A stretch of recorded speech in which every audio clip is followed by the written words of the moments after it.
Complete Audio Reading of Friendship with God, written by Neale Donald Walsch in 1999. Chapter 1. I remember exactly when I decided I should be afraid of God. It was when he said that my mother was going to hell. Okay, he didn't say it exactly, but somebody said it on his behalf. I was about 6 years old, and my mother, who considered herself somewhat of a mystic, was reading the cards at our kitchen table for a friend. People came to the house all the time to see what sort of divinations my mother could extract from an ordinary deck of playing cards. She was good at it, they said, and word of her abilities quietly spread. As Mum was reading the cards on this particular day, her sister paid a surprise visit.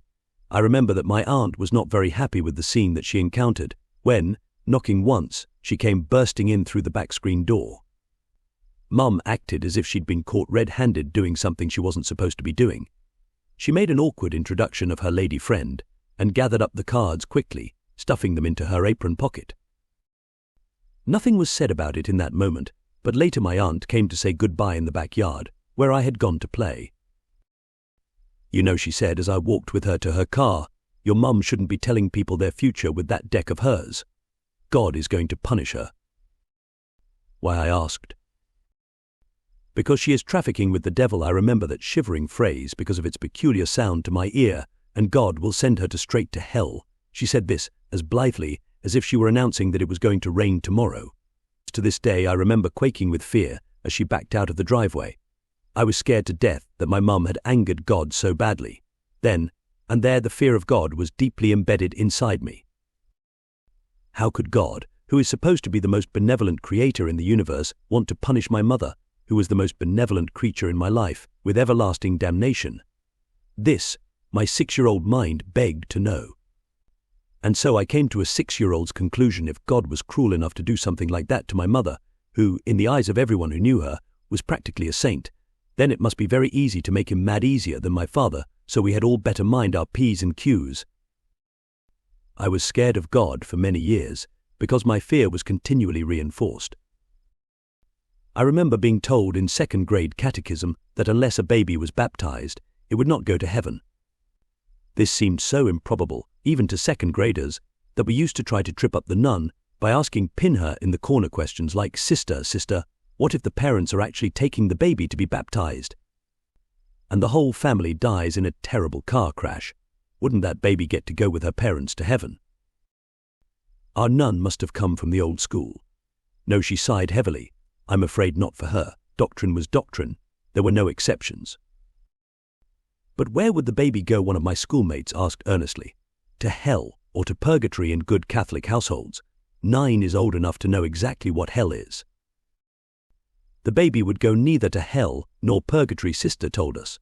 "The baby would go to limbo." "Limbo?" Limbo, Sister explained, was where God sent babies and other people who, through no fault of their own, died without being baptized into the one true faith. They weren't being punished, exactly, but they would never get to see God. This is the God I grew up with.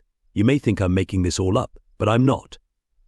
Fear of God is created by many religions and is, in fact, encouraged by many religions.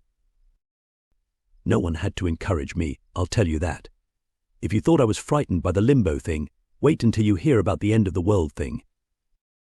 Somewhere in the early 50s I heard the story of the children of Fatima. This is a village in central Portugal, north of Lisbon, where the Blessed Virgin was said to have appeared on repeated occasions to a young girl and her 2 cousins. Here's what I was told about that. The Blessed Virgin gave the children a letter to the world, which was to be hand-delivered to the Pope.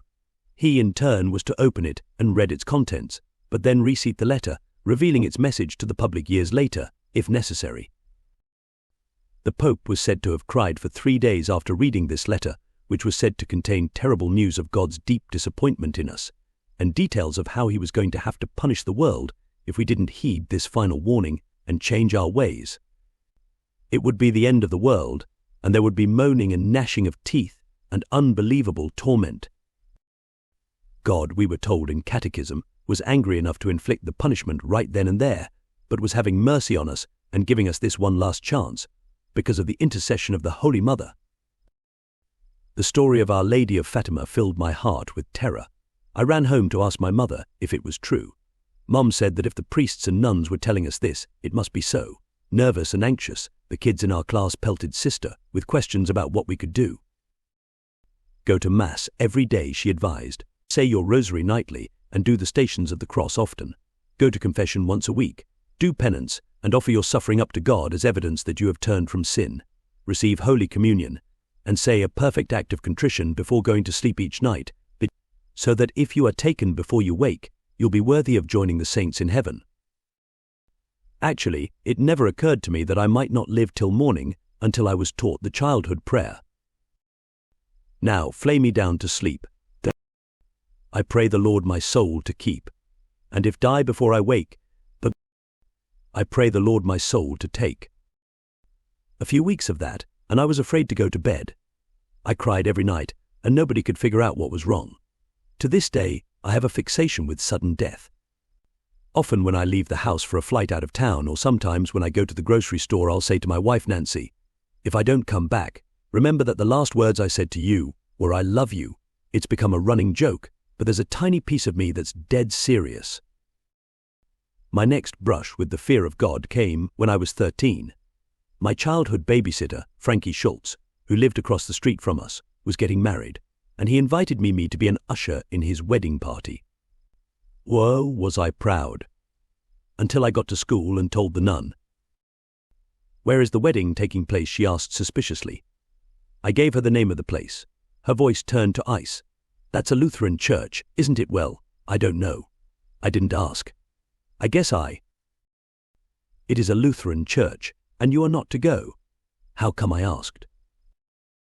You are forbidden, she declared, and something felt very final about that. But why? I persisted nonetheless. Sister looked at me as if she couldn't believe I was questioning her further. Then, clearly pulling from some deep inner source of infinite patience, she blinked twice and smiled. God does not want you in a heathen church, my child, the nun explained. The people who go there do not believe as we believe. They do not teach the truth. It is a sin to attend church anywhere other than a Catholic church. I'm sorry that your friend Frankie has chosen to be married there. God will not consecrate the marriage. Sister, I pressed, way past the toleration point. What if I usher at the wedding anyway? Well, then she said with genuine concern, woe be unto you. Were you? Heavy stuff. God was one tough hombre. There would no stepping out of line here.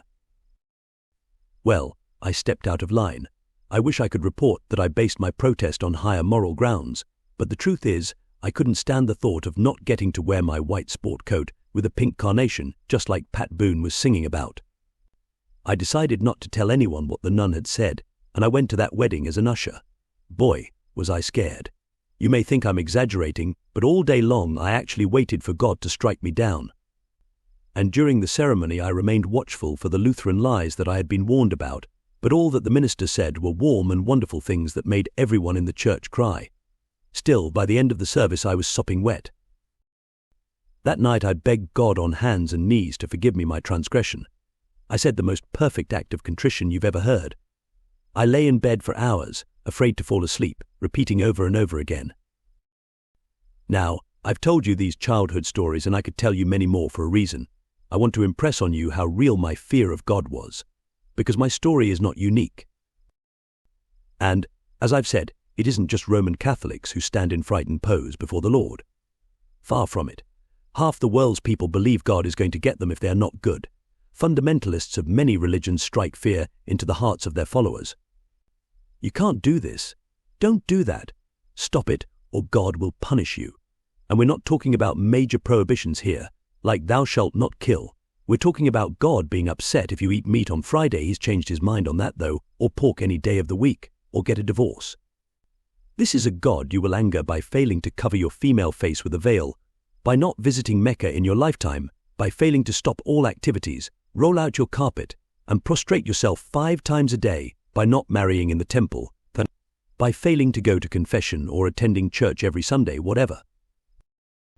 We have to be careful with God.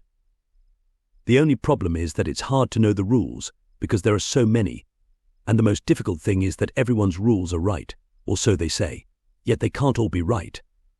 So how to choose, how to know? It's a nagging question, and not an unimportant one, given God's apparently small margin for error here. Now along comes a book called Friendship with God. What can this mean? How can it be? Is it possible that God is not the holy desperado after all? Could it be that unbaptized babies do go to heaven?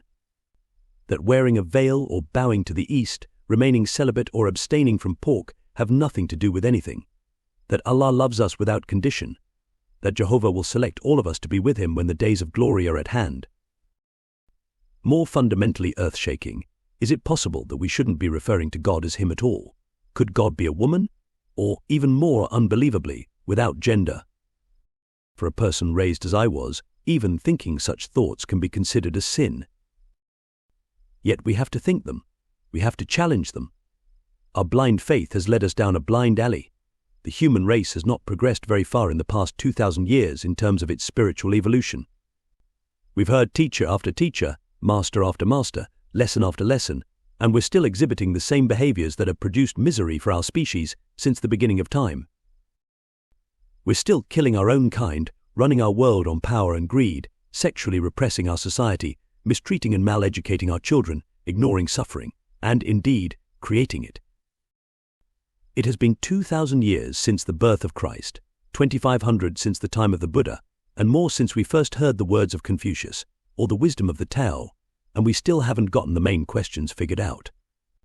Will there ever be a way to turn the answers we have already received into something workable, something that can function in our day-to-day lives? I think there is, and I feel pretty certain about it, because I've discussed it a lot in my conversations with God. Chapter 2. Well, the question I have been most frequently asked is, how do you know you've really been talking to God? How do you know it's not your imagination? Or, worse yet, the devil trying to trick you? The second most asked question, why you? Why did God pick you? And the third, what's life been like since all this happened? How have things changed? You would think that the most frequently asked questions would have to do with God's words, with the extraordinary insights and the breathtaking revelations and the challenging constructs of our dialogue, and there have been many of those inquiries, to be sure, but the most frequently asked questions have had to do with the human side of this story. In the end, what we all want to know about is each other. We have an insatiable curiosity about our fellow human beings, more than just about anything else in the world. It's as if we somehow know that if we can learn more about one another, we can learn more about ourselves. And the yearning to know more about ourselves, about who we really are, is the deepest yearning of all. And so we ask more questions about each other's experiences than about each other's understandings. What was that like for you? How do you know that's true? What are you thinking right now? Why do you do those things? How come you feel that way?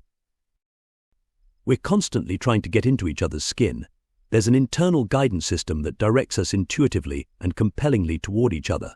I believe that there is a natural mechanism at the level of our genetic code which contains universal intelligence. This intelligence informs our most basic responses as sentient beings. It takes eternal wisdom to the cellular level, creating what some have called the law of attraction. I believe we are attracted to each other inherently, out of a deep knowing that in each other we will find ourselves. We may not be aware of this consciously, we may not articulate this specifically, but I think we understand this cellularly. And I believe that this microcosmic understanding derives from a macrocosmic one.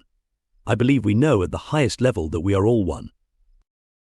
It is this supreme awareness that pulls us toward each other, and it is the ignoring of it that creates the deepest loneliness of the human heart and every misery of the human condition.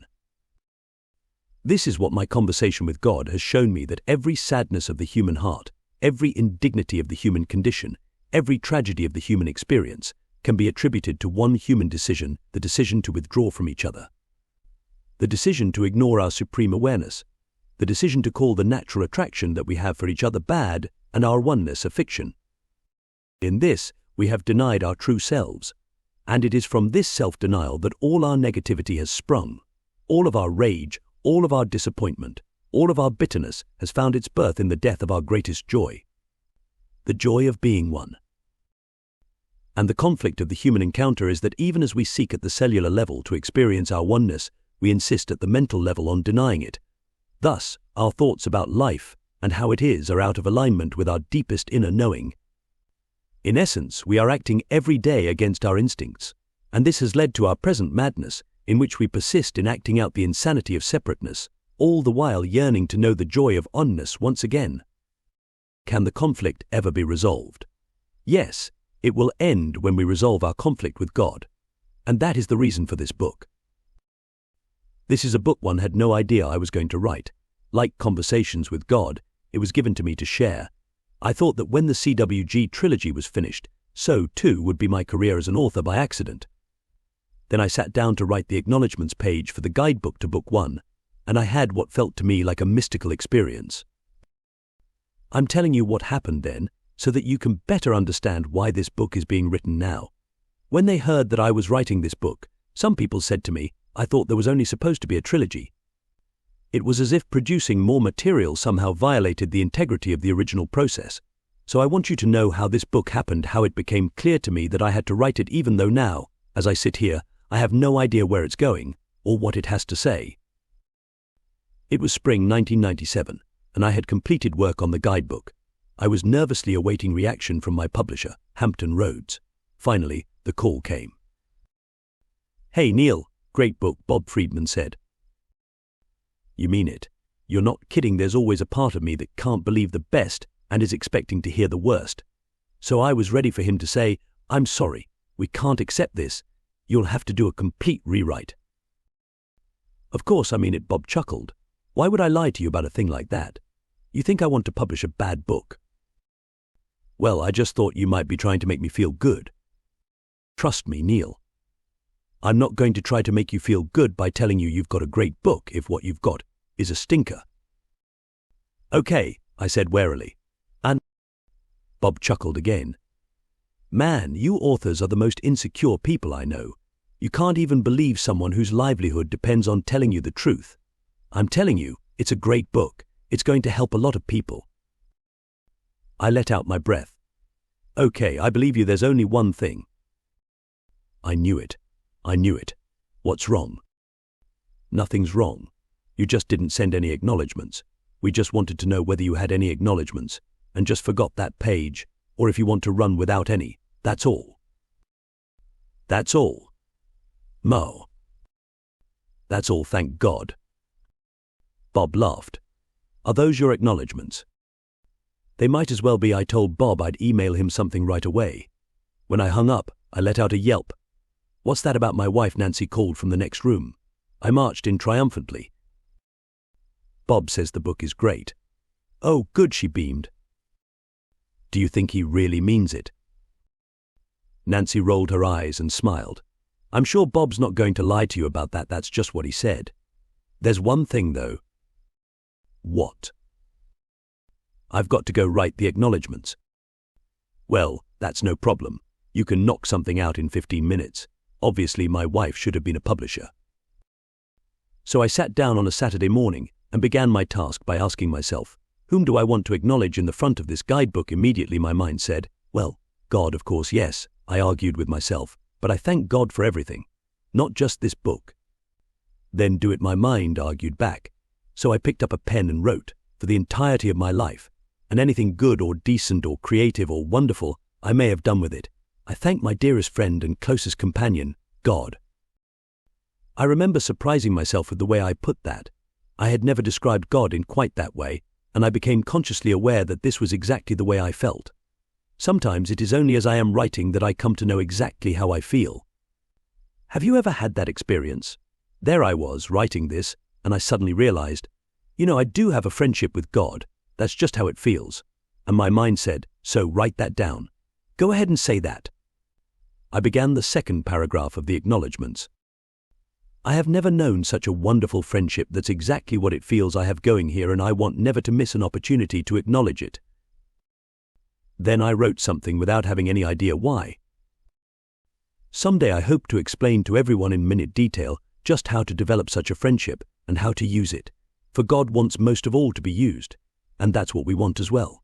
We want a friendship with God, one that's functional and useful. At precisely that point my hand froze. A chill went up my back.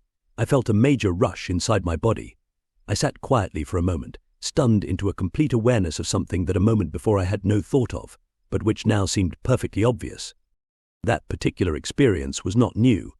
I'd had it often while writing conversations with God. A few words, a few sentences would fly out of my mind. And when I saw them on paper in front of me, I would suddenly be clear that this is what is so, even though a few minutes beforehand I'd had no idea about this. The experience was usually followed by some kind of physical sensation, a sudden tingling, or what I call a happy trembling, or sometimes tears of joy, and, on occasion, all three. This time it was all three, the triple whammy, so I knew that what I had written was absolute truth. Then I received an important personal revelation, and this, too, has happened before. The feeling is one of abruptly being aware of something in its totality. You know it all at once. What I was caused to know is that I was not going to be finished with my writing at the end of the trilogy. It was suddenly clear that there were going to be at least 2 more books, and then a knowingness about these books and what they would have to say swept over me. I heard God's voice whisper, "Neale, your relationship with me is no different from your relationship with each other. You begin your interactions with each other with a conversation. If that goes well, you form a friendship, and if that goes well, you experience a sense of oneness, communion with the other person. It is exactly the same way with me. First, we have a conversation. Each of you experiences your conversations with God in your own way and in different ways at different times. It will always be a 2-way conversation, such as the one we are having right now. It could be a conversation in your head, or on paper, or with my responses taking just a little more time and reaching you in the form of the next song that you hear, or the next movie you see, or the next lecture you attend, or the next magazine article you read, or in the chance utterance of a friend whom you just happen to run into on the street. Once you have become clear that we are always in conversation, then we can move into friendship. Ultimately, we will experience communion. You are, therefore, to write 2 more books, Friendship with God and Communion with God. The first will deal with how to take the principles shared in your conversations with God and turn your new relationship into a fully functioning friendship. The second will reveal how to elevate that friendship into the experience of communion and what will happen when you do. It will provide a blueprint for every seeker of truth and will contain a breathtaking message for all humankind. You and I are one right now. You simply don't know it. You do not choose to experience it any more than you know or choose to experience your oneness with each other. Your books, Neale, will end that division for all those who read them. They will destroy the illusion of separation. This is your assignment. This is your work. You are to destroy the illusion of separation. This was always the mission. It was never anything less. Your conversations with God were always and only the beginning. I was stunned. Another chill went up my back. I began to feel an inner tremble, the kind that no one can detect, but that you feel in every cell of your body, and that's what's happening, of course. Every cell of your body is vibrating at a faster rate, oscillating at a higher frequency, dancing with the energy of God. That's a very good way of putting it. That's a wonderful metaphor. Hold it. I didn't know you were going to show up so soon. I was just relating what you had said before, in 1997. I know. I couldn't help it. I was going to wait until somewhere in the middle of the book, but you started writing very poetically, and I couldn't stay away. Nice. That's nice. Well, it's almost automatic, really. Whenever you write lyrically, speak poetically, smile lovingly, sing a song, or dance a dance, I have to show up. You do? Let Maine put it this way. I'm always there in your life. Always. But you become much more conscious of my presence when you do these things, when you smile or laugh or sing or dance or write from your heart. This is the highest version of who I am, and when you are expressing these qualities, you are expressing me. I mean that literally. You are expressing me. That is, pushing me out. You are taking me from the inside of you, where I always reside, and showing me on the outside of you. And so I seem to be just showing up. The truth is, I'm always there, and you are only in these moments aware of me. Yes, well, I had a lot more I was going to say here before I got into another dialogue with you. Go ahead and say it. Excuse me, but it's sort of hard to ignore you. Once you're here, it's difficult to pretend that you're not. It's like that stockbroker who speaks and everybody listens. Now that you've opened up the dialogue, who wants to hear from me? A lot of people do. Probably everybody does. They want to hear how it's been for you. They want to know what you've learned. Don't retreat just because I've shown up. That's the problem with so many people. God shows up and they think they have to get smaller. They think they have to humble themselves. We aren't supposed to humble ourselves in the presence of God. I have not come to humble you, but to exalt you. You have? When you are exalted, so too am I. And when you are humbled, so too am I. There is only one of us. You and I are one. Yes, that's what I was getting to. I was going there. So go. Don't let me stop you. Tell the people reading this all about your experience. They do want to know about that. You were right about that. As people get to know you, they get to know themselves. They'll see themselves in you. And if they see that in you is me, then they'll see that I am in them as well. And this will be a great gift. So go ahead with your story. Well, I was saying that every cell in my body seemed to be shaking, vibrating, oscillating. I was trembling a wonderful tremble of excitement. And a tear dropped out of one eye, made its way down my cheek, and salted my tongue as I licked it from my beard. I was having that feeling again.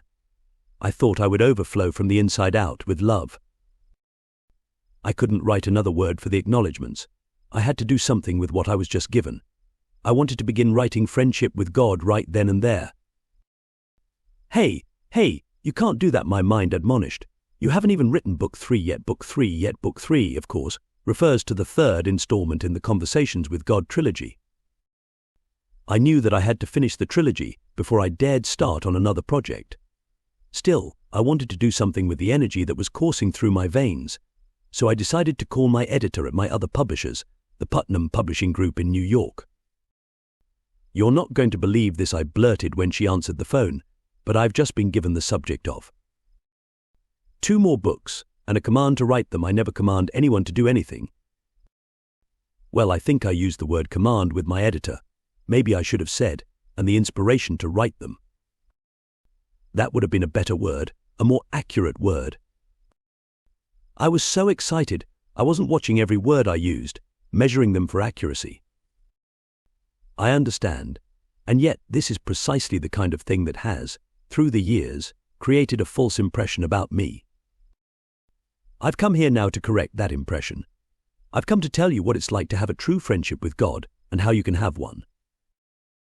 I'm excited all over again. Begin. Finish your story. Who wants to hear about that? I want to hear about this. Finish your story. It has relevance, and it will bring us to the present day. Well, I told my editor just what you told me about the next 2 books, and she flipped. I asked her if she thought Putnam would be interested in publishing them. Are you kidding? Of course we would, she said, adding that she'd like to have me write up a little summary of what I'd just told her. I faxed something the next day, and the company very kindly gave me a 2-book contract. Why didn't you just put the books on the internet? What? Why didn't you just make them available for free? Why are you asking me this? Because it's what many people want to know. Did the publishers offer you a lot of money? Well, yes. Why did you agree to take it? If you were a man of God, you would agree to share this information with the world at no charge. You wouldn't run around signing multi-book contracts. Isn't that what some people are saying? Exactly. They are saying that. They're saying I'm in it for the money. Well, I'm not in it for the money, but that's no reason not to take it. A man of God would not do it. He wouldn't? Don't priests take salaries? Don't rabbis eat? Yes, but not very much. Teachers of God live in poverty. They don't demand a fortune for sharing simple truth. I didn't demand a fortune. I didn't demand anything. I was offered it. You should have turned it down. Why? Who says that money is bad? If I have a chance to earn a great deal of money by sharing eternal truth, why shouldn't I? Besides, what if I had dreams of doing extraordinary things with some of it? What if I had dreams of setting up and funding a non-profit foundation that would carry your message around the world? What if I had dreams of making the lives of others better? That might help a bit. That might make me not so mad. And what if I simply gave a great deal of it away? What if I helped others in need? That would also help. We could understand.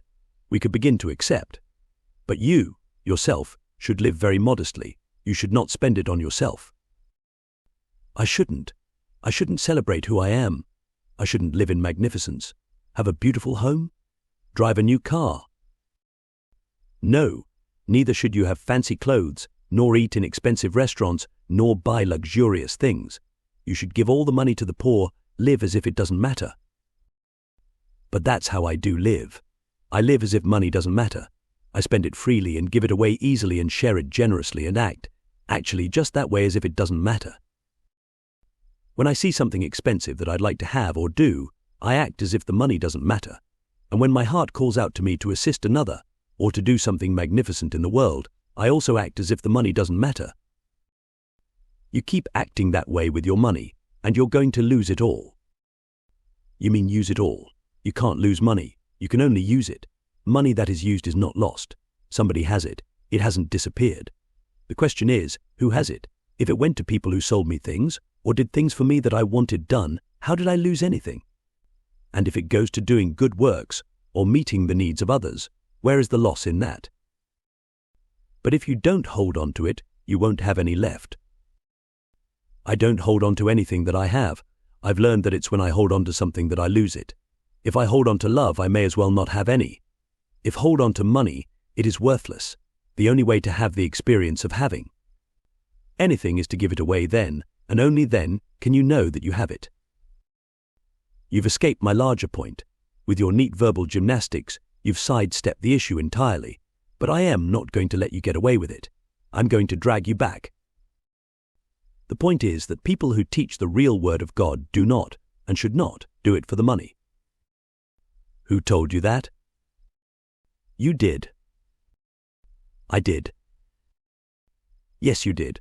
All your life you've told me that, until you wrote these books and made lots of money. What made you change? You did. I did. Kid. You did. You told me that money was not the root of all evil, though I might decide that the misuse of it was. You told me that life was created for us to enjoy, and that it was okay to do that. More than okay. You told me that money was no different from anything else in life, that it was all God's energy. You told me that there was nowhere that you are not, that you are expressed in, around, and through everything indeed, that you are everything, the all in all, and that includes money. You told me that all my life I have held an inaccurate view about money, that I'd made it wrong, dirty, unworthy, and that when I did this I was making God wrong, dirty, and unworthy, because money is part of who you are.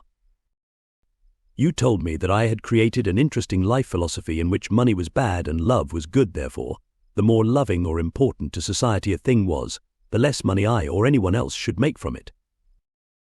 In this, you told me, half the world has it backwards.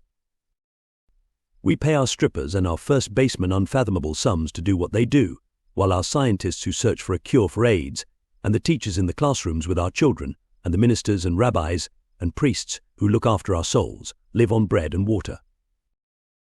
You told me that this created an upside-down world in which the things we value most receive the least reward, and you told me that not only did this not work if we really want to create the world we say we want to create, but it was not even necessary because it was not your will at all. You told me that your will was that every human being live luxuriously, and that there was nothing wrong with luxury, and that our only problem here on earth is that we haven't yet learned how to share it even after all these thousands of years. You also made it clear that I don't teach the world anything about the real truth of money by shunning it. I only encourage the world's dysfunction by modeling that dysfunction myself. You said it would be a far more powerful teaching if I joyfully accepted money and, indeed, all good things in life, and joyfully shared these things as well. I told you these things? Yes, without equivocation. And you believed me? I sure did. In fact, these new beliefs changed my life. Good. That's very good. You've learned well, my son. You have heard well, and you have learned well. I knew it. You were just testing me. I knew that you just wanted to see how I would answer those questions. Yes, but now I have more questions for you. Oh boy. Why should people have to pay for this message? Forget about why you think it's okay for you to receive money for it. Why should people have to give money for it? Shouldn't the Word of God be free for all? Why not just put it on the internet? Because people are jamming the internet night and day with thousands of words telling people about their beliefs and why others should adopt them. Have you surfed the web lately? There's no end to it. We've opened a Pandora's box. Can you imagine how many people would have paid attention had I jumped on the internet when this all began to announce that I was having conversations with God? Do you really think that would have been news on the internet? Excuse me. Okay, but now your books have become very popular. Everyone knows about them. Why not put them on the internet now? The reason people know that the CWG books have value is because other people have given something they value for them. It is the value that people have placed in them which causes them to have the value they have. All of life is people doing good things for another. That's all any of us are doing here. We're all just offering the world our goods. When the world agrees that what we offer is worthwhile, whether it's fixing plumbing, baking bread, healing others, or teaching truth, the world says it is valuable, that is, able to have value. And if we give a thing value by offering in exchange something of value which is ours, we not only receive the value we give, we make that thing at once more valuable for others to have as well. And so others are drawn to it, for people will always seek to bring value to their lives. Our system of commerce allows us to determine what is valuable and what is not. It's not a perfect system, nor are our decisions about what to value. But this imperfect system is what we've got now. I'm working within the system to change it. What about poor people who can't afford your books? There are books in nearly every home in this country. It is not a question of whether there are books, but of which books are there. Conversations with God may be found, furthermore, at virtually every library, and it is made available through a Books for Friends program to people who are in prisons and others in need. So I'm not getting here that the material is not available. It's been translated into many languages, and people are finding their way to it throughout the world. From Hong Kong to Tel Aviv, from Poland to Japan, from Berlin to Boston, people are reading it, studying it in groups, and sharing it with others. I will acknowledge, however, that these have been tough questions for me. This whole issue of money in my life, and of what is appropriate to have and to do, has plagued me for decades. As you've said, in this I am no different from most of the human race. Even today there is a part of me that thinks I should denounce the fame, denounce the financial abundance, and every other reward the Conversations with God trilogy has brought me. There's a huge part of me that wants to wear a hair shirt, live in a hovel, and accept nothing of the world's goods for whatever good I've given the world.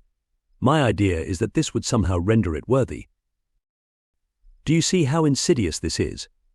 I've set up a construction in which I ask other people to value that for which I would take nothing of value.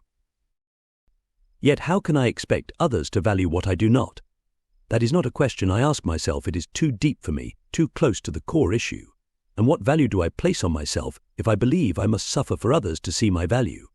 Another core issue. Another topic to ignore. But since you've raised the issue, I ask, is Ted Turner less valuable than Mother Teresa? Is George Soros less of a good person than Che Rivera? Are the politics of Jesse Jackson, who appears to have plenty of the good things in life, less worthy than the politics of Václav Havel, who may have less?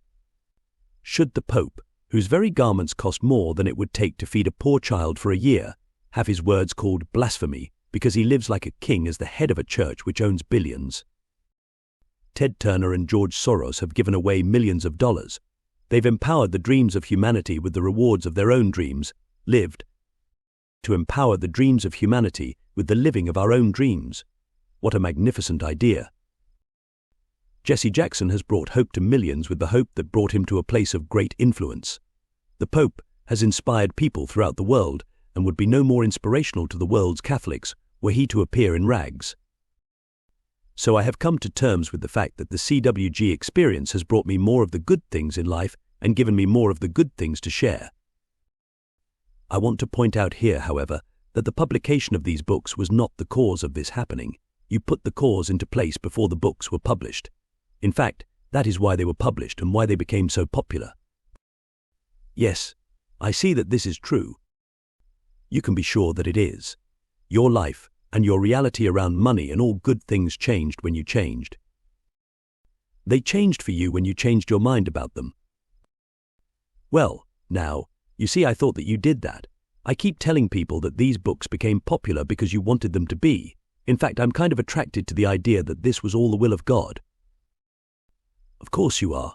That relieves you of responsibility for it, and furthermore, gives the whole thing higher credential. So I hate to burst your bubble here, but this was not my idea. It wasn't? No, it was yours. Oh, great. So now I can't even say that I was inspired by God. But what about this very book when I'm writing? You came to me and told me to do this. Okay, this is as good a place as any to start our discussion on how to have a friendship with God. Chapter 3. If you and I are to have a true friendship, a working friendship, and not just a friendship in theory. That's important. Let's stop here and make that distinction, because that's an important distinction. Many people think that God is their friend, but they don't know how to use that friendship. They see it as a distant relationship, not a close one. Many more people do not even think of me as a friend at all. That's the sad part of it. Many people think of me as a parent, not a friend, and a harsh, cruel, demanding, angry parent at that. A father who will tolerate absolutely no failure in certain areas such as, for instance, how to worship me. In the minds of these people, I not only demand your worship, I demand it in a specific way. It is not enough that you come to me. You must come to me by a particular path. Should you come to me by another path, any other path, I will reject your love, ignore your entreaties, and indeed, condemn you to hell. Even though my search for you was sincere, my intent pure, and my understandings the best I could reach. Even though, yes, even though. In the minds of these people, I am a stringent parent who will accept nothing less than absolute correctness in your understandings of who I am. If you are not correct in the understandings at which you have arrived, I will punish you.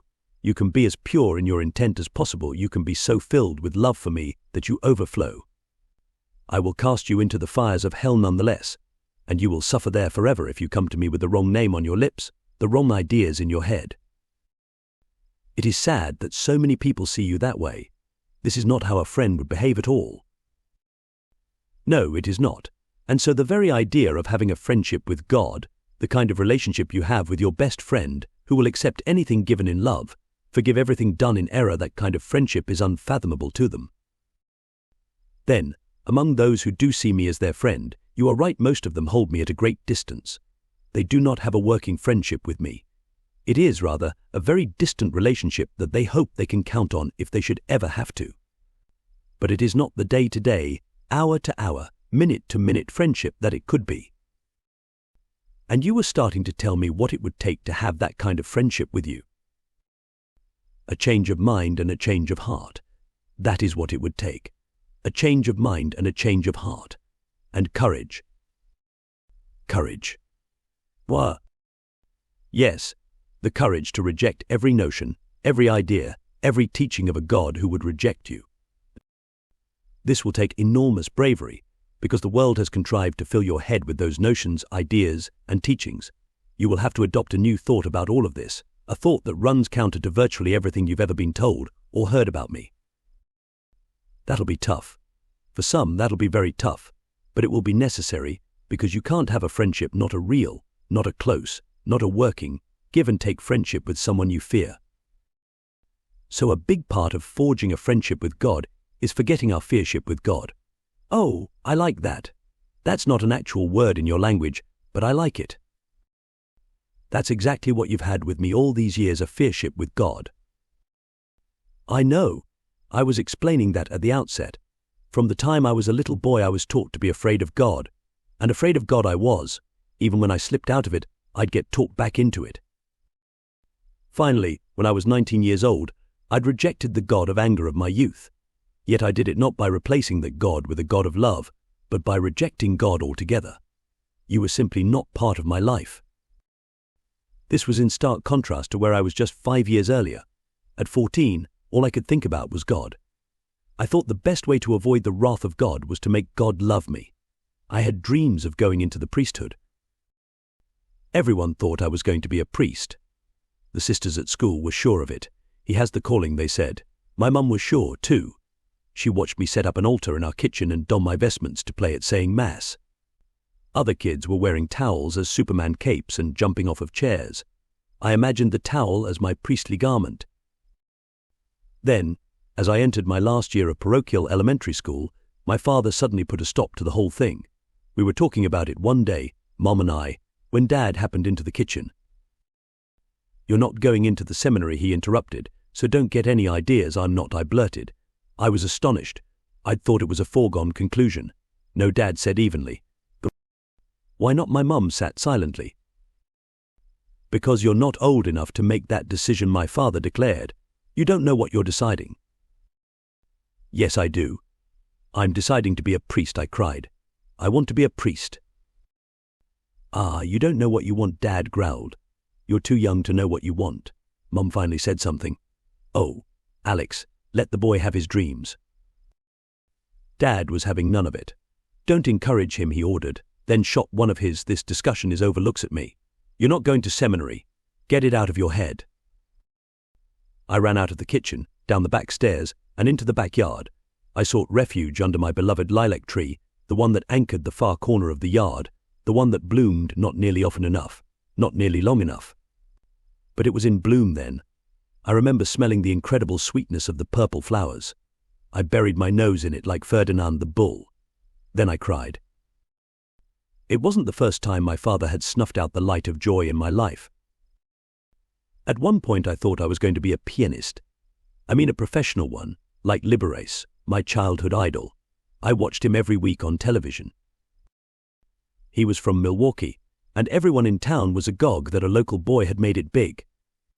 There still was not a TV in every home, at least not on Milwaukee's working-class South Side, but, by golly, Dad had managed to buy a 12-inch Emerson with a black and white picture tube that looked like a set of parentheses.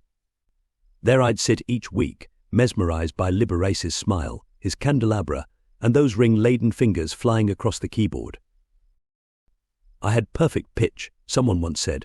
I don't know if that's true or not, but I do know I could sit down at a piano and pick out a simple melody by ear as easily as I could sing it.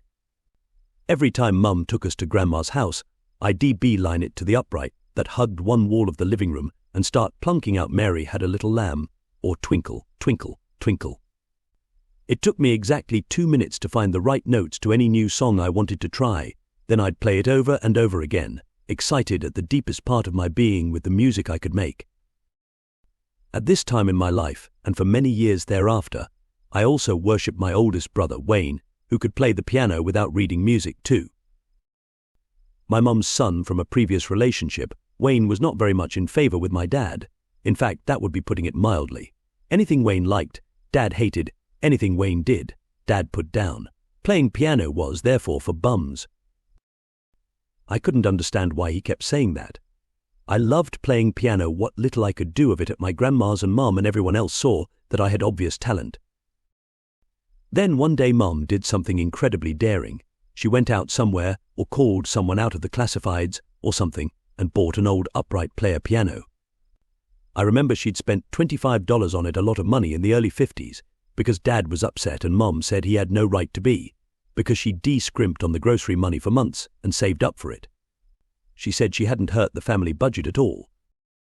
She must have had it delivered by the seller, because one day I came home from school and there it was.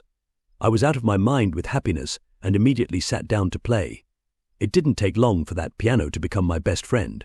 I had to be the only 10-year-old on the South Side who didn't have to be browbeaten into practicing the piano. You couldn't get me away from the thing.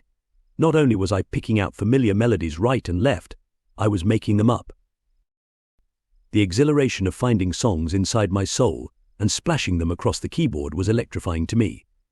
The most exciting part of my day was when I came home from school or back from the playground and flew to the piano.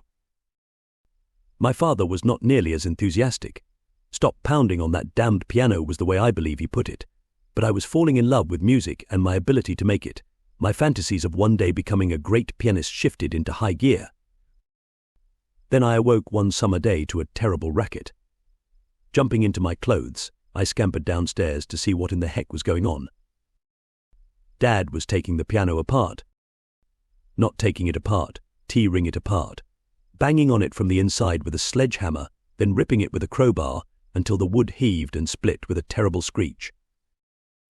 I stood transfixed, utterly shocked. Tears streamed down my cheeks. My brother saw me shaking with silent sobs and couldn't resist, Neale is a crybaby. Dad turned from what he was doing. Don't be an eepsy peepsy, he said. It was taking up too much room in here. It was time to get rid of it. I turned on my heels and ran to my room, slammed the door, a very dangerous thing for a child to do in my house, and threw myself on the bed. I remember wailing, literally, wailing no, N000, as if my wretched pleas could save my best friend, but the pounding and ripping continued, and I buried my head in my pillow, heaving with bitterness. I feel the pain of that experience to this day, to this very moment. When I refused to come out of my room for the rest of the day, my father ignored me, but when I would not leave my bed for 3 days more, he grew increasingly aggravated. I could hear him arguing with Mum about her bringing me food. If I wanted to eat, I could come down to the table like everyone else, and if I did come down, I was not to sulk. There was no sulking or pouting allowed in our house, at least not over a decision Dad had made. He considered such a display an open repudiation, and he would not put up with that. In our house, you not only accepted my father's domination, you accepted it with a smile. You keep up that crying and I'll come up there and give you something to cry about, he'd bellow from the bottom floor, and he meant it. When, even after my father's prohibition of meals, I still would not come out, he must have known he'd crossed a line with me that was larger than even he wanted to cross. Dad was not, I should say here, a heartless man, just one very much used to getting his way. He was used to not being questioned, and to not using many niceties in announcing and implementing his decisions. He grew up in an era when being the father meant being the boss, and he didn't suffer gladly any signs of disloyalty. It wasn't easy for him, then, to come to my room, finally, and actually knock on my door, an implied request for permission to enter. I could only guess that my mother must have worked on him pretty hard. "It's Dad," he announced, as if I didn't know, and as if he didn't know that I knew. "I'd like to talk with you." It was as close as he would ever come in his life to an apology to me for anything. "Okay," I managed, and he came in. We talked for a long time, him sitting on the side of the bed, me propped up against the headboard. It was one of the best talks I ever had with my dad. He said that while he knew I liked playing the piano, he hadn't realized it meant so much to me. He said that all he was trying to do was make space in the family room to put our couch along the wall, because we were getting some new furniture for the living room. Then he said something I'll never forget. "We'll get you a new piano, a spinet, which will be small enough for you to have up here in your bedroom." I was so excited I could hardly breathe. He said he'd start putting money aside, and that I'd have the piano in no time. I hugged my dad long and hard. He understood me. It was going to be all right. I went downstairs for dinner.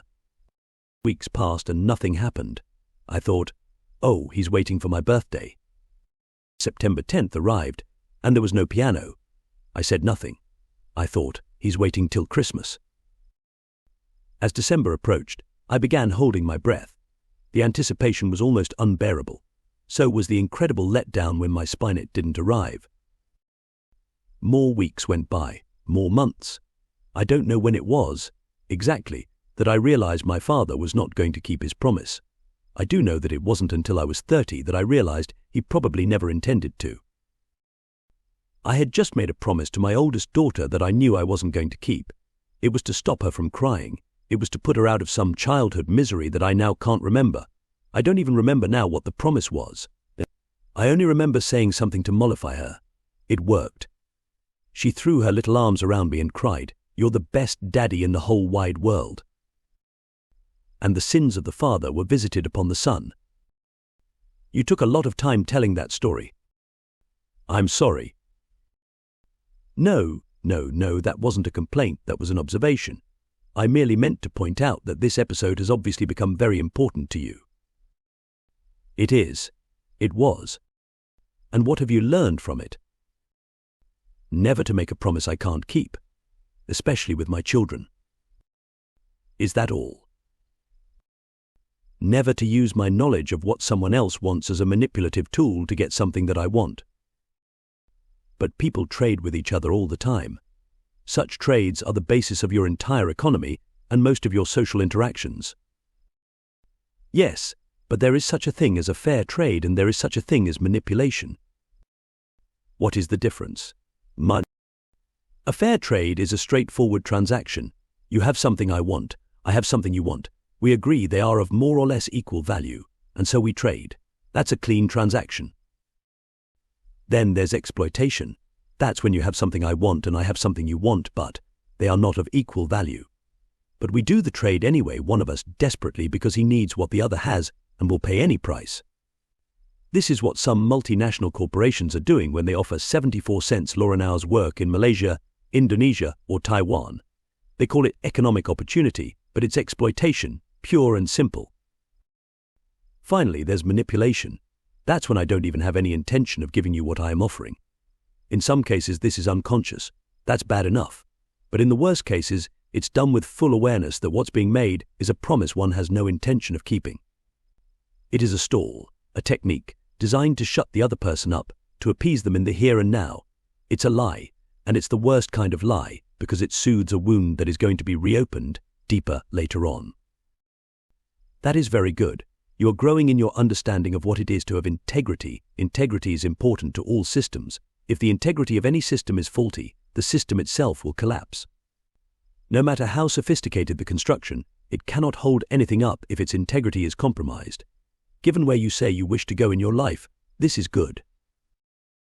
Yet what else have you learned? I don't know. Is there something in particular that you're driving at?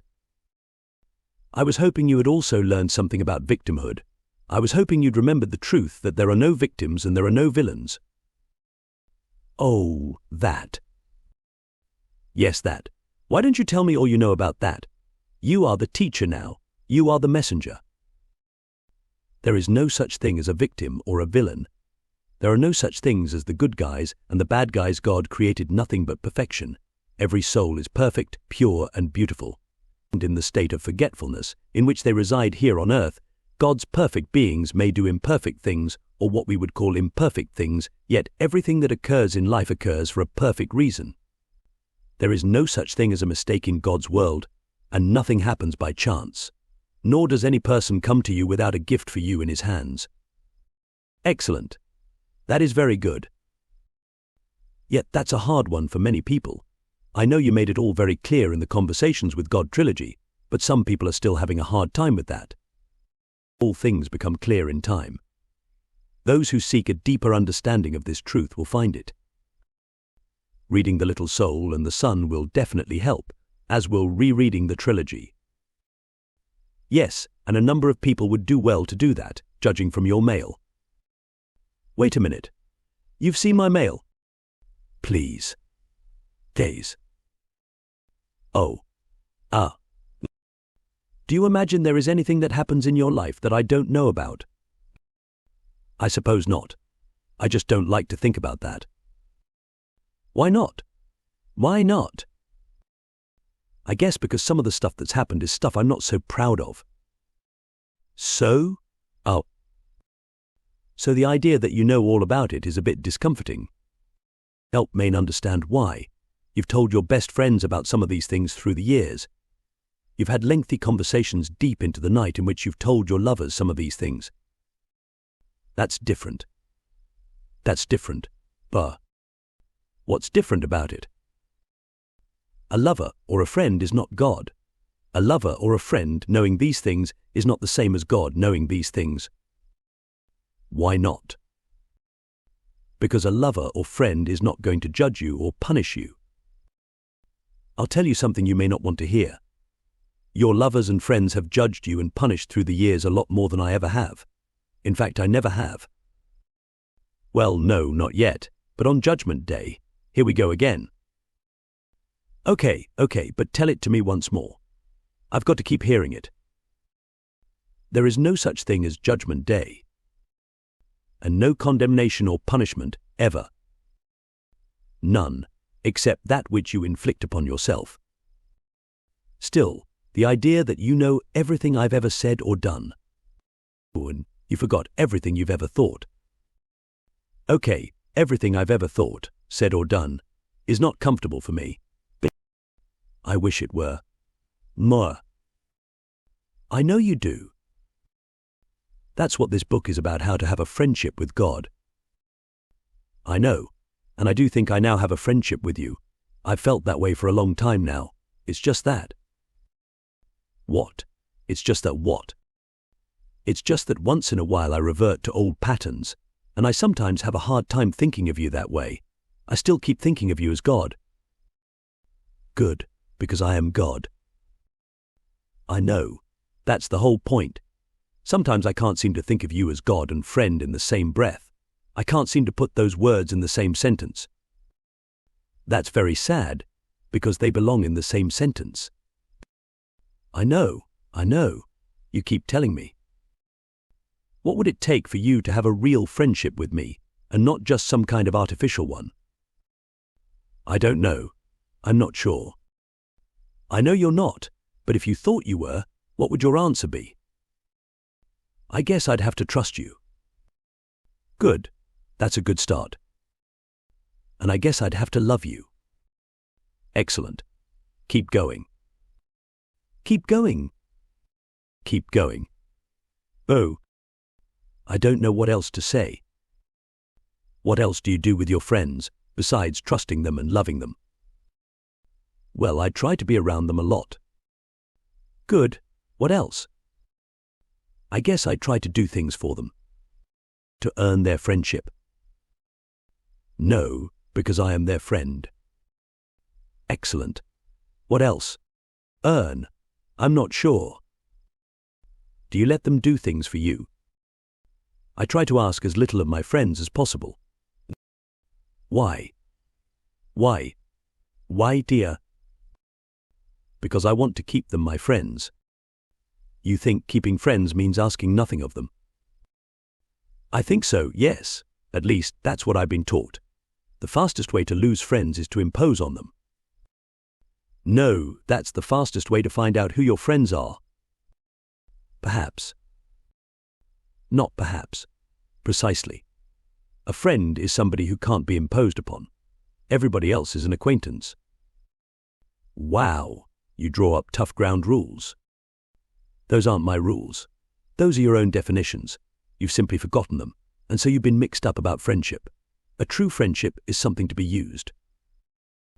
It's not like the expensive china that never gets used because you're afraid you'll break it. A true friendship is like coral ware. You can't break it no matter how many times you use it. I have a hard time going there. I know you do, and that's the problem. That's why you've not had a functioning friendship with me. So how can I get over that? You've got to see the truth about all interactions. You've got to understand how things really work and why people do the things they do. You've got to come to clarity about some basic principles in life. That's what this book is about. I'm going to help you. But we've completely lost track of where we were. You were talking about there being no victims and no villains. We haven't lost track of anything. It's all the same discussion. I don't get it. Hang on a minute, you will. Okay, so how can I have a friendship with God? Do the same things you would do if you had a friendship with another. Trust you. Wait. Trust me. Day. Love you. Love me. Be around you a lot. Yes, invite me over. Maybe even for a long stay. But do things for you. Although I don't have the faintest idea what I could do for you. There's plenty. Believe me, there is plenty. Okay, and the last thing. Let you do things for me. Not only let me, ask me, require me. Command me. Command you? Command me. I have a hard time with that one too. I can't even imagine doing that. That's the whole problem, my friend. That's the whole problem. Chapter 4. I should think it would take a lot of nerve for people to start demanding things of God. I prefer the word courage, yes. I've already told you that having a true, working friendship with God will take a change of mind, a change of heart, and courage. How can I rearrange my entire understanding of my right relationship with God to the point where I get that it's okay for me to demand things of God? Not simply okay, but the best way to get results. Okay, but how do I get this? How do I reach that understanding? As I've said, you've got to understand, first, how things really work. That is, how life works. But we'll get into that in a minute. First, let's lay down the 7 steps to friendship with God. Good. I'm ready. 1. Know God. 2. Trust God. 3. Love God. 4. Embrace God. 5. Use God. 6. Help God. 7. Thank God. You may use these same 7 steps with anyone of whom you choose to make a friend. You really could, couldn't you? Yes, in fact, you probably do use them unconsciously. If you used these steps consciously, you'd make friends with everyone you meet. It would have been nice to have been given those steps when I was young. I was so socially inept then. My brother always made friends easily, and I never did, so I tried to make his friends my friends. It was tough on him, because I always wanted to go where he wanted to go, do what he wanted to do. By the time I got to high school, I'd developed my own interests. I still loved music, so I joined the marching band, the choir, and the orchestra. I was also in the photography club, on the yearbook staff, and a reporter for our school newspaper. I was in the drama club, the chess club, and, perhaps most notably, on the debating team, the championship debating team, I might add. And high school was when I got my start in broadcasting. One of the local radio stations got the idea to do a high school sports report every night, using student announcers. I was already the student public address announcer at all of our football and basketball games, so I was a natural to be selected as the representative from our school. It was my first exposure to radio, and it launched a 35-year career. Still, with all that I was doing, or perhaps because of it, I wasn't making many friends. I'm sure that most of this had to do with the fact that I had developed an enormous ego. Partly as a compensation for my younger years when I was constantly being told by my father that I was to be seen and not heard, and partly because I'd always been a bit of a show-off. I'm afraid that I became unbearable. Not many kids in high school could stand me. I know what that was about now. It was about seeking the approval from others that I did not feel I was getting from my father. My dad was very stingy with praise. I remember the time I won a debating tournament and came home with the trophy. My father's only comment, I didn't expect anything less. It's tough to feel good about yourself when a championship isn't enough to get even a little praise from your father. The saddest part about his comment was that I know he thought it was praise. So I developed the habit of telling my father everything that I was doing and about all of my accomplishments, hoping to one day hear him say, "That's incredible, son. Congratulations, I'm proud of you." I never heard it, so I began looking for it from others. I haven't shaken the habit to this very day. I've tried to mute it, but I haven't shaken it. What's worse, my own children would probably tell you that I've been equally blass about their achievements. And the sins of the father are visited upon the son. You really do have a father issue, don't you? Do I? I hadn't thought about it in those terms. No wonder you've had a difficult time thinking of me as somebody who knows everything about you. No wonder you've had a problem with the concept of God at all. Who said I've had a problem with the concept of God? Simon, it's okay. You can acknowledge it. Half the population of your planet has that problem, and for largely the same reason they see God as a kind of parent they imagine I'm going to be like their mother or father. Well, you are called God the Father. Yes, and whoever came up with that should be ashamed. I believe it was Jesus. No, Jesus merely used the idioms and the language of his day just as you are doing here. He didn't invent the idea of God as a father. He didn't. The patriarchy, with its patriarchal religions, had established itself long before Lysis. Then you are not our Father, who art in heaven. No, I am not, any more than I am your mother in heaven. Well, then, who are you? We've been trying to figure this out for thousands of years. Why don't you give us a break and just tell us? The problem is that you insist on personifying me, and I am not a person. I know that, and I think most people know that, but it sometimes helps us to think of you as a person. We can relate to you better. But can you? That's the question. Can you? I'm not so sure you can. One thing I will say, keep thinking of me as a parent, and you'll have a devil of a time. I'm sure that was just a turn of phrase. Of course, Well, if we aren't supposed to think of you as a parent, how should we think of you? As a friend. Our friend, who art in heaven. Exactly. Wait. Boy, would that turn some heads around on Sunday morning. Yes, and it might also turn some thinking around. Yet, if we could all think of you as a friend rather than a parent, it might make it possible for some people to really relate to you at last. You mean they might one day become comfortable with me, knowing what their friends and lovers know? Touche. Touche. So what do you say? Do you want a friendship with God? I thought I already had one. You do. But you haven't been acting like it. You've been acting as if I'm your parent. Okay, I'm ready to get off that. I'm ready to have a fully functioning friendship with you. Great. So here's how to do that. Here's how the whole human race can have a friendship with God. Chapter 5. First, you have to know me. I thought I did know you. Only casually. You don't know me intimately yet. We've had a good conversation at last, but it's going to take more than that. Fine. So how can I get to know you better? Willingness. Willingness. You have to have a real willingness. You have to be willing to see me where you find me, not only where you expect to find me. You have to see me where you find me and find me where you see me.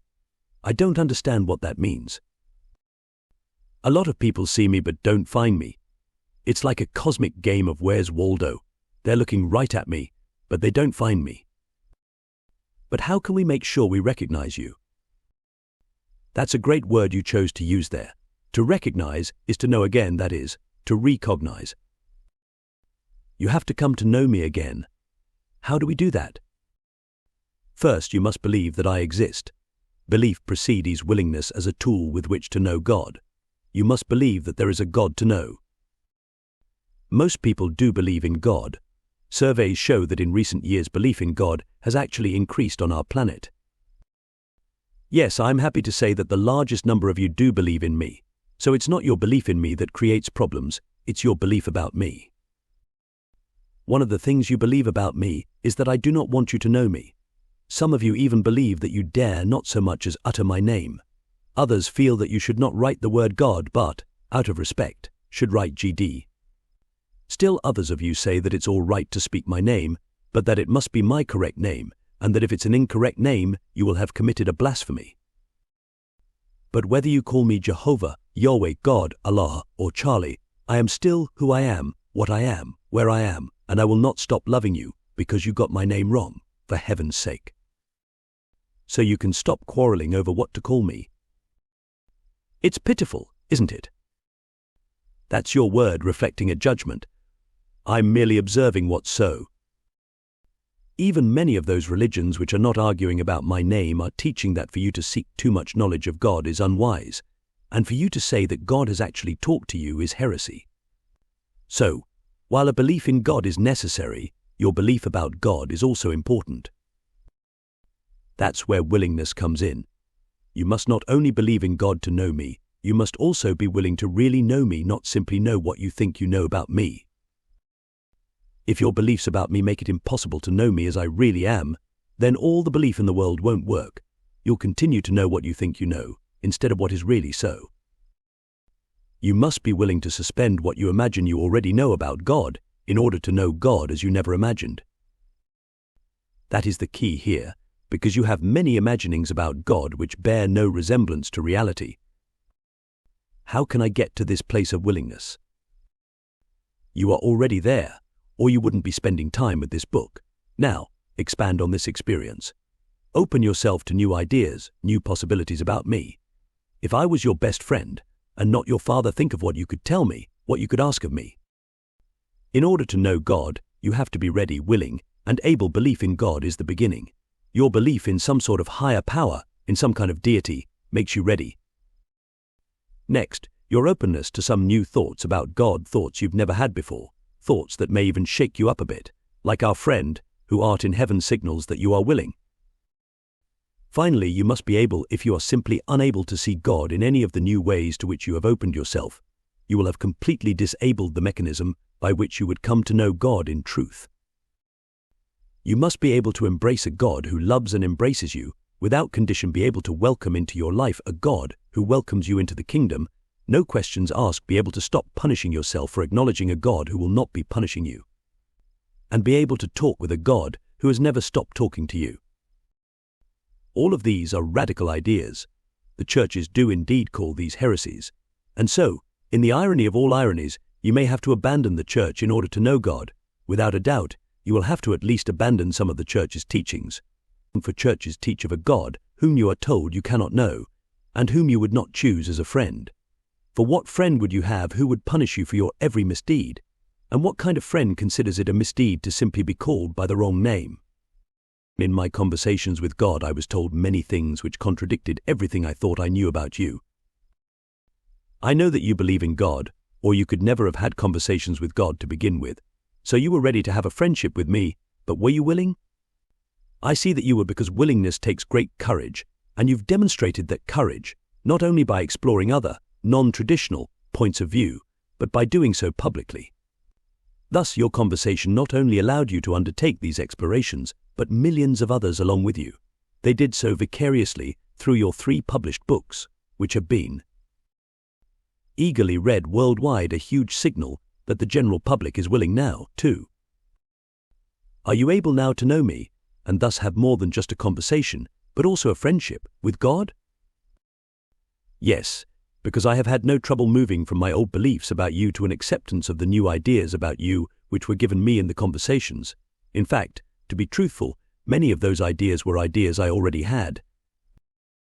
In this sense, the CWG trilogy was not so much a revelation as it was a confirmation. My mail over the past 5 years tells me it was that way for thousands of others as well, and this is as good a place as any to tell the story of how the book was written. The Conversations with God dialogue was not written as a book. Unlike the material I am now writing, I had no idea, when the dialogue began, that it was ever going to see print. As far as I knew, I was having a private process, to which no one else would ever be privy. That process began on a night in February of 1992 when I was on the verge of falling into chronic depression. Nothing had been going right in my life. My relationship with my significant other was kaput, my career had hit a dead end, and even my health was failing. Usually in my life it had been one thing or another, but now it was everything at once. The whole construction was collapsing, and I couldn't seem to do anything to stop it. It wasn't the first time that I'd stood by helplessly, watching what I had thought would be a permanent relationship dissolve right before my eyes. Nor was it the second, or third, or fourth. I was becoming very angry about my inability to hold a relationship together, my apparent total lack of understanding about what it takes to do that, and the fact that nothing I tried seemed to work. I was coming to feel that I had simply not been given the equipment to play the game of life, and I was furious. My career wasn't going any better. Things had pretty much dwindled to nothing, my over 30 years of hovering around the broadcasting and journalism businesses reaping pitifully meager rewards. I was 48 years old with nothing much to show for a half-century on the planet. Not surprisingly, my health had taken a downhill turn as well. I'd suffered a broken neck in a car accident a few years before and hadn't ever fully recovered. Prior to that in my life, I'd had a collapsed lung and suffered from ulcers, arthritis, and severe allergies. I felt at 48 as if my body was falling apart, and so it was that on a February night in 1992, I awoke with anger in my heart. Tossing and turning as I tried to go back to sleep, I was a mountain of frustration. Finally, I threw back the covers and stomped out of the bedroom. I went where I always go in the middle of the night when I'm seeking wisdom, but there was nothing decent in the refrigerator, so I found myself on the couch instead. There I sat, stewing in my own juice. Finally, in the moonlight streaming through the window, I saw a yellow legal pad on the coffee table in front of me. I picked it up, found a pen, flicked on a lamp, and began writing an angry letter to God. What does it take to make life work? What have I done to deserve a life of such continuing struggle? And what are the rules here? Somebody tell me the rules. I'll play, but first somebody has to tell me the rules. And after you tell me, don't change them. On and on like that I wrote, scribbling madly all over the pad, writing very large, as I do when I am angry, pressing down so hard that a person could hold a sheet 5 pages lower up to the light and see what I had written. Finally, I'd emptied myself out. The anger, frustration, and near hysteria had dissipated, and I remember thinking, I've got to tell my friends about this. A yellow legal pad in the middle of the night might be the best therapy, after all. I held out my arm to put down the pen, but it wouldn't leave my hand. That's amazing, I thought to myself. A few minutes of intensive writing and your hand cramps so badly, you can't even let go of the pen. I waited for my muscles to relax, but was struck instead with a feeling that there was something more I needed to write. I watched as I brought pen back to paper, fascinating myself even as I did it, because I knew of nothing more that I wanted to write. Yet here I was acting as if there was more to be written. No sooner had the pen reached the pad than my mind filled with a thought. The thought was said to me by a voice. It was the softest, kindest, most gentle voice I had ever heard. Except that it wasn't a voice. It was what I could only call a voiceless voice. Or maybe, more like a feeling that had words all over it. The words that I heard in this way were, "Neale, do you really want answers to all of these questions, or are you just venting?" I remember thinking, I are venting, but if you've got answers, I'd sure as hell like to know what they are, to which I received the reply, "You are sure as hell about a lot of things, but wouldn't you rather be sure as heaven?" And I found myself answering, what in the hell is that supposed to mean? Thereafter came the most extraordinary thoughts, ideas, communications, call them what you will, that I've ever experienced. The thoughts were so stunning that I found myself writing them down and responding to them. The ideas being given to me through me were answering my questions, but they were also bringing up other questions I'd never had before. So here I was, having a pen and paper dialogue. It went on for 3 hours, and then suddenly it was 7:30 in the morning, and the house was starting to come alive, so I put the pen and pad away. It was an interesting experience, but I didn't make much more of it until the next night when I was awakened out of a sound sleep, at 4:20 in the morning, as abruptly as if someone had come into the room and flipped the light switch. I sat up in bed, wondering what that was all about, when I felt an urgent pull to get out of bed and back to the yellow legal pad. Still wondering what was going on, and why, I stumbled around the house, found the pad, and returned to my nesting place on the living room sofa. I began writing again, picking up right where I had left off, asking questions and receiving answers. I don't think I know to this day what made me begin to write it all down, or save the stuff I'd written. I guess I thought I was going to be keeping a journal, or a special little diary. I had no idea that it would one day be published, let alone read from Tokyo to Toronto, San Francisco to Sao Paulo. It is true that at one point in the dialogue the voice said, "This will one day become a book." But I thought to myself, yeah, you and 100 other people are going to send your middle of, then night mental meanderings to a publisher, who is going to say, of course, "Why, we'll publish this at once." And that first dialogue went on for a year, me being awakened in the darkness at least 3 nights a week. One of the questions I am most frequently asked is, when did I decide, when did I know, that it was God I was talking to? During the first several weeks of the experience, I didn't know what to think about what was happening. At first, a part of me thought I was just talking to myself. Then, somewhere along the way, I wondered if it couldn't be my so-called higher self I'd heard about, from which I was drawing the answers to my questions. But finally, I had to let go of my self-judgments and fear of ridicule and call it exactly what it seemed to be, a conversation with God. This occurred the night I heard the statement, "There is no such thing as the 10 Commandments." Nearly half of what ultimately became Book 1 had been written when this spectacular assertion was made. I'd been exploring the question of the path to God, and which was the right one. Do we earn our way to heaven by being good? I wanted to know, or are we free to act as we wish without being punished by God? Which is it, I asked, traditional values, or make it up as you go along? Which is it, the 10 Commandments or the 7 steps to enlightenment? When the reply was that the 10 Commandments don't exist, I was flabbergasted. Even more flabbergasting, though, was the explanation.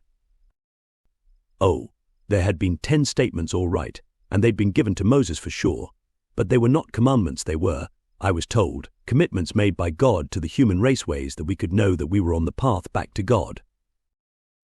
This was unlike anything else in the dialogue to that point. This was breakthrough information. Some of what I'd heard in the conversation up until that moment I knew I had heard before, from other teachers or other sources, or perhaps read somewhere. but such astonishing statements about the 10 Commandments I knew I'd never heard before. Furthermore, these ideas violated everything I'd ever been taught or thought about the subject. Years later, I received a letter from a theology professor at a major East Coast university saying this was the most original new perspective on the 10 Commandments to be published in 300 years, and that while he wasn't sure he agreed with CWG's statements, but they would provide his theology classes with rich material for serious debate and discussion for many terms to come. At the time, though, I didn't need any letters from theology professors to know that what I'd heard was very special and came from a very special source. I began to experience that source as God. Nothing has changed my mind about it since. In fact, the information which came through in the rest of the 800-page dialogue, including the extraordinary information about life among highly evolved beings in the universe in Book 3, and the outline for building a new society on planet Earth in Book 2, has only made me more convinced than ever. I'm very glad to hear that, and it's interesting that you should point to this portion of our dialogue, because this was also the section where I last talked about knowing God. It was there that I said, in order to truly know God, you have to be out of your mind. Come to me, I said, along the path of your heart, not through a journey of your mind. You will never find me in your mind. In other words, you can't really know me if you think about me too much.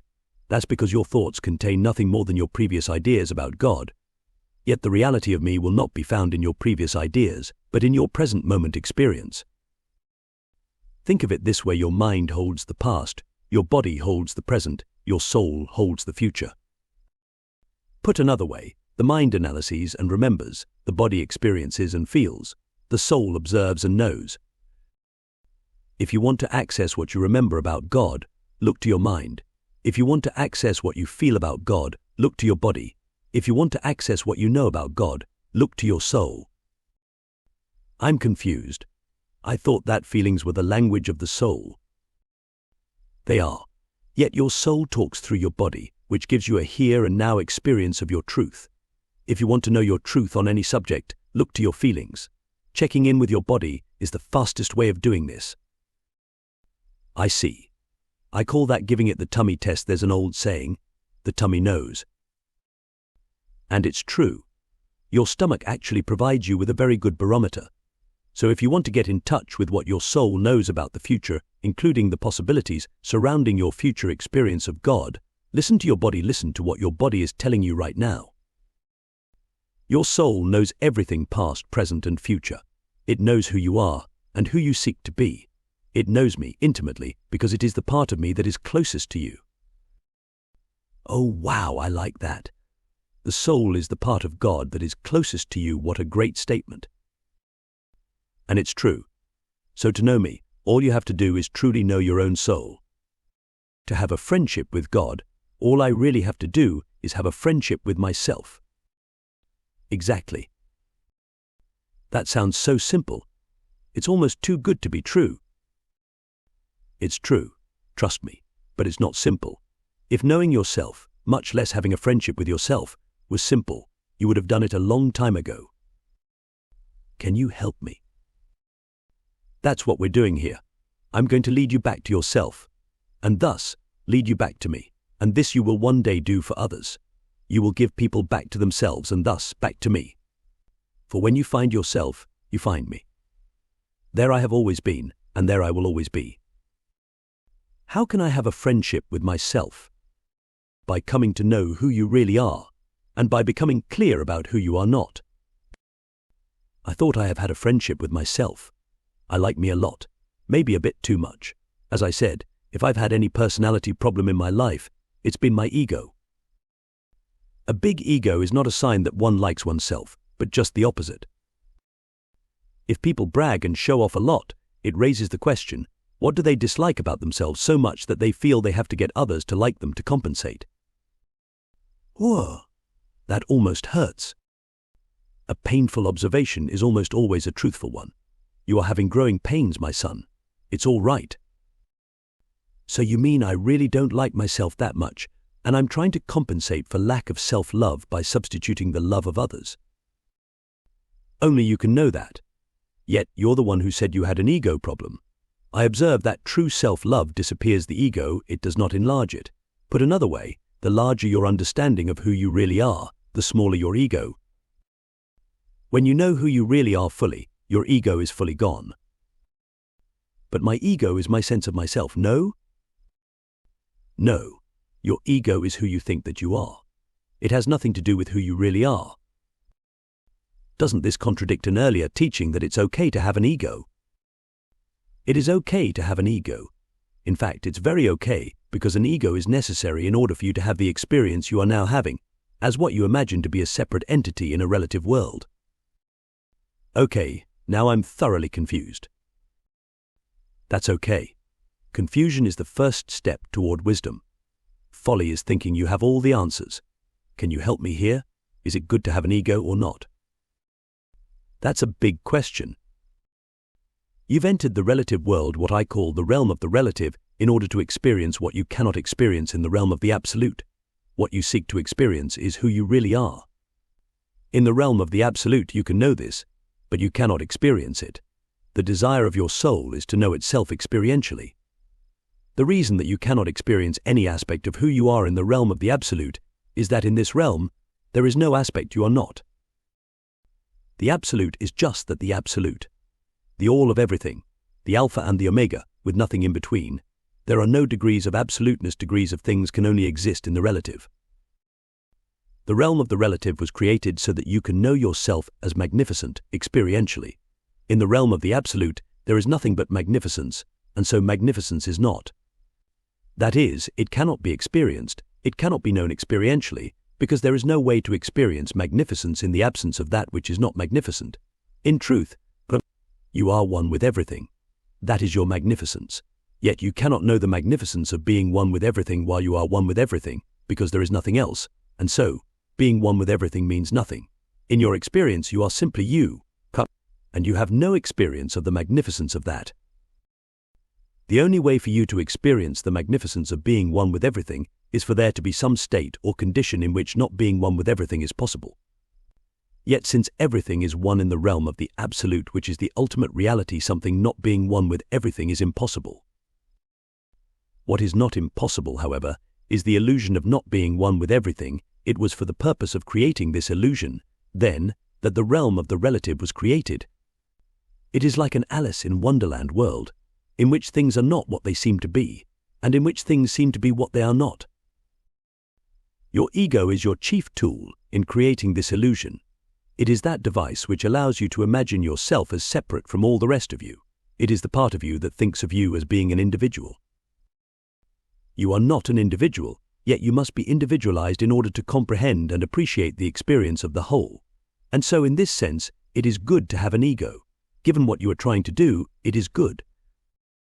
Yet too much ego is given what you are trying to do not good. That's because what you are trying to do is use the illusion of separateness to better comprehend and appreciate the experience of oneness, which is who you really are. When the ego becomes so enlarged that all you can see is the separate self, all chance of experiencing the unified self is gone, and you are lost. You have literally become lost in the world of your illusion, and you may remain lost in that illusion for many lifetimes until you finally bring yourself out of it, or until somebody else, another soul, pulls you out. This is what is meant by giving you back to yourself. This is what the Christian churches meant by their concept of a savior. The only mistake those churches made was in declaring themselves and their religions to be the only way to be saved, thus reinforcing once again the illusion of separateness, the very illusion from which they would seek to save you. So, you ask if it is good to have an ego, and that is a very large question. It all depends on what you are trying to do. If you are using the ego as a tool with which to ultimately experience the only reality, it is good. If the ego is using you to stop you from experiencing that reality, then it is not good. To the degree that it is stopping you from doing what you came here to do, it is not good.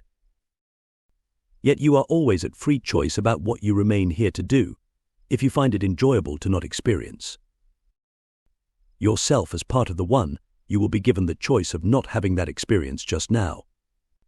Only when you've had enough of the separateness, enough of the illusion, enough of the loneliness and the painfulness, will you seek to find your way home, and then you will find that I will be there, that I have always been there. Always. Ask a question, get an answer. especially when you're asking God. Yes, I see. I mean, it's not as if you have to stop and think about these things. No, the answer is right there, on the tip of my tongue. It's right on the tip of your tongue, too, I might add. What does that mean? I mean, I'm not keeping these answers to myself. I never have been. All the answers to all of life's questions are, quite literally, on the tip of your tongue.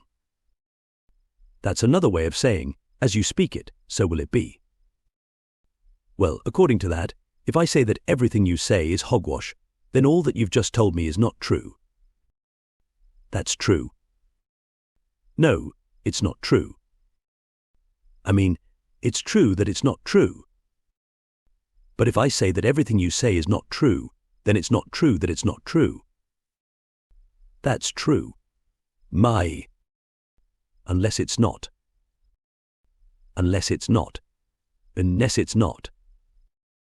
You see, you are creating your own reality. That's what you say. That's right. But if I don't believe what you say, then you will not experience it as your reality. But catch the closed circle here, because if you do not believe that you create your own reality, then you will experience your reality as something you did not create, proving that you create your own reality. Oh boy, I feel like I'm in the Hall of Mirrors. You are, my wonderful one, in more ways than you could know, for everything that you see is a reflection of you. And if the mirrors of life show you distortions, it is a reflection of your distorted thoughts about you. That gets me back to where I was before we got off on this tangent.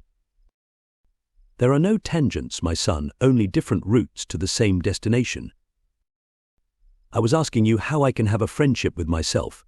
You said I can know God when I know my own soul, that I can have a friendship with God when I have a friendship with myself. And I asked you how I can do that.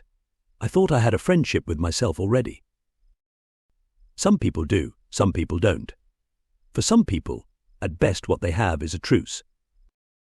Maybe what you said about a large ego being a sign that I do not like myself is true. I'm going to think about that. It's not that people don't like themselves completely. It's just that there's a part of themselves they don't like, and so the ego compensates by trying to get other people to like them. Of course, they don't show the part of themselves they don't like to others until this growing intimacy of a relationship makes it impossible not to.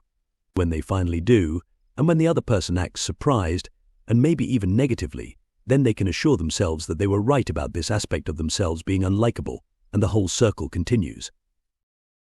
It's a very complex process, and you move through it every day. You should have been a psychologist. I invented psychology. I know. I was just kidding. I know. You see, kidding is a thing people do when you're right. Enough. I was just kidding. You make me laugh. You know that? I make you laugh? You make me laugh. That's what I like, a God with a sense of humor. Laughter is good for the soul. Couldn't agree more, but could we get back to the question? How can I have a friendship with myself? By coming to clarity on who you really are and who you are not. Once you know who you really are, you'll fall in love with yourself. Once you fall in love with yourself, you'll fall in love with me. How can I come to clarity about who I am and who I am not? Let's start with who you are not first, because this is where the biggest problem is. Okay, who am I not? You are not first and foremost. I want to tell you that you are not your past. You are not your yesterdays. You are not what you did yesterday, what you said yesterday, what you thought yesterday. What? A lot of people are going to want you to think that you are your yesterdays. In fact, some others are going to insist that you be. They will do this because they have a big investment in your continuing to show up that way. For one thing, they can then be right about you. For another, they can then depend on you. When other people see you as bad, they don't want you to change because they want to continue being right about you. This allows them to justify how they are treating you. When other people see you as good, they don't want you to change because they want to continue being able to depend on you. This allows them to justify how they expect you to treat them. What you are invited to do is live in the moment. Create yourself anew in the present moment. This allows you to separate yourself from your former ideas about you, a remarkable percentage of which are based on other people's ideas about you. How can I forget my past? Other people's ideas about me are based, in part at least, on their experience of me, on my behaviors in the past. What do? Just forget that I did those things? Pretend they don't matter? Neither. Yeah, neither. Do not seek to forget your past, seek to change your future. The worst thing you could do is forget your past. Forget your past and you forget all that it has to show you, all that it gave you as its gift. Neither pretend that it doesn't matter. Rather, acknowledge that it does matter and that, precisely because it does, you have decided not to repeat certain behaviors ever again. Yet, once you have made that decision, let go of your past. Letting go of it does not mean forgetting it. It means stopping the holding on, ending the clinging to your past as if you are going to drown without it. You are drowning because of it. Stop using your past to keep you afloat in your ideas of who you are. Let go of these old logs and swim to a new shore. Even people with a wonderful past are not served by holding on to it as if that is who they are. This is called resting on your laurels, and nothing stops growth faster. Neither rest on your laurels nor dwell on your failures. Rather, start over, begin anew in each golden moment of now. But how can I change behaviors that have become habitual or character traits that have become ingrained? By asking yourself one simple question: is this who I am? It's the most important question you will ever ask yourself. You may ask it profitably before and after every decision in your life, from what clothes to wear, to what job to take, from whom to marry, to whether to marry at all. And certainly it is a key question to ask when you catch yourself in behaviors you say you want to discontinue. And this will change long-held character traits or behaviors. Try it. Okay, I will. Good. Yeah. After I decide who I am not, and after I free myself from the idea that I am my past, how do I discover who I am? It is not a process of discovery, it is a process of creation. You cannot discover who you are because you should be coming from ground zero when you decide this. You are not deciding this based on your discoveries, but rather based on preferences. Do not be who you thought you were, be who you wish you were. That's a big difference. It's the biggest difference of your life. Up to now you've been being who you thought you were. From now on you are going to be a product of your highest wishes. Can I really change that much? Of course you can. But remember, it's not about changing and thus suddenly becoming acceptable. You're acceptable right now in the eyes of God. You are only changing because you choose to change. You choose to. The grandest version of the greatest vision I've ever had about who I am. Precisely. And a simple question like, is this who I am, will bring me to that. It will, unless it won't. But it is a very, very powerful tool. It can be transformational. It is powerful because it contextualizes what is happening. It makes it clear what you are doing. I observe that many people do not know what they are doing. What do you mean? What are they doing? They are creating themselves. Many people do not understand this. They do not see that this is what is happening, that this is what they are doing. They do not know that this is, in fact, the purpose of all life. Because they do not know this, they do not realize how important, how impactful every decision is. Every decision you make, every decision is not a decision about what to do. It's a decision about who you are. When you see this, when you understand it, everything changes. You begin to see life a new way. All events, occurrences, and situations turn into opportunities to do what you came here to do. We did come here with a mission, didn't we? Oh yes, most assuredly. It is the purpose of your soul to announce and to declare, to be and to express, to experience and to fulfill who you really are. And who is that? Whoever you say you are. Your life lived is your declaration.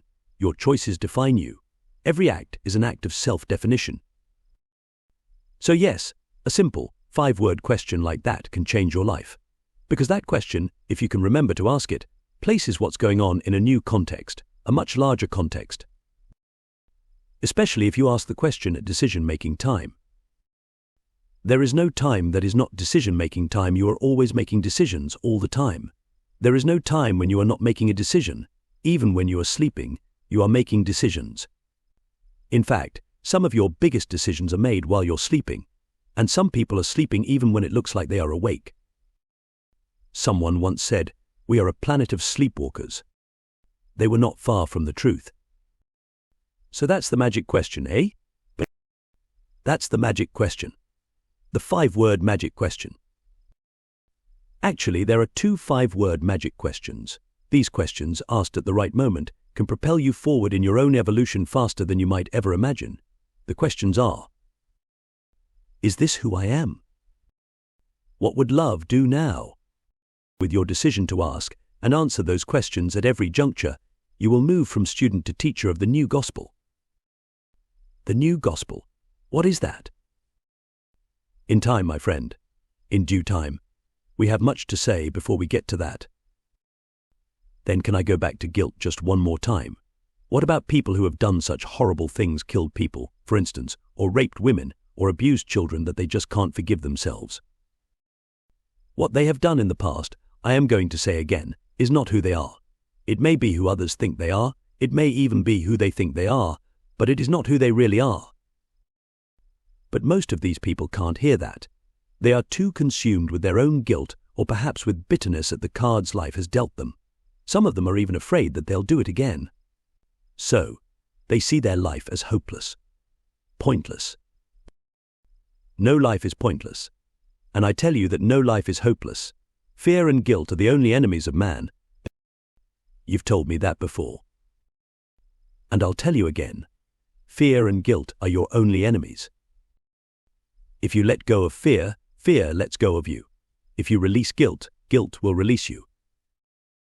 How do we do that? How do we let go of fear and guilt? By deciding to. It is an arbitrary decision, based on nothing but personal preference. You simply change your mind about yourself and how you choose to feel. It is, as your Harry Palmer says, only a decision is required to change one's mind. Even a murderer can change his mind. Even a rapist can recreate himself anew. Even a child abuser can be redeemed. All it takes is a decision deep in the heart and soul and mind: this is not who I am.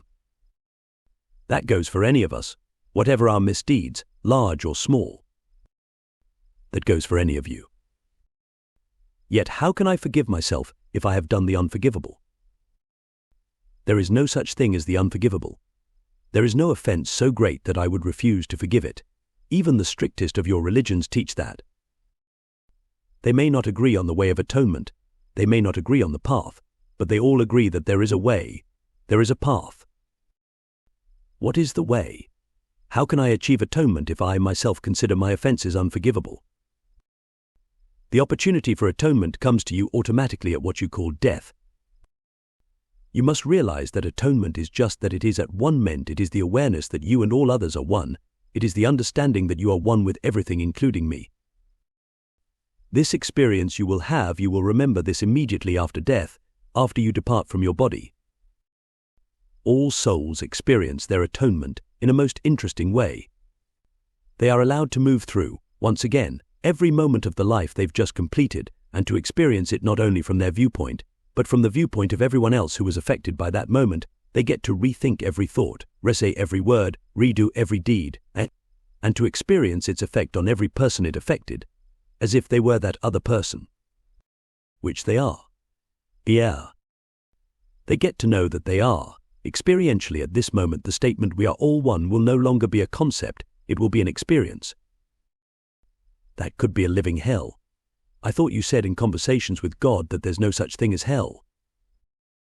There is no place of everlasting torment and damnation such as you have created in your theologies, but you will all of you experience the impact, the outcome, and the results of your choices and decisions.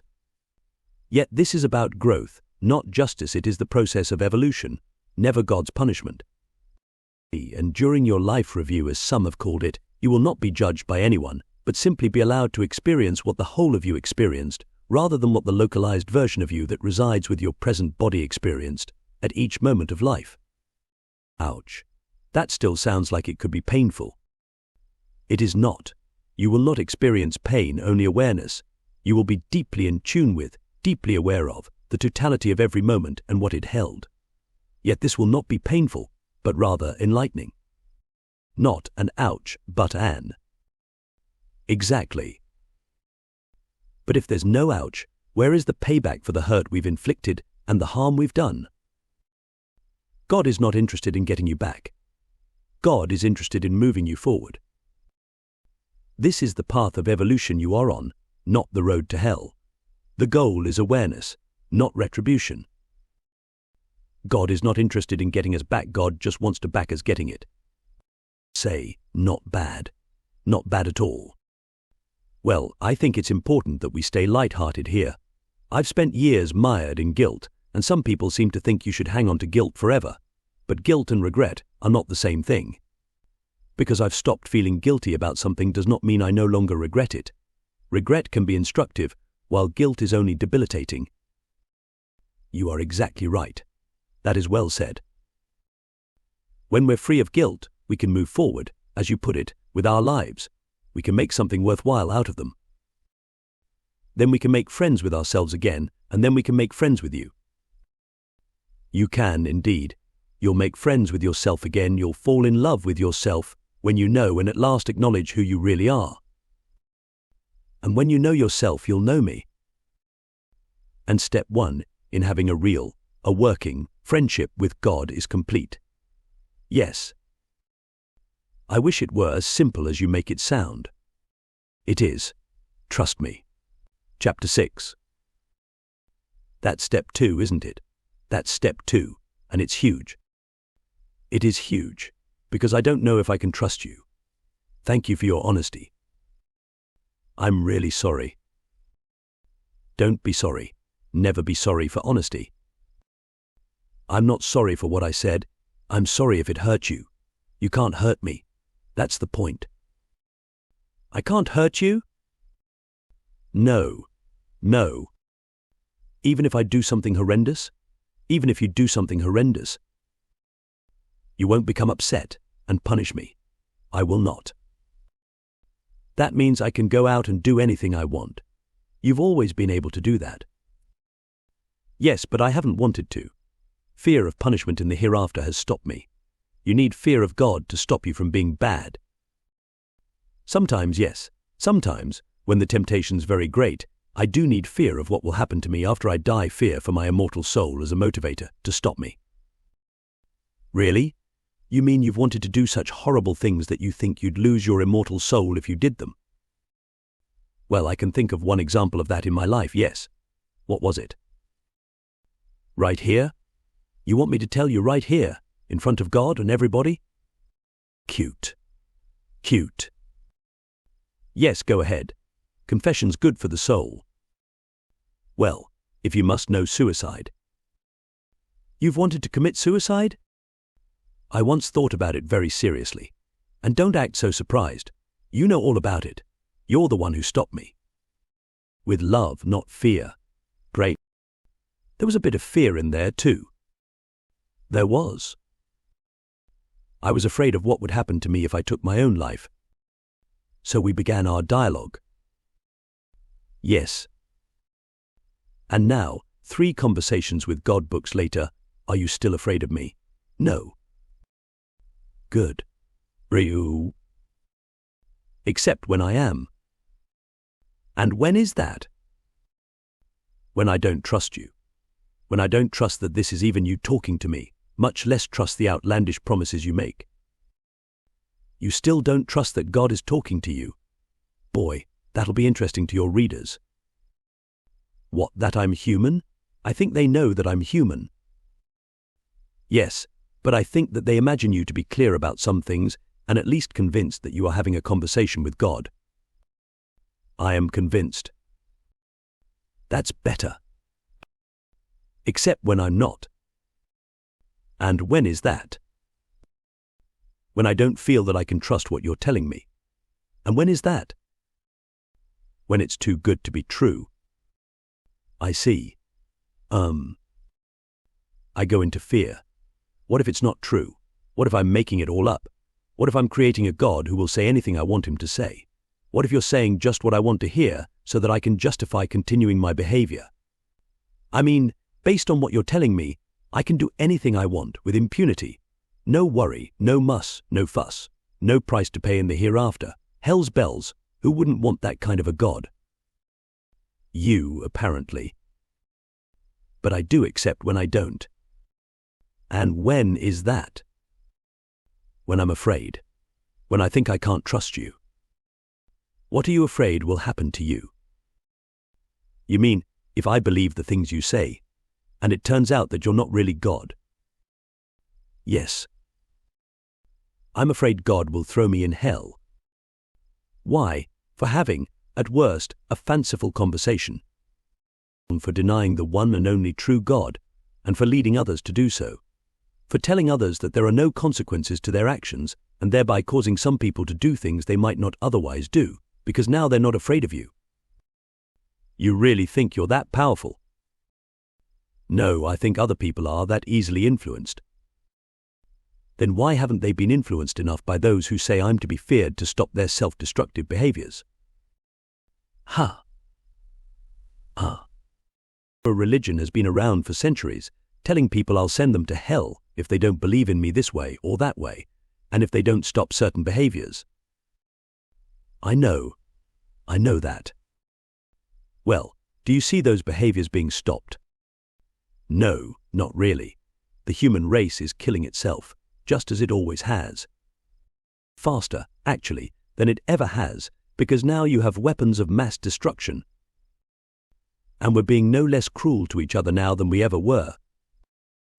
That's my observation as well. So what makes you think that if, after centuries, millennia, really of religion not having easily influenced people, that somehow you're going to easily influence them, and also then be personally accountable for their actions?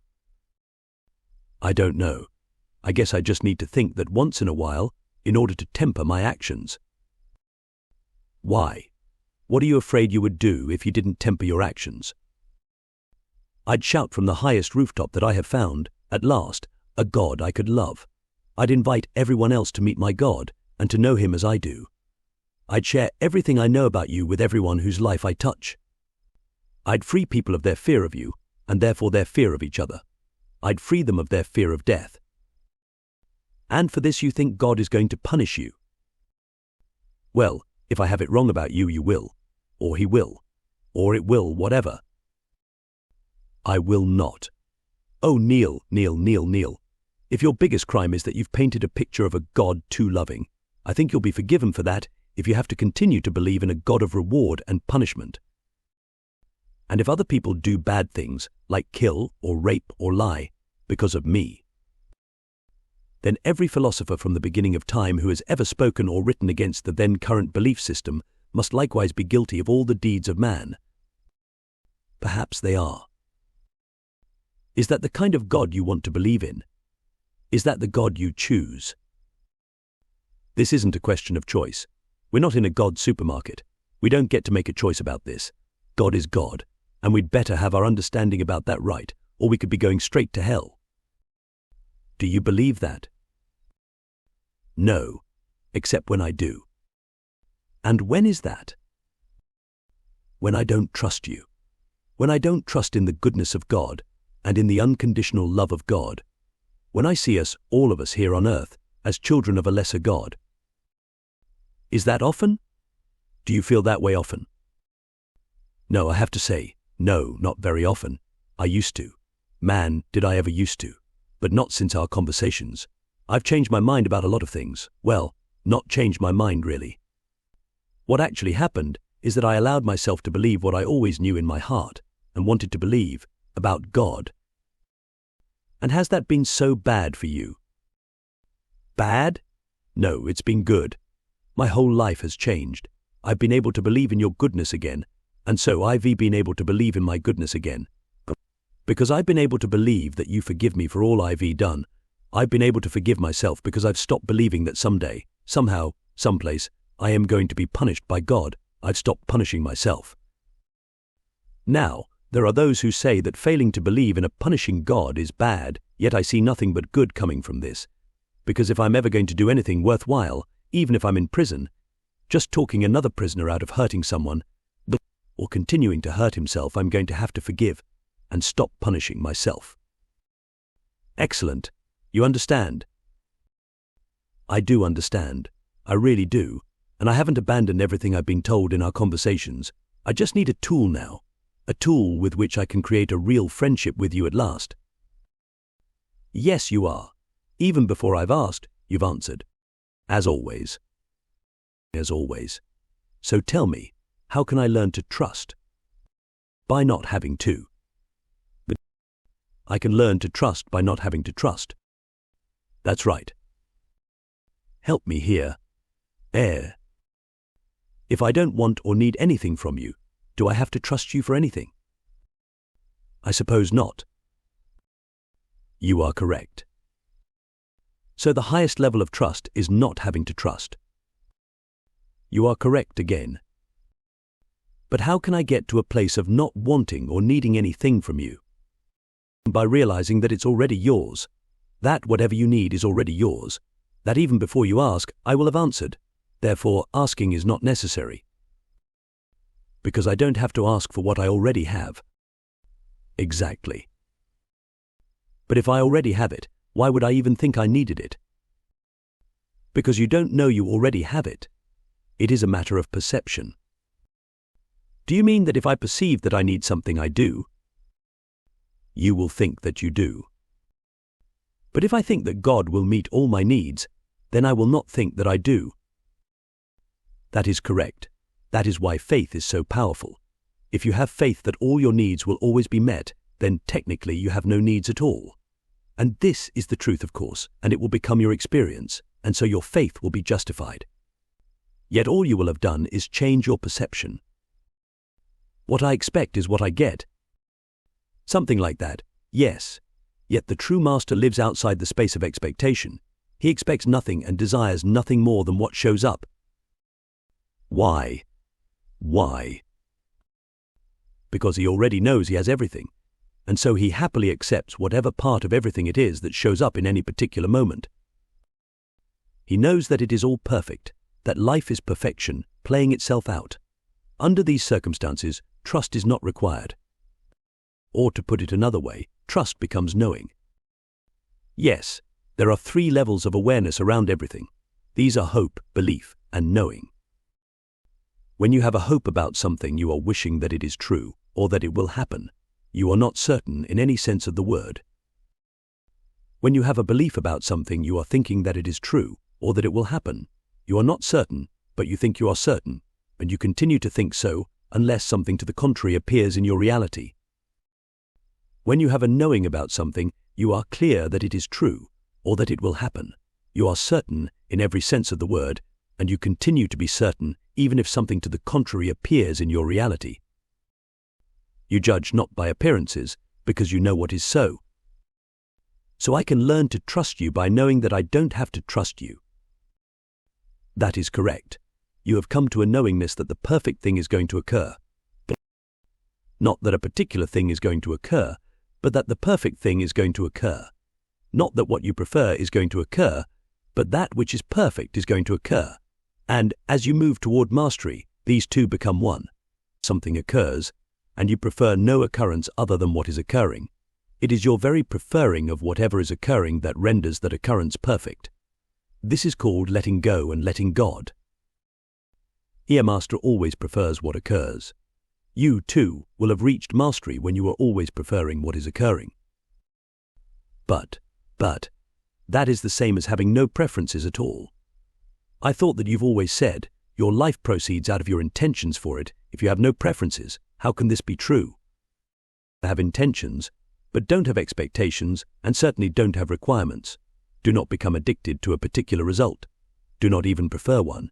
Elevate your addictions to preferences and your preferences to acceptances. That is the way to peace. That is the way to mastery. A wonderful teacher and writer, Ken Keyes, Jr., talked about just this idea in an exceptional book called A Handbook to Higher Consciousness. Indeed, his formulations in that book were very important and for many people groundbreaking. But he spoke of changing addictions to preferences. He had to learn how to do that in his own life, because for most of it he was in a wheelchair, immobile from the chest down. Had he been addicted to greater mobility, he could never have found a way to be happy. But he came to realize that it was not outer circumstances that were the source of happiness, but rather our inner decisions about how we choose to experience them. This formed the core of his writing, though most of his books didn't mention his physical challenges. So when he was asked to give lectures, people were often shocked to see him virtually immobile, in his wheelchair. He wrote with such joy of love and life that they imagined him to have everything he ever wanted. He did have everything he ever wanted, but those last 3 words contain an enormous secret. The secret of life is not to have everything you want, but to want everything you have. To borrow from another wonderful writer, John Gray. John is a wonderful writer, that is true, but who do you think is borrowing from whom? I gave him those ideas, just as I inspired Ken Keyes. Who is there with you now? Who is, indeed, and free of his wheelchair, I might add. I'm so glad. It's a shame he had to spend so much of his life in one. It is not a shame. It is a blessing. Ken Keyes changed millions of lives because he was in that wheelchair. Millions of lives. Let's make no mistake about this. Ken's life was a blessing, as was every circumstance in it. It provided the exact and perfect people, places and events to produce for the soul, then calling itself Ken, the experience and the expression for which it yearned, and which it had intended. This is true of everyone's life.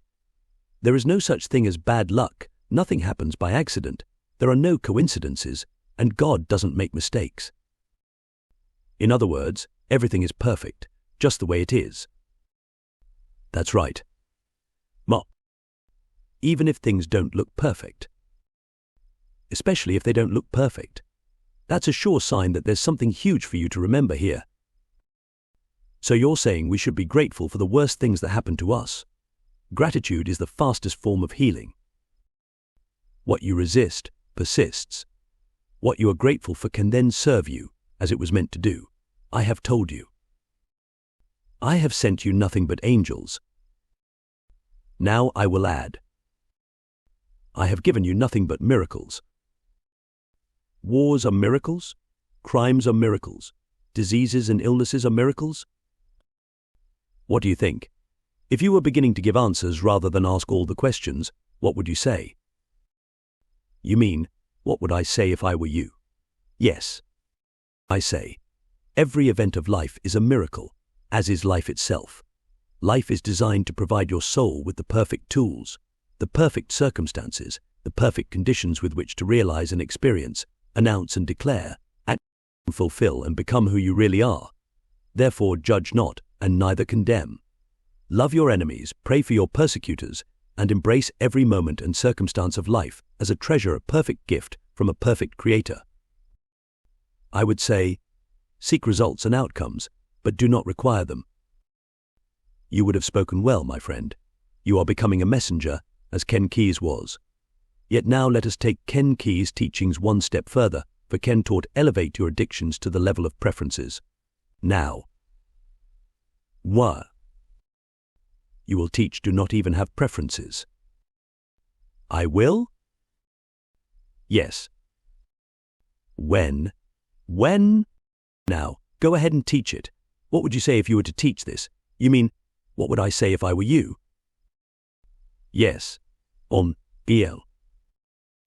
I would say, if you require a certain result in order to be happy, you have an addiction. If you simply desire a certain result, you have a preference. If you have no preference whatsoever, you have acceptance. You have achieved mastery. Good. That is very good. But I have a question. Isn't setting one's intentions the same as announcing one's preferences? Not at all. You can intend for something to happen without preferring it to. In fact, holding a preference is an announcement to the universe that alternative outcomes are possible. God doesn't imagine such things, so God never has preferences. Do you mean that God actually intended everything that has happened on earth to happen? How else could it have happened? Is it your imagining that anything can happen that is against God's will? When you put it that way, it feels like the answer must be no. Yet when I look at all the awful things that have occurred in the history of the world, I find it hard to believe that God could have intended for those things to occur. My intention is to allow you to choose your own outcomes, to create and experience your own reality. Your history is a record of what you have intended, and what you have intended, I have intended, since there is no separation between us. It does not feel to me as though everything that has happened in human history, or even all that has happened in my own life, is in every case what was intended. It feels as if there have been what I would call unintended results many times along the way. No results are unintended, although many are unanticipated. But how can a thing be unanticipated if it is intended? And conversely, how can a thing that is intended be unanticipated? What you always intend at the soul level is to produce the outcome that is perfectly reflective of your current state of evolution so that you can experience who you are. This is also the outcome that is perfectly suited to facilitate your movement to the next highest state so that you can become who you seek to be. Remember that the purpose of life is to recreate yourself anew in the next grandest version of the greatest vision ever you held about who you are. I bet I could repeat that in my sleep. Which is interesting because when you can repeat that in your sleep, it is a sure sign that you are awake at last. That's clever. That's a neat twist. All of life is, my friend. All of life is. So, what have we learned here? What have you been caused to remember? That what I intend is always what is happening, but what is happening may not always be what I anticipated. But how can this be possible? It occurs when you are not very clear about what you are intending. You mean I think I'm intending one thing and I'm actually intending another? Exactly. At the physical level you believe you are calling forth a particular result, but at the soul level you are calling forth another. Man, that's crazy making. How can I possibly know what to expect if I'm creating my reality at levels of consciousness that I'm not even in touch with? You can't. That's why it is said, live your life without expectations. That is also why you have been told, in every circumstance and situation, and in the face of any result or outcome, to see the perfection. You did say both of those things in conversations with God. And now, so that you may understand more fully, let us talk briefly about the three levels of experience: superconscious, conscious, and subconscious. The superconscious level is the place of experience at which you know about and create your reality with full awareness of what you are doing. This is the soul level. Most of you are not aware at a conscious level of your superconscious intentions unless you are. The conscious level is the place of experience at which you know about and create your reality with some awareness of what you are doing. How much of what you are aware of depends upon your level of consciousness. This is the physical level. When you are committed to the spiritual path, you move through life ever seeking to elevate your consciousness, or to enlarge the experience of your physical reality to include and encompass a larger reality that you know exists. The subconscious level is the place of experience at which you do not know about or consciously create your reality. You do so subconsciously, that is, with very little awareness that you are even doing this, much less why. This is not a bad level of experience, so do not judge it. It is a gift because it allows you to do things automatically, such as grow your hair, or blink your eyes, or beat your heart, or create an instant solution to a problem. Yet if you are unaware of what parts of your life you have chosen to create automatically, you might imagine yourself to be at the effect of life, rather than at cause in the matter. You could even see yourself as a victim. Therefore, it is important to be aware of what you have chosen to be unaware of. Later, toward the end of this dialogue, I will speak to you again of awareness, and the differing levels of awareness which produce the experience that some of you call enlightenment. Is there a way to set the same intentions on the conscious, superconscious, and subconscious levels at the same time? Yes. This 3-in-1 level of consciousness might be called supraconsciousness. Some of you also call it Christ consciousness or elevated consciousness. It is fully integrated consciousness. When you are in this place, you are fully creative. All 3 levels of consciousness have become one. You are said to have it all together, but it is really more than that, because in this, as in all things, the whole is greater than the sum of the parts. Supraconsciousness is not simply a mixture of the superconscious, the conscious, and the subconscious. It is what happens when all are mixed, and then transcended. You then move into pure beingness. This beingness is the ultimate source of creation within you. And so, For a person of elevated consciousness, outcomes and results are always intended and never unanticipated. Indeed, that is true. And the degree to which a result appears unanticipated is a direct indication of the level of consciousness at which an experience is being perceived. That is precisely correct. Therefore, the master is one who always agrees with results, even if they do not appear favorable, because he knows that at some level he must have intended them. You understand now. You are beginning to comprehend something that is very complex, and that is why the master sees everything as perfect.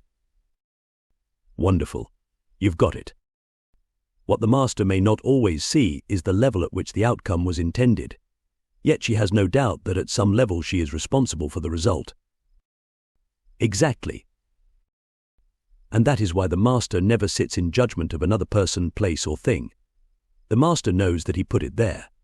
He's aware that at some level he created what he is experiencing. Yes. Gordon. And that if he doesn't like what he's created, it's up to him to change it. Yes. And that condemnation has no part in that process. Indeed, that which you condemn you keep in place. This is also very deep, very complex. Your understanding of it is perfect, just as it would be perfect if I did not understand it. Indeed. We are, all of us, exactly where it is perfect for us to be, all the time. Exactly, or you wouldn't be there. And we need nothing more for our evolution than exactly what we have and are experiencing right now. Once more, you are correct. And if we don't need anything, we don't have to trust God. That is what I have been saying, yes. And when we don't have to trust God, then we actually can. Because trust then means not having to have a particular result, but rather knowing that whatever results is for our highest good. You have brought it full circle. Bravo. The beauty of this is that not needing a particular result frees the subconscious mind from all thoughts about why you can't have a particular result, which in turn opens the path to the particular result which was consciously intended. Yes, you are able to put more things on automatic. When you face a challenge, you automatically assume that things will go well. When you face some difficulty, you automatically know that it will be handled. When you encounter a problem, you automatically understand that it has already been solved for you automatically. You have created these outcomes subconsciously. Things start to happen automatically, seemingly without any effort on your part at all. Life starts working. Things start coming to you rather than you having to chase after them. This change occurs without conscious effort, just as negative, self-defeating, self-denying thoughts about who you really are and what you can be, do, and have were acquired subconsciously, so too are they released subconsciously. You don't know how or when you picked up such ideas, and you won't know how or when you drop them. Life will simply and suddenly change for you. The time between your thinking a thought consciously and it being made manifest in your reality will begin to shrink. Ultimately, it will disappear altogether, and you will create results instantly. And actually, I am not creating results at all, but simply realizing they are already there. Everything has already been created, and I am experiencing the outcome I am able to choose, given my understandings and my perception. I see that you are now a messenger. You are one who brings a message rather than one who seeks it. You are able now to articulate the entire cosmology. You have even worked into your last statement the truth about time. Yes, time as we have understood it does not exist. There is only one moment, the eternal moment of now. All things that have ever happened are happening, and ever will happen, occurring right now. As you explained in Conversations with God, Book 3, it's like a giant CD-ROM. Every possible outcome has already been programmed. We experience the outcome we produce by the choices we make, like playing games with a computer. All of the computer's moves already exist. Which outcome you experience depends on which move you make. That is a very good example, because it allows for quick understanding. It has one drawback, however, which is, and it likens life to a game. It makes it sound as if all I'm doing is playing with you. Yes, I've received letters from people who were angry about that. They said that if what was said in Conversations with God about events and time were true, they were deeply disappointed. If, after all is said and done, we are all nothing more than pawns, being moved around on the chessboard of life by a God who does so for his own amusement. They were not very happy. Is that the kind of God you think I am? Because if you do, that's what you'll see me as. Humans have been having their thoughts about God and then seeing me as that for thousands of years. This, then, is the greatest secret of all about God.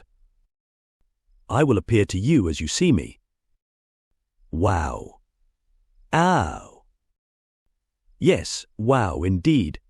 God will seem to be what you seem to see. So how do you see me? I see you as a God who empowers me to create whatever experience I choose and gives me the tools with which to do that. And one of the most powerful of those tools is your friendship with God. Trust Maine on this. I do. I trust you, because I've learned that I don't have to. The process of life is what it is. Trust is not necessary, merely knowing. Exactly. Chapter 7. It hasn't always been like this with me. I didn't always have to have things so exhaustively explained to me before I could trust. In fact, when I was younger, I always trusted that everything would go right. I was a person of unbridled optimism.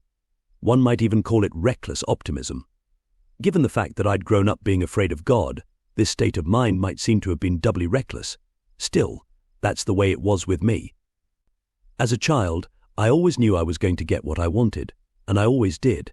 Usually, I might add, without much effort. This really bothered my brother, who used to complain loudly that Neale has all the luck. Once I overheard my dad responding to this complaint. Neale, he said, makes his own luck. He was right, and part of the reason was my parents. My mother imbued me with a love of life and all things creative, and my father blessed me with self-confidence. No matter what the challenge, he asked me over and over again, how are you going to do it if you don't try? He also told me something when I was about 15 years old that I have always remembered. Son, he said, there's no right way to do something. There's only the way you're doing it. Make your way the right way. How do I do that? I asked. And he answered, by getting it done. 35 years later, the Nike company put this neat little philosophy into a 3-word slogan. Just do it. As I said earlier, as a freshman in high school, I jumped right into things. All those extracurricular activities kept me wildly busy, and I did well in the classes I liked: English, speech, political science, music, foreign languages. I have to admit that I barely squeaked by in the subjects that bored me: biology, algebra, geometry, but the University of Wisconsin at Milwaukee accepted my enrollment anyway, on probation. I didn't last very long. The dean of men asked me to give up my chair after just 3 semesters, but I wasn't too upset. I was impatient with life, and I wanted to get into radio, right then, right there. After I flunked out of college, my father said to me, okay, son, you're on your own. I did what I could for you, but you want to do it your way. Part of me was scared out of my mind, and part of me was so excited I couldn't stand it. I'd already been logging some on airtime working gratis for a tiny FM station that had just gone on the air. And when Dad cut me loose, I marched into the general manager's office at another FM station a little further up the dial and boldly told him that he should hire me. Larry LaRue threw his head back and cackled, and why should I do that? I didn't miss a beat. But because I'm better than anyone you've got on the air, Larry stopped laughing, but the smile never left his face. Kid, he said, I like you. You got chutzpah. I didn't know what the word meant then. I remember thinking, this is good. Tell you what, he squeaked toward me in his swivel chair. You come back here at 8 o'clock tonight, and I'll have the nightman show you the ropes. At 9 o'clock you go on. I'll be listening. If I don't call you by 9:30, get out of there, and don't ever let me see you again. His grin became mischievous. Fair enough, I chirped, reaching out to shake his hand. Then I added, be hearing from you tonight. I walked out and nearly lost my lunch in the parking lot. I was still sick to my stomach when I took the mic that night. I gave a tentative station break and rolled right into music. A couple of songs later it was 9:28. There was no call, and I was pretty dejected as I prepared to let the regular night guy take over. He poked his head into the room just as I was gathering my things. The boss is on the back line, he said, and left. I picked up the phone. You're hired, Larry grunted. Stay on till 11. Be in my office tomorrow at 9. I've never forgotten Larry LaRue for giving me that break. A different kind of person might have thrown me out of the place.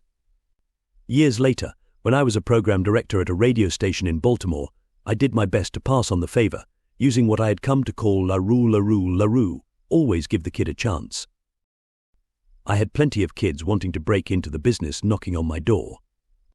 I couldn't just stick them into the studio and put him on the air the way Larry did. We were too important a station in too big a market to get away with that, but I always invited them into my office and gave their audition tape a fair listen. I gave EM tips, too, on what I thought they needed to do to improve. I never hired any of them on the spot, though. I guess those days were over in radio. They certainly are today. There's no place where you can earn your spurs anymore. Today you've got to hit the ground running in any profession. My generation may have been the last to be able to sneak in through the side door. And that's too bad. We need more places where kids can serve their apprenticeships. The pressure to succeed that is placed on today's 20 and 25-year-olds is enormous. To make matters worse, many are now more ill-equipped than ever, which is something I'd like to talk about. The education I received at South Division High School in Milwaukee was equal to what a community college graduate would receive today if he was lucky. You must improve your education systems, reigniting the spirit of inquiry and the joy of learning in your schools. I gave you some wonderful clues on how you might do that in Conversations with God. Book 2.1 will not repeat them here. Rather, I will invite you to review them and to put them into practice. Put them into practice? Life is a process of recreation. You are invited to empower the world to recreate the experience of school in the next grandest version of the greatest vision you ever held about what that is. Recreating school is not all we need to do. We need to make it clear that we are never going to ignite the thinking process and encourage independent inquiry if we allow our children to spend 20 hours a week watching television, then 20 hours more glued to video games. Children will not learn much that way. On the contrary, they will learn a great deal. They will learn how to seek instant gratification, how to expect all life problems to resolve themselves in 28.5 minutes, and how to vent their frustrations over problems that don't instantly resolve themselves by using violence. Entertainment industry executives deny that TV, movie, and video images, however violent, are responsible for young people's violent behavior. Are these the same executives who sell Super Bowl commercials for $500,000 apiece, claiming that they can influence behaviors in 60 seconds? Well, yes, see. But surely it can't be simply video games that are desensitizing kids to death and violence. Kids know it's just a game. Do you know what some police and military academies use to teach professionals quick hand-eye coordination and to shoot to kill without emotion? Video games? I only asked a question. I'll leave you to discover the answer. But could you think of a faster, more effective teaching tool? Oh man, I probably shouldn't have put all this in here. Why not? People don't want social commentary from me, and they certainly don't want it from you. This is a book about God, and God isn't supposed to have opinions on social issues of the day. You mean real life? I mean political and social issues. You're supposed to stick to spiritual matters, and so am I. Is there any matter more spiritual than how to stop your children from killing each other? Do you need many more Columbine high schools to get you to understand that you've got a real problem here? We know we've got a problem, we just don't know how to solve it. You do know how to solve it. You simply have not gathered the will to do so. First, spend more time with your children. Stop acting as if they're on their own from age 11. Get involved and stay involved in their lives. Talk to their teachers. Make friends with their friends. Exert an influence. Have a real presence in their lives. Don't let them slip away from you. Second, take an active stand against violence and role models of violence in their lives. Images do teach. Indeed, imagery teaches faster and imprints deeper than words. Insist that those in charge of retelling your cultural story, movie makers, TV producers, video game manufacturers, and other purveyors of imagery, from comic books to trading cards, create a new cultural story with a new ethic of non-violence. Third, do what it takes to make sure that instruments of violence and tools of violence are unavailable to your children and your teenagers. Prevent easy access and effortless acquisition. Most important, eliminate violence from your life. You are the greatest model for your children. If they see you using violence, they will use violence. Does that mean we shouldn't spank our children? Can you think of no other way to teach those that you say you deeply love? Is startling them, scaring them, or hurting them the only way you can think of to instruct them? Yours is a culture that has long used physical pain as a punishment for unwanted behavior, not only in children, but in adults. You actually kill people to get people to stop killing people. It is insanity to use the energy that created a problem to seek to solve the problem. It is insanity to repeat the behaviors you want to stop in order to stop them. It is insanity to model behaviors all over your society that you say you do not want your offspring to copy. And the highest insanity is pretending that none of this is happening, then wondering why your children are acting insane. Are you saying we are all insane? I am defining insanity. It is up to you to decide who and what you are. You are deciding that every day, every act is an act of self-definition. You've been using some pretty tough words here. That's what friends are for. You want to know what it's like having a friendship with God? This is what it's like. Friends tell you the truth. Friends say it like it is. Friends don't pander to you or tell you only what they think you want to hear. Yet friends don't tell you what is so and then leave you to deal with it. Friends are always there for you, offering constant support, a helping presence and unconditional love. That's what God does. That's what this ongoing dialogue is all about. How long will this dialogue be going on? I thought it would be over at the end of the CWG trilogy. It will go on as long as you choose for it to on. So there will be another book after this. There will definitely be another book after this, as I indicated to you years ago, but it will not be a dialogue book. It won't? No. What kind of book will it be? A book that speaks with one voice. Your voice. Our voice.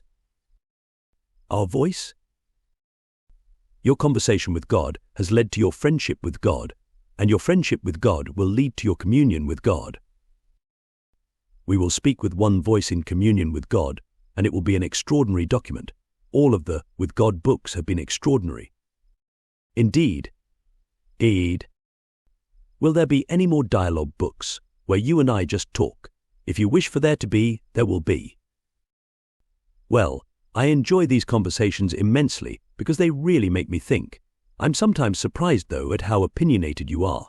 For a God with no preferences, you seem to express quite a few. Giving directions is not the same as stating preferences. If you say you wish to go to Seattle and you are on the road to San Jose, and if you stop to ask directions, is it announcing a preference to tell you that you are on the wrong road, that you have made a wrong turn? Is it being opinionated to tell you how you can get where you say you want to go? You have used this analogy before. You have said this to me before. And I will say it to you over and over again, so long as you keep trying to make me into a God who needs something from you. I tell you this, I need nothing from you. Do you imagine me to be such an impotent God that I would need something from you and not be able to get it? Do you think there is something that I want to have happen, but that I just don't know how to make it happen? If I needed you to go to Seattle, do you think I'd be wholly unable to get you to do that? It is not like that. It is like this. You tell me where you seek to go, and I tell you how to get there. Humans have been telling God for thousands of years what kind of life they'd like to have. You've declared to me and to each other that you wish to live long lives of peace, harmony, health, and abundance. I, in turn, have been telling you for thousands of years how you can do that. I am telling you once again here. Therefore, let those who have ears to hear, listen. Yes, but as I said, sometimes people don't want to hear that. Some people have not liked the parts of our dialogue when you've gotten political or controversial on social issues, and it isn't just God we don't want to hear from. I learned that when I was in the media, I had to tone down a lot of my own opinions when I got on the radio. Larry LaRue was the first of many bosses to tell me that. I worked for Larry for about 8 months, and then I got another break. Though today I wouldn't call such an event a break, because today I know that there is no such thing as luck, and that life proceeds out of your intentions for it. That is good. That is important. It is vital if you're going to have a friendship with God, a real, working friendship, for you to understand how God works. People are forever calling the good outcomes in life breaks, luck, coincidence, serendipity, fate, or whatever. The bad outcomes, the hurricanes, tornadoes, earthquakes, sudden deaths, they call acts of God. No wonder you had this idea that you have to be afraid of me. Your whole culture supports the idea. It is reflected in everything you say, and how you say it. It is everywhere in your language. Now I will tell you that what you call the good things that happen to you are also acts of God. No two people meet by chance, and nothing occurs by accident. Do you imagine that Larry was sitting there, just the right person, at just the right time, with just the right attitude? By a stroke of luck. Consider the possibility that you and Larry did not meet by chance at that time, on that date, but that, like a supporting player standing in the wings waiting for his cue, he marched on stage, said his lines, and made his exit. And the play, your play, went on, just as it always goes on, just as it is going on right now, with you writing the script through your every thought about tomorrow, with you directing the scenes with your every verbal command, with you acting them out with your every deed. That's awesome. That could be a great depiction of how it really is. Could be. Bray. Like I said, that's a great depiction of how it really is. And now, of course, I know that. After my conversation with God, all of this became clear. But back then I thought it was just another break when one of our better on-air talents, a fellow named Johnny Walker, left the station 2 months after I arrived to take a job in Richmond, Virginia. Soon after that, Johnny's boss in Richmond left to join a company that had purchased a small outlet in Annapolis, Maryland. Johnny Walker didn't want to leave Richmond, but said that he knew of a new, young talent that Dean could use to help give the Annapolis station a new image and a good sound.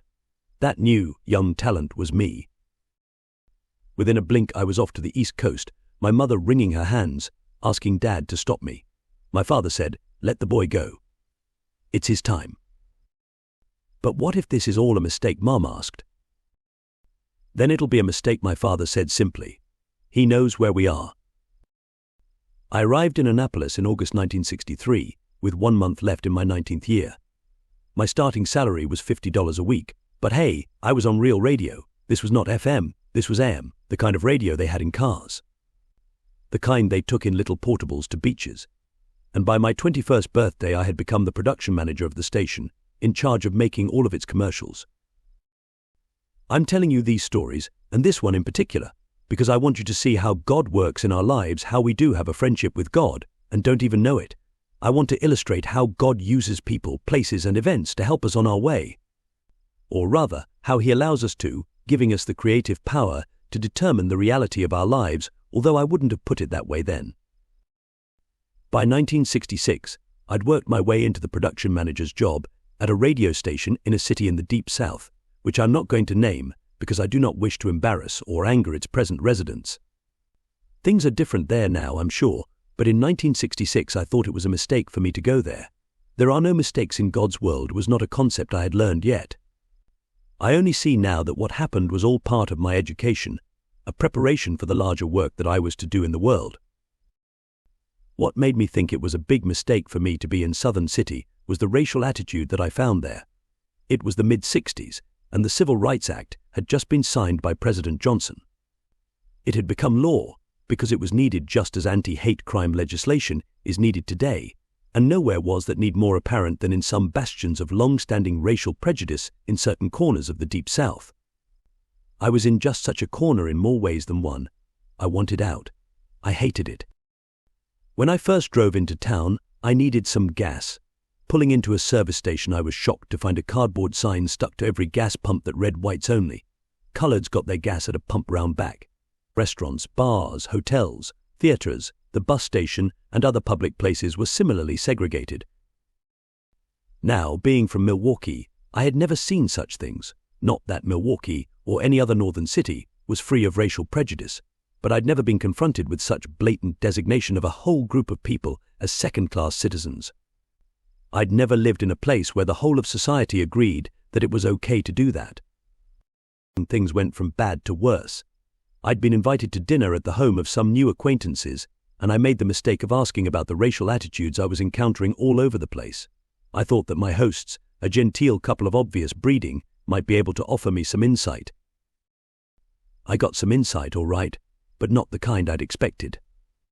Bristling as he held up his wine glass to be refilled by an elderly black servant named Thomas, my host drawled through a strained smile, "Well, now, my new friend, I hope you all won't judge us too harshly. You see, we feel real kindly toward our colored friends. Yes, we treat them as regular members of the family." He turned to Thomas. "Now, ain't that right, boy?" I winced. The man didn't even know what he was doing.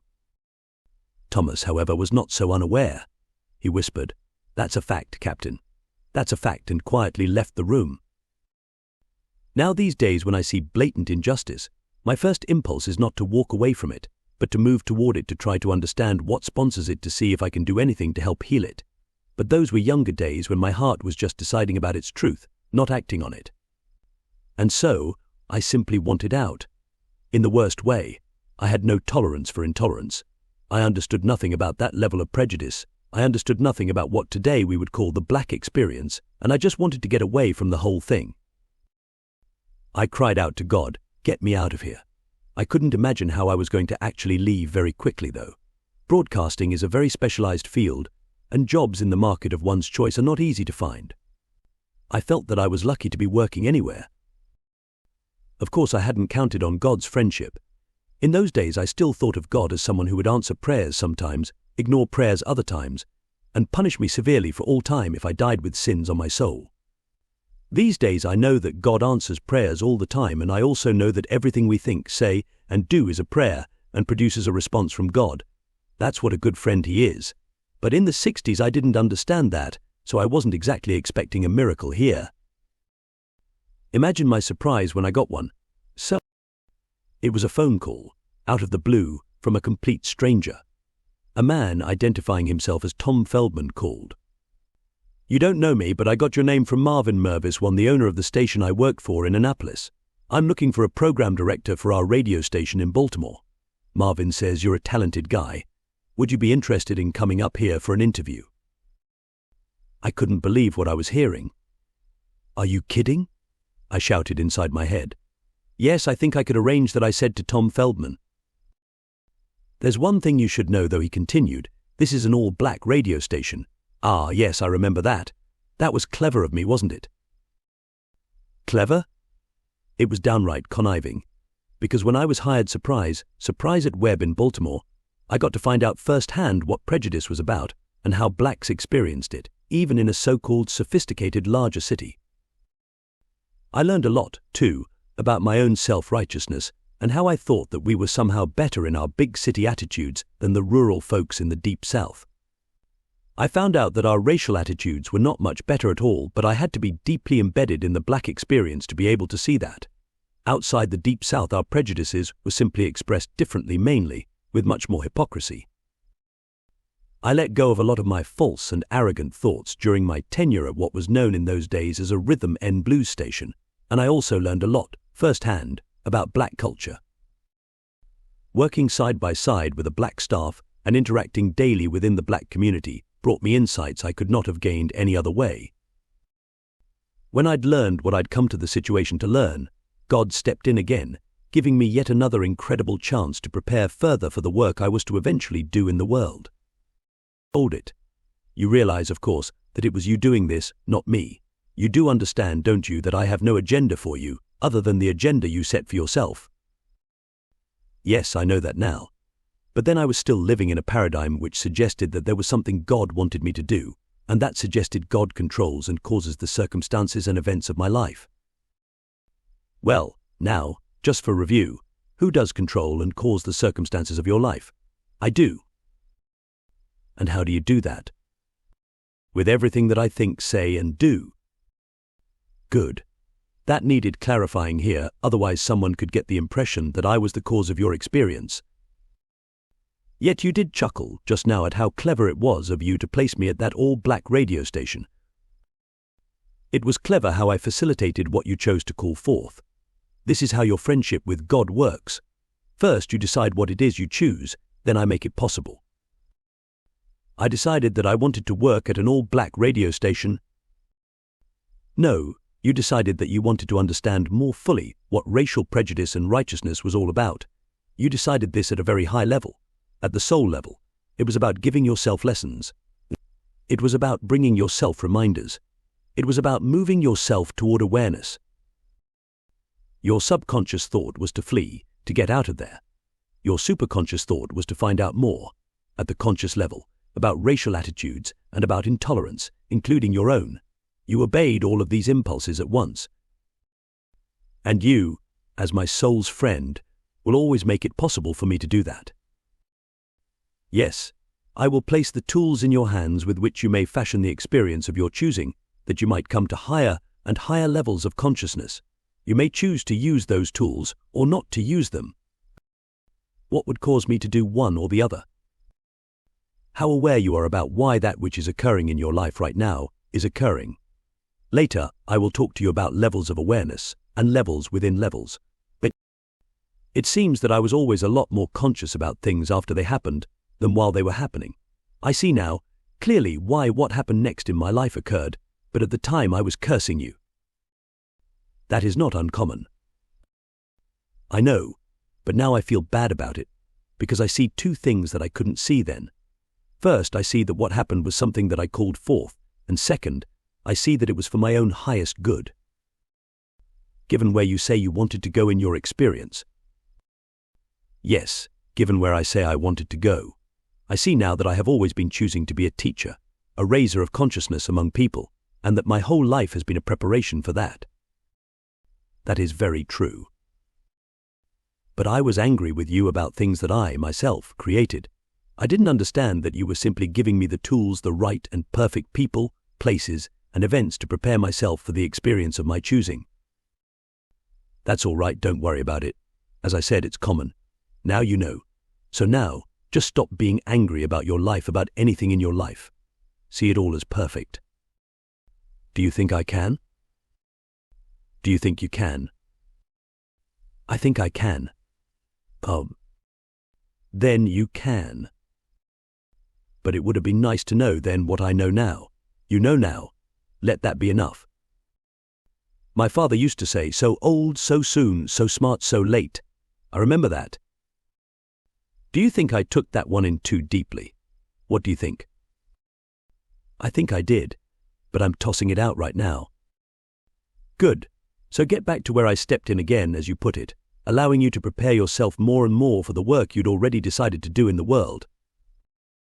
Well, after I experienced what I came to the radio station to experience, I promptly got myself removed from there, too.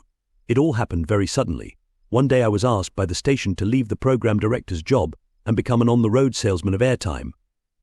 I think the owners felt that I was not doing as well as they'd hoped as PD, but they didn't want to fire me outright, and so gave me a chance to stay employed.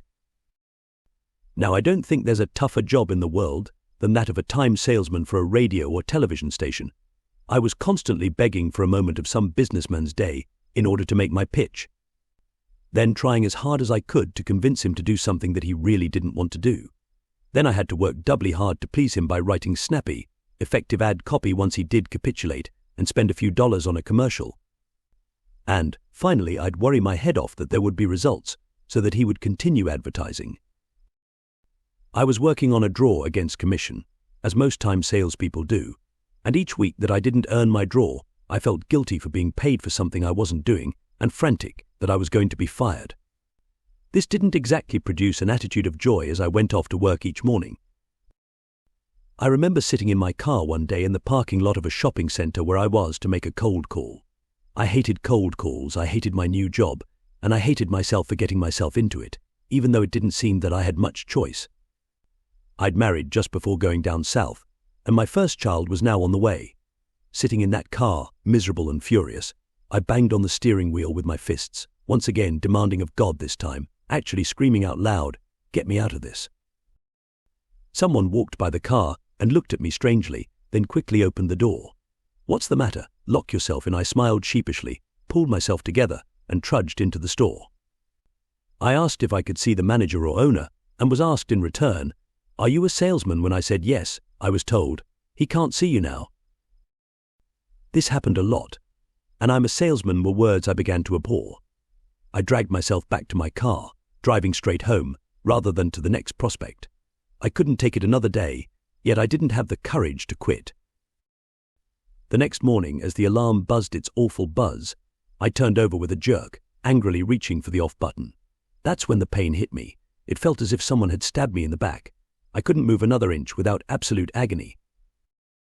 My wife called our family doctor and handed me the phone. The nurse asked if I could come into the office. I don't think so. I winced. I can't move.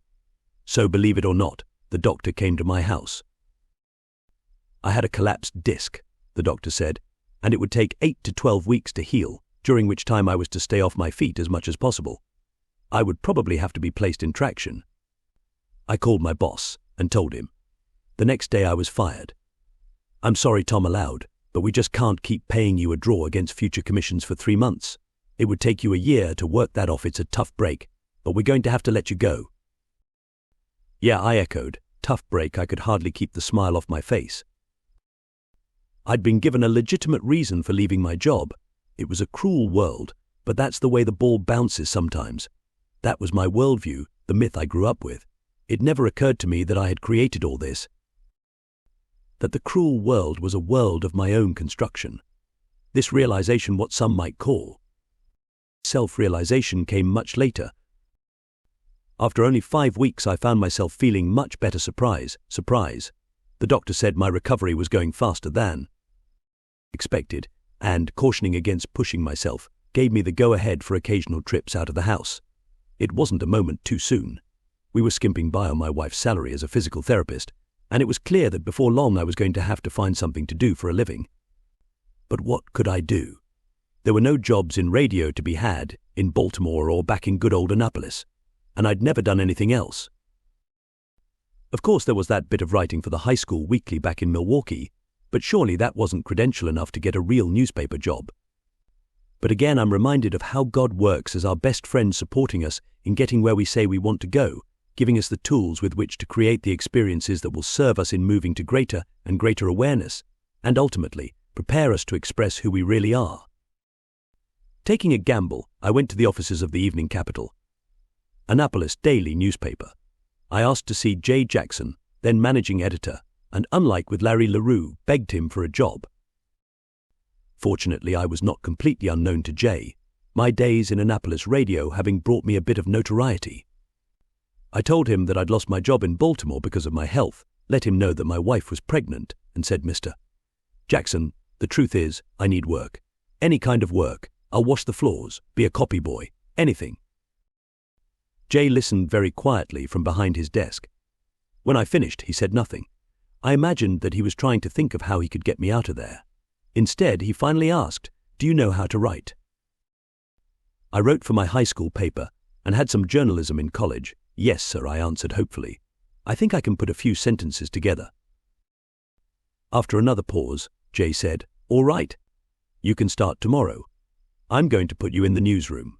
You're going to be writing obituaries and church news and club notices, nothing you can screw up too badly. I'll be reading your stuff. We'll see how you work out for a couple of weeks. If it doesn't pan out, there'll be no harm done. And you'll have made yourself a few dollars. If you show me something, we'll have ourselves another staff writer. As it happens, we're one man short right now. Now, nothing can give you a liberal education faster than being a newspaper reporter, especially at the paper of record in a small town, because you cover everything. Everything. One day you're interviewing the governor, the next, you're doing a feature on the new Little League coach. Now catch the tie-in here. See the beauty of the design. I've always wanted to be a communicator of God's love. At first I was confused, and later I became disaffected by all the teachings about a God of fear. I knew that this couldn't be the real God, and my heart ached to bring people to an awareness of what I felt in my heart. At some level I must have known that I was destined to do that, and also known exactly what it would take to do it. A part of me, my soul, must have known that I would be dealing with people from all backgrounds and experiences and interacting with them in deeply personal ways. To do this requires highly developed communication skills and rich exposure to people from varied cultures and walks of life. I'm not surprised now that I spent my early work life honing exactly those skills, first in broadcasting, moving south where I exposed myself to racial attitudes foreign to me, then going to work in an environment in which I could understand that prejudice from the inside out, and finally creating a medical condition that allowed me to start a new career of delving into everything from the grisly police blotter to what makes the town's new Presbyterian pastor tick. When I was living these moments, I called some of them good luck and some of them bad luck. But now, from my present vantage point, I see that they were all part of the same process, the process of life itself, and of me becoming. I have learned to judge not, and neither condemn, but to accept with equanimity the experiences of my life, knowing that all things happen in their perfect way, at their perfect time. I don't know when it was during my first month at the newspaper that I'd been officially hired. I was too busy writing obituaries and church news and tidying up the press releases that came in from the Boy Scout troops and the community theatres and the Kiwanis and Lions clubs. But one morning I found a note on my desk, handwritten in bold, red felt tip strokes, "Please accept a $50 weekly increment, J." I was permanent. Everyone in the newsroom turned to look at me as I said, quite out loud, "All right." A few of the old-timers smiled. They must have guessed, or maybe they'd been told already. I was one of them.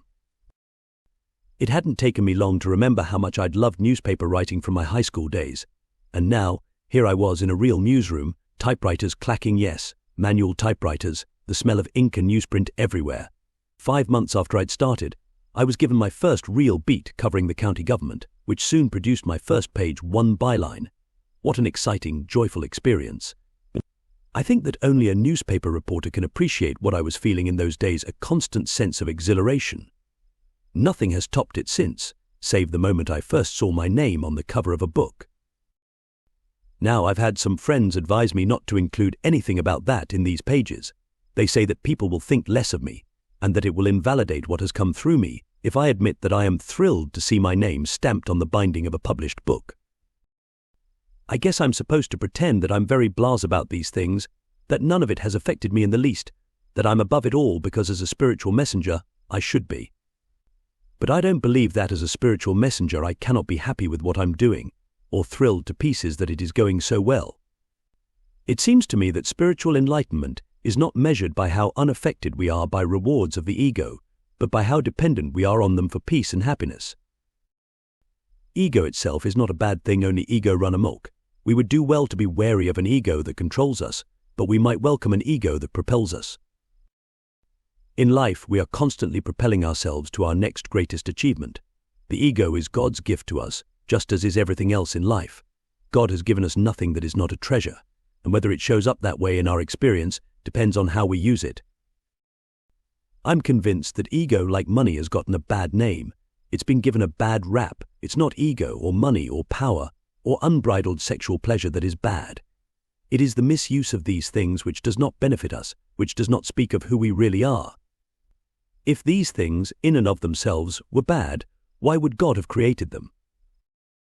So I am very okay with admitting that I was thrilled to see my first byline on the front page of the Evening Capital, and with acknowledging that I am still thrilled today each time I see my name on the cover of a new book, even though I still find myself saying that these books were not written by me, but through me. You have written these books, and it is very okay to say that you have. It is not necessary for you, or anyone else, to hide your light under a bushel. I have made that point before. Unless you learn to acknowledge who you are and what you have done, you can never acknowledge others for who they are and what they have done. It is true that you have been inspired by me to put these principles into print. It is true that I have given you the words to write. Does that make it any less your achievement? If it does, then you should not honor Thomas Jefferson for writing the Declaration of Independence, Albert Einstein for articulating the theory of relativity, Madame Curie, Mozart, Rembrandt, Martin Luther King, Mother Teresa, or anyone else who has done anything of note in the history of the human race, because I inspired them all. My son, I cannot tell you how many people to whom I have given wonderful words to write, who have never written them. I cannot tell you how many people to whom I have given wonderful songs to sing, who have never sung them. Do you want the list of people to whom I have given gifts, who have never used them? You have used the gifts I have given you, and if that isn't something to be thrilled about, I don't know what is. You have a way of making people feel good about themselves, just when they're tempted to start feeling bad. Only with those who listen, my friend. Only with those who listen. You'd be amazed at how many people are in the I am not to feel good about myself trap. The trick is not to do what you do for acknowledgement, but rather as an expression of who you are. Yet, to be acknowledged for who you are does not make you less of that, but only makes you want to experience more of it. The true master knows this, which is why the true master acknowledges everyone for who they really are, and encourages others to acknowledge themselves as well, and never to deny, in the name of modesty, the most magnificent aspects of the self. Jesus announced himself and declared himself unequivocally to all who could hear. So, too, has every master who has walked your planet. Therefore, announce yourself, declare yourself, then move fully into the beingness of that which you have declared. Recreate yourself anew in every moment of now in the grandest version of the greatest vision ever you held about who you are. In this will I be glorified, for the glory of God is the glory of you, expressed wondrously indeed. Do you know what I like about you? You give people permission to feel the feelings they've always wanted to feel. You give people back to themselves. That's what friends are for. How could people not feel optimistic about themselves and about the world with someone like you around? You'd be surprised. Well, I've always been optimistic, even before I knew you as I know you now. Even when I thought that God was an angry, punishing God, it still seemed like he was on my side. I grew up thinking that, because I was taught that. After all, I was both Catholic and American. Who could beat that? We were told as children that the Catholic Church was the one true church. We were also told that God looked with special favor on the United States of America. We even stamped in God we trust on our coins, and in the Pledge of Allegiance to our flag we declared ourselves to be one nation under God. I considered myself very lucky being born into the best faith, in the best country. How could anything I do go wrong? Yet it is this very teaching of superiority that has caused so much pain in your world. The idea, deeply ingrained in a people, that they are somehow better than others may give them an extra measure of confidence, but it also too often translates how can anything we do go wrong into how can anything we do be wrong. This is not self-confidence, but a dangerous brand of hubris that allows an entire population to believe itself to be in the right, no matter what it says or does. People of many faiths and nations have believed and taught this through the years, producing a righteousness so huge that it desensitized them to any other experience, including the abject suffering of others. If there is one thing which it would benefit you to remove from your various cultural myths, it is this idea that, by means of some magic ingredient, you have been made better than some other humans, that yours is the superior race, or the superior faith, the better country, or the better political system, the higher approach, or the higher way. I tell you this, the day that you cause cultures to do this is the day that you change the world. The word better is one of the most dangerous words in your vocabulary, exceeded only by the word right. Both are connected, for it is because you think you are better that you think you are right. Yet I have made no ethnic or cultural group my chosen people, and I have made no path to me the one true path. Neither have I singled out any nation or religion for special favor, nor given any gender or race superiority over another. Oh my God, would you please repeat that? Would you please say that again? I have made no ethnic or cultural group my chosen people, and I have made no path to me the one true path. Neither have I singled out any nation or religion for special favor, nor given any gender or race superiority over another. I invite every minister, every priest, every rabbi, every teacher, every guru, every master, every president, every prime minister, every king, every queen, every leader, every nation, every political party to issue one statement that would heal the world. Ours is not a way, ours is merely another way. Leaders could never say that. Parties could never announce that. The Pope, for heaven's sake, could never declare that. That would destroy the whole basis of the Roman Catholic Church. Not just that church, but many religions, my son. As I have already noted, most religions base their primary appeal on the idea that theirs is the one true path, and that to believe any other way is to risk eternal damnation. Thus, religions use fear rather than love to attract you. Yet that is the last reason I would have you come to me. Do you think that religions ever could affirm that? Do you think that nations ever could declare that? Do you think that political parties ever could make that statement part of their platform? I say again, it would change the world overnight if they did. Maybe then we could stop killing each other. Maybe then we could stop hating each other. Maybe then we could stop the Kosovos and the Auschwitz, the endless religious wars in Ireland, the bitter racial strife in America, the ethnic and class and cultural prejudices around the world, which lead to so much cruelty and suffering. Maybe then you could. Maybe then we could ensure that there would never again be a Matthew Shepard, beaten unmercifully and left to die, tied to a cattle fence in Wyoming because he was gay. Can't you say something about gay people? I have been asked over and over again, at lectures and appearances and retreats all over the world, won't you say something to end, once and for all, the violence and cruelty and discrimination against gay men and women? So much of it is done in your name. So much of it is said to be justified by your teaching and your law. I have said before, and I will say again, there is no form and there is no manner in which the expression of love that is pure and true is inappropriate. I cannot be more unequivocal than that. But how do you define love which is pure and true? It seeks to damage or hurt no one. It seeks to avoid the possibility of damage or hurt to anyone. How can we hope to know if someone else might possibly be hurt by an expression of love? You may not be able to know in every case, and when you cannot know, you cannot know. Your motives are pure, your intentions are good, your love is true. Yet most times you can know, and most times you do. It is clear to you at these times how an expression of love could cause another to experience hurt. At these times you would do well to ask, what would love do now? Not just love for the current object of your affections, but love for all others as well. But such a ground rule could stop us from loving practically everyone. There's always someone who can claim that they'll be hurt by something someone else does in the name of love. Yes, nothing has generated more hurt among your species than the very thing that was meant to heal it. But why is that? You do not understand what love is. What is it? It is that which is without condition, without limitation, and without need. Because it is without condition, it requires nothing in order to be expressed. It asks nothing in return. It withdraws nothing in retaliation. Because it is without limitation, it places no limitation on another. It knows no ending but goes on forever. It experiences no boundary or barrier. Because it is without need, it seeks to take nothing not freely given. It seeks to hold nothing not wishing to be held. It seeks to give nothing not joyously welcomed. And it is free.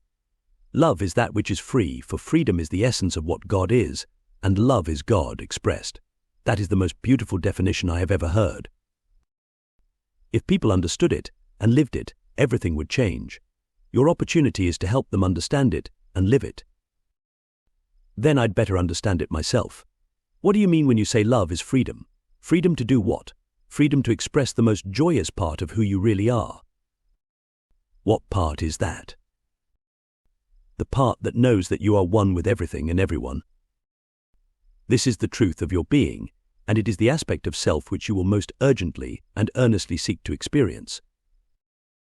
We do seek to experience it every time we connect with someone with whom we feel that sense of oneness. And the difficulty is that we can feel that sense of oneness with more than one person. Indeed, a highly evolved being feels it for everyone, all of the time. How do they get away with that? Let Maine see if I understand the question. How do they get away with feeling a sense of oneness with everyone, all of the time? Yes, how are they able to do that without getting into trouble? What kind of trouble? Every kind of trouble there is. Unrequited love, unfulfilled expectation, 5 jealous partners, you name it. You are bringing up a subject that will reveal the main reason there is pain and misery on your planet surrounding the experience called love, the main reason you find it so difficult to love each other, and the main reason you find it so difficult to love God. It is perfect that you should bring this up here, because step 3 in forming a true and lasting friendship with God is love God. Chapter 8. So, to review, the first 3 steps to God are know God, trust God, love God. Right. Everybody loves God. That last one should be easy. If it's so easy, why are so many of you having such a hard time doing it? Because we don't know what it looks like to love you. And that's because you don't know what it looks like to love each other. The third step may not be easy on a planet where loving someone without need is unheard of, where loving another unconditionally is rarely practiced, and where loving everyone without limitation is actually thought of as wrong. Human beings have created a lifestyle in which feeling oneness with everyone all of the time does get them in trouble, and you've just named the chief causes of all this trouble. You might call these the three great eye of enders. 1. Neediness. 2. Expectation. 3. Jealousy. You cannot truly love another when any of these three is present, and you certainly can't love a God who indulges in any one of these, much less all of them.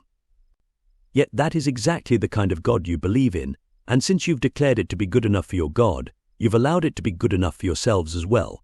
So that is the environment within which you seek to create and sustain your love for each other. You have been taught of a God who is jealous, who has enormous expectations, and who is so needy that if his love for you is unrequited, he'll punish you with everlasting damnation. These teachings are now a part of your cultural story. They are so embedded in your psyche that it will be a major undertaking to root them out, and yet, until you do, you cannot ever hope to truly love each other, much less me. What can we do? In order to solve a problem, you have to first understand it. Let's take a look at this particular problem one element at a time. Neediness is the most potent love killer there ever was. Yet most members of your species do not know the difference between love and need, and so they have confused the two and continue to do so daily. Need is when you imagine that there is something outside of yourself that you do not now have and that you require in order to be happy. Because you believe that you need this, you will do almost anything to get it. You will seek to acquire what you think you require. Most people acquire what they think they require by trading. They trade what they already have for what they seek to have. It is this process they call love. Yes, we have had this discussion before. Indeed, we have. But this time, let's take it one step further because it is important to understand how you came to this idea about love. You imagine that this is the way to show your love for each other because you have been taught that this is the way God shows love for you. God has worked out a trade deal. If you love me, I'll let you into heaven. If you don't love me, I won't. Someone has told you that this is the way God is, and so this is the way you have become. It's as you've said, what's good enough for God ought to be good enough for me. Precisely. Thus have you created in your human mythology a story that you live out everyday love is conditional. Yet this is not a truth, but a myth. It is part of your cultural story, but it is not a part of God's reality. In reality, God needs nothing, and thus requires nothing from you. How can God need anything? God is the all in all, the everything, the unmoved mover, the source of anything that you could imagine that God needs. Understanding that I have everything, am everything, and require nothing is part of knowing me. Step 1 in having a friendship with God. Yes, once you truly know me, you begin to disassemble your myth about me. You change your mind about who I am, and how I am, and how I am, and once you change your mind about how I am, you begin to change your mind about how you have to be. That is the start of transformation. That is what a friendship with God does. It transforms you. But I am so excited about this. No one has ever explained things to me this simply, this clearly. Then listen to this carefully, for here comes the greatest clarity of all. You are made in the image and likeness of God. Now this you have always understood, for this too you have been taught. Yet you are mistaken about what my image and likeness is. Thus have you been mistaken about what your image and likeness can be. You imagine that I am a God who has needs among them, the need to have you love me. Now, some of your churches have sought to describe this as not having a need for your love, but merely a desire for it. It is simply, they say, my desire that you love me, but I will never force you to. Yet is a desire not a need if I am willing to torture you for all eternity if I don't get it. What kind of a desire is that? And so, being made in my image and likeness, you have called it normal to experience the same kind of desire. Thus have you created your fatal attractions. But now I am telling you that I have no needs. All that I am within myself is all that I require in order to express all that I am outside of myself. This is the true nature of God. This is the... Do you understand the wonder of that? Do you see its implications? You, too, are without needs. There is nothing that you need in order to be perfectly happy. You only think that there is. Your deepest, most perfect happiness will be found within, and once you find it, nothing exterior to yourself can match it, nor can anything destroy it. Oh boy, the old happiness is within sermon. Excuse me, but how come I don't experience that? Because you do not seek to. You seek to experience the grandest part of yourself outside of yourself. You seek to experience who you are through others, rather than allowing others to experience who they are through you. What did you say? Would you say that again? I said, you seek to experience who you are through others, rather than allowing others to experience who they are through you. That may be the most important thing you ever said to me. It is a fairly intuitive statement. What does that mean? I don't know what that means. Many of life's most important statements are intuitive. You know that they are true before you know why or how.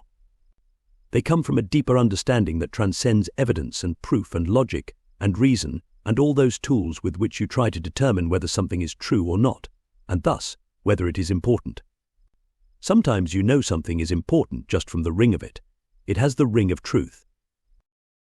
All my life I have believed what others have said about me. I have changed my behaviors, altered who I am, in order to change what others were saying about me, and change what they were telling me about myself. I was literally experiencing myself through others, just as you've said. Most human beings do that. Yet when you reach mastery, you will allow others to experience who they are through you. This is how you will know a master. When you see one, the master is one who sees you. The master gives you back to yourself, for the master recognizes you. That is, the master recognizes you, knows you again, and thus do you once again recognize yourself. You know yourself, again, as who you really are. Then you pass this on to others. You have become a master, and no longer seek to know yourself through others, but choose to have others know themselves through you. Thus have I said, a true master is not the one with the most students, but one who creates the most masters. How can I experience the truth of this? How can I stop needing affirmation from without and find all that I require? To be happy within. Go within. To find what is within, go within. If you do not go within, you go without. You've said that before too. Indeed, all of these things have I shared with you before. All of this wisdom has been given you. Do you imagine that I would make you wait to hear the greatest truths? Why would I keep these things secret? Not only have you heard these things before in your previous conversations with God, you have heard them elsewhere as well. There is no revelation here, except the revelation that all has already been revealed. Even you have been revealed to yourself, and that revelation, which has been given you, lies deep within your soul. Once you get a glimpse of that, once you have even a momentary experience of it, you will be very clear that nothing outside of yourself can compare with what is within you, that no feeling you get from any exterior stimulation or source is anything like the total bliss of communion within. I tell you again, it is within that your bliss will be found. There will you remember once again who you are, and there will you experience once more that you have no need of anything exterior to yourself. There will you see the image of you in the likeness of me. And on that day will your need for anything else end, and will you be able, at last, to truly love and to love truly. You speak with such force and grace and eloquence. I am so often having my breath taken away by you, but tell me again how I can go within. How can I know myself as he who needs nothing exterior to himself? Simply be quiet. Be with yourself in the stillness. Do this often. Do this daily. Even hourly in small doses if you can. Just stop. Stop all of your doingness. Stop all of your thinking. Just be for a while. Even for only a moment. It can change everything. Take an hour every day at dawn and give it to yourself. Meet yourself there in the holy moment. Then go about your day. You will be a different person. You are talking about meditation. Do not get caught up in labels or ways of doing things. That is what religion has done. That is what dogma seeks to do. Do not create a label or a set of rules around this. What you call meditation is nothing more than being with yourself, and thus, ultimately, being yourself. You can do this in many ways. For some of you it may look like what you call meditation, that is, sitting quietly. For others it may look like walking alone in nature. Scrubbing a stone floor with a brush on hands and knees can be a meditation, as many a monk has discovered. Others, outsiders, come to a monastery and see this work and think, "Oh, what a hard life." Yet the monk is deeply happy, deeply at peace. He is not looking to get out of scrubbing floors. He is looking for another floor to scrub. Just give me another floor. Give me another brush. Give me another hour on my hands and knees, my nose 6 inches from the cobblestones. I'll give you the cleanest floor you've ever seen, and my soul will be cleansed in the process, cleansed of any thought that happiness requires something outside of itself. Service can be a deep form of meditation. Okay, let's say that I've discovered that I don't need anything from anyone else to be truly happy. Wouldn't this make me antisocial? On the contrary, it will make you more social than ever, for now you clearly see that you have nothing to lose. Nothing inhibits your loving each other more than the thought that you have something to lose. It is for this same reason that you have found it difficult and frightening to love me. You have been told that if you do not love me in the right way, at the right time, for the right reasons, I will become angry. For I am a jealous God, you have been told, and I will not accept your love in any way, shape, or form, other than that in which I demand it. Nothing could be farther from the truth, yet the truth has never been farther from your awareness. I need nothing from you, and therefore seek, want, and demand nothing of you. My love for you is without condition and without limitation. You will return to heaven whether you have loved me in the right way or not. There is no way for you not to return to heaven, because there is no place else to go. Thus is your eternal life assured, and your eternal reward guaranteed. You said in conversations with God that even making love, experiencing sexual ecstasy, can be a form of meditation. That is correct. But that is not being with the self. That feels like being with another. Then you do not know what it is like to be truly in love. For when you are truly in love, there is only one of you in the room. What starts out as being with another becomes an experience of being one of being with the self. Indeed, that is the whole purpose of sexual expression and of every form of love. You have an answer for everything. I should hope so. So what about the other two love enders, expectation and jealousy? Even if you manage to eliminate need from your relationship with each other, and with me, you may still have to struggle with expectation. This is a state in which you have an idea that someone else in your life is to perform in a particular way, is going to show up as who you think they are, or who you think they should be. Like need, expectation is deadly. Expectation reduces freedom, and freedom is the essence of love. When you love someone, you grant them total freedom to be who they are, for this is the greatest gift you could give them, and love always gives the greatest gift. It is the gift that I give you, yet you cannot imagine that I am giving it to you, because you cannot imagine a love so great. So you have decided that I must have given you the freedom to do only the things that I want you to do. Yes, your religions say that I give you the freedom to do anything, to make any choice you wish. Yet I ask you again, if I torture you endlessly and damn you eternally for making a choice I did not want you to make, have I made you free? No, I have made you able. You are able to make whatever choice you wish, but you are not free to. Not if you care about the outcome, and of course all of you do.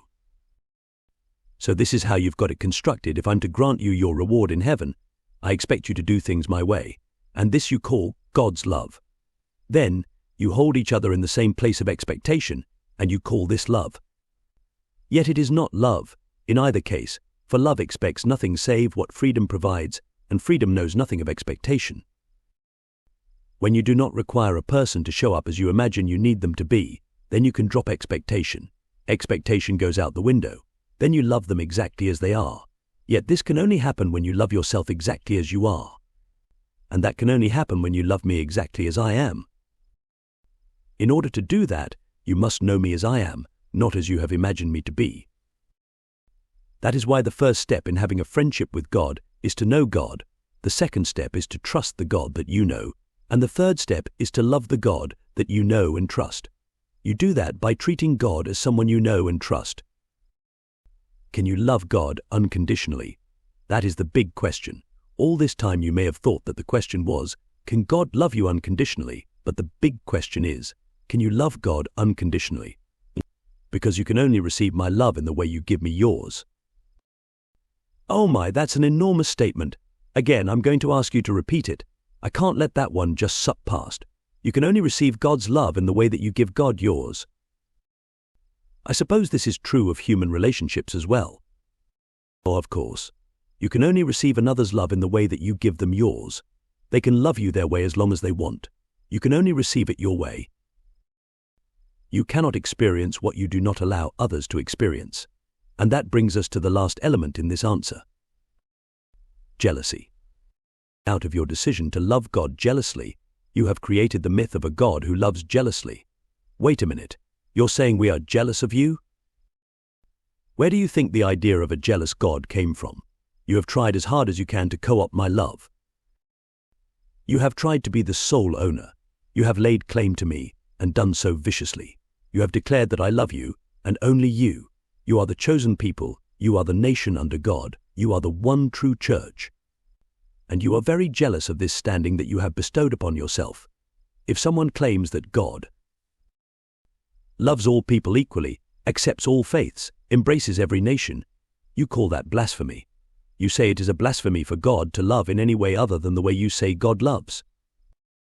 George Bernard Shaw said that all great truths begin as blasphemies. He was right. This jealousy-ridden kind of love is not the way that I love, yet this is the way that you have perceived my love, because this is the way that you have loved me. This is also the way you have loved each other, and it is killing you. I mean that literally. You have been known to kill each other, or yourselves, because of your jealousies.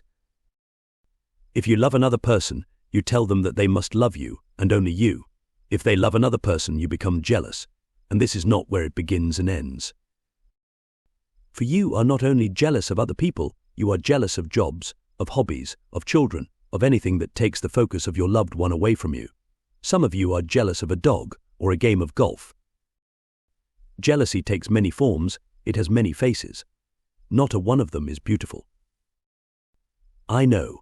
Once, in a moment when I was having jealous feelings about a woman named Dawn with whom I was deeply in love, I was expressing that to her, and she said to me, very quietly, "Neale, this is not a very attractive part of you." I never forgot that. It was stated so simply, without emotion. It was just a matter of fact.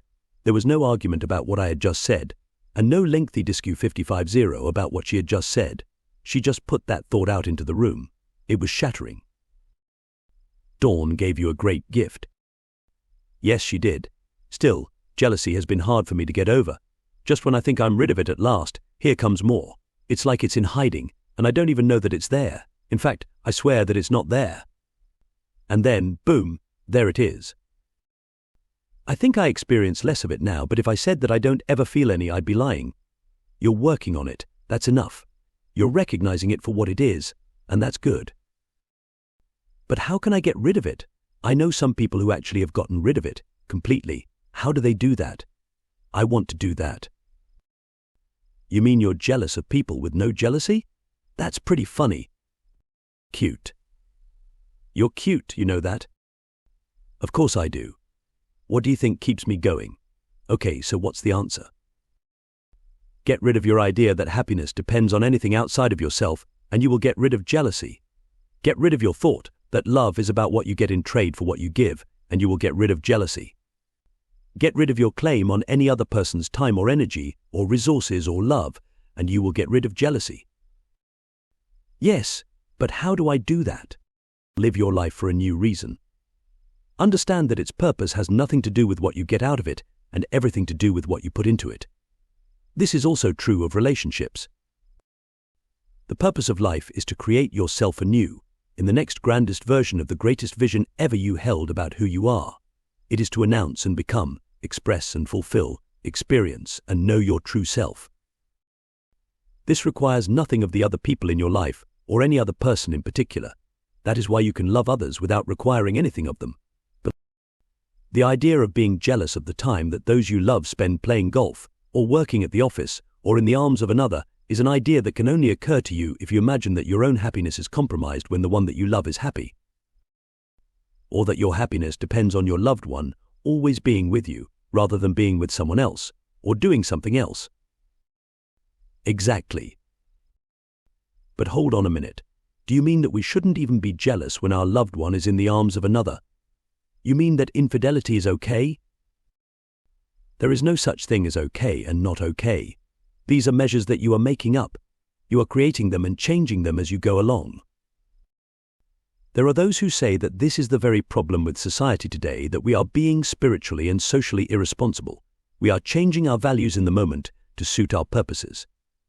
Well, of course you are. That is the way life is. If you did not do that, life could not proceed. You would never make any progress at all. Do you truly want to hold on to your old values forever? Some people do. They want to hang women in the town square, calling them witches, as you did just a few generations ago.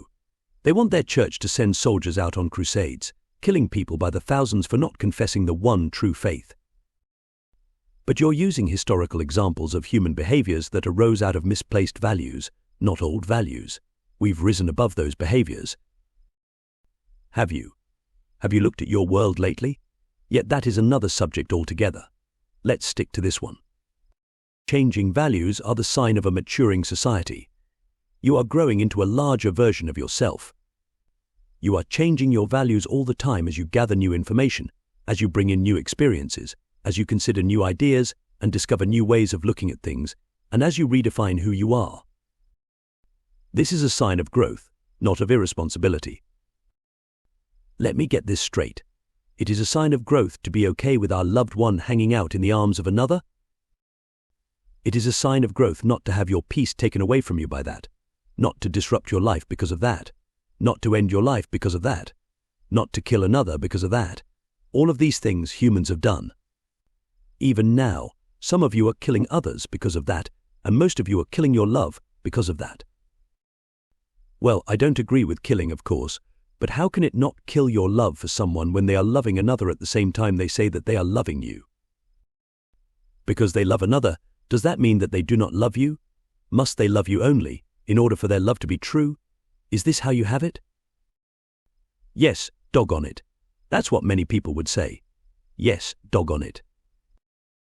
No wonder you have such trouble accepting a God who loves everyone equally. Well, we are not gods. Most people need some level of emotional security, and without it, without a mate or partner providing it, love can just die, whether you want it to or not. No, it is not love that dies, it is the need. You decide that you do not need that person anymore. In fact, you don't want to need that person because it hurts too much. So you make a decision: I don't need you to love me anymore. Go and love whomever you wish. I'm out of here. That's what happens. You kill the need. You do not kill the love. Indeed, some of you carry the love forever. Friends say that you are still carrying a torch, and you are. It is the light of your love, the flame of your passion, still burning inside of you, shining so brightly that others can see it. But this is not bad. This is as it should be, given who and what you say you are, and what you declare that you choose to be. You're supposed to never be able to fall in love with anyone else because you're carrying a torch for someone? Why do you have to let your love for that one person go in order to love another? Can you not love more than one person at a time? Many people cannot.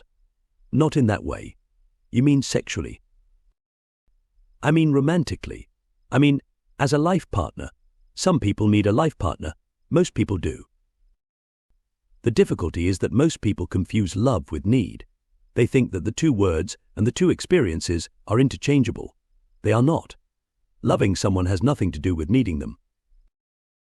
You can love someone and need them at the same time, but you don't love them because you need them.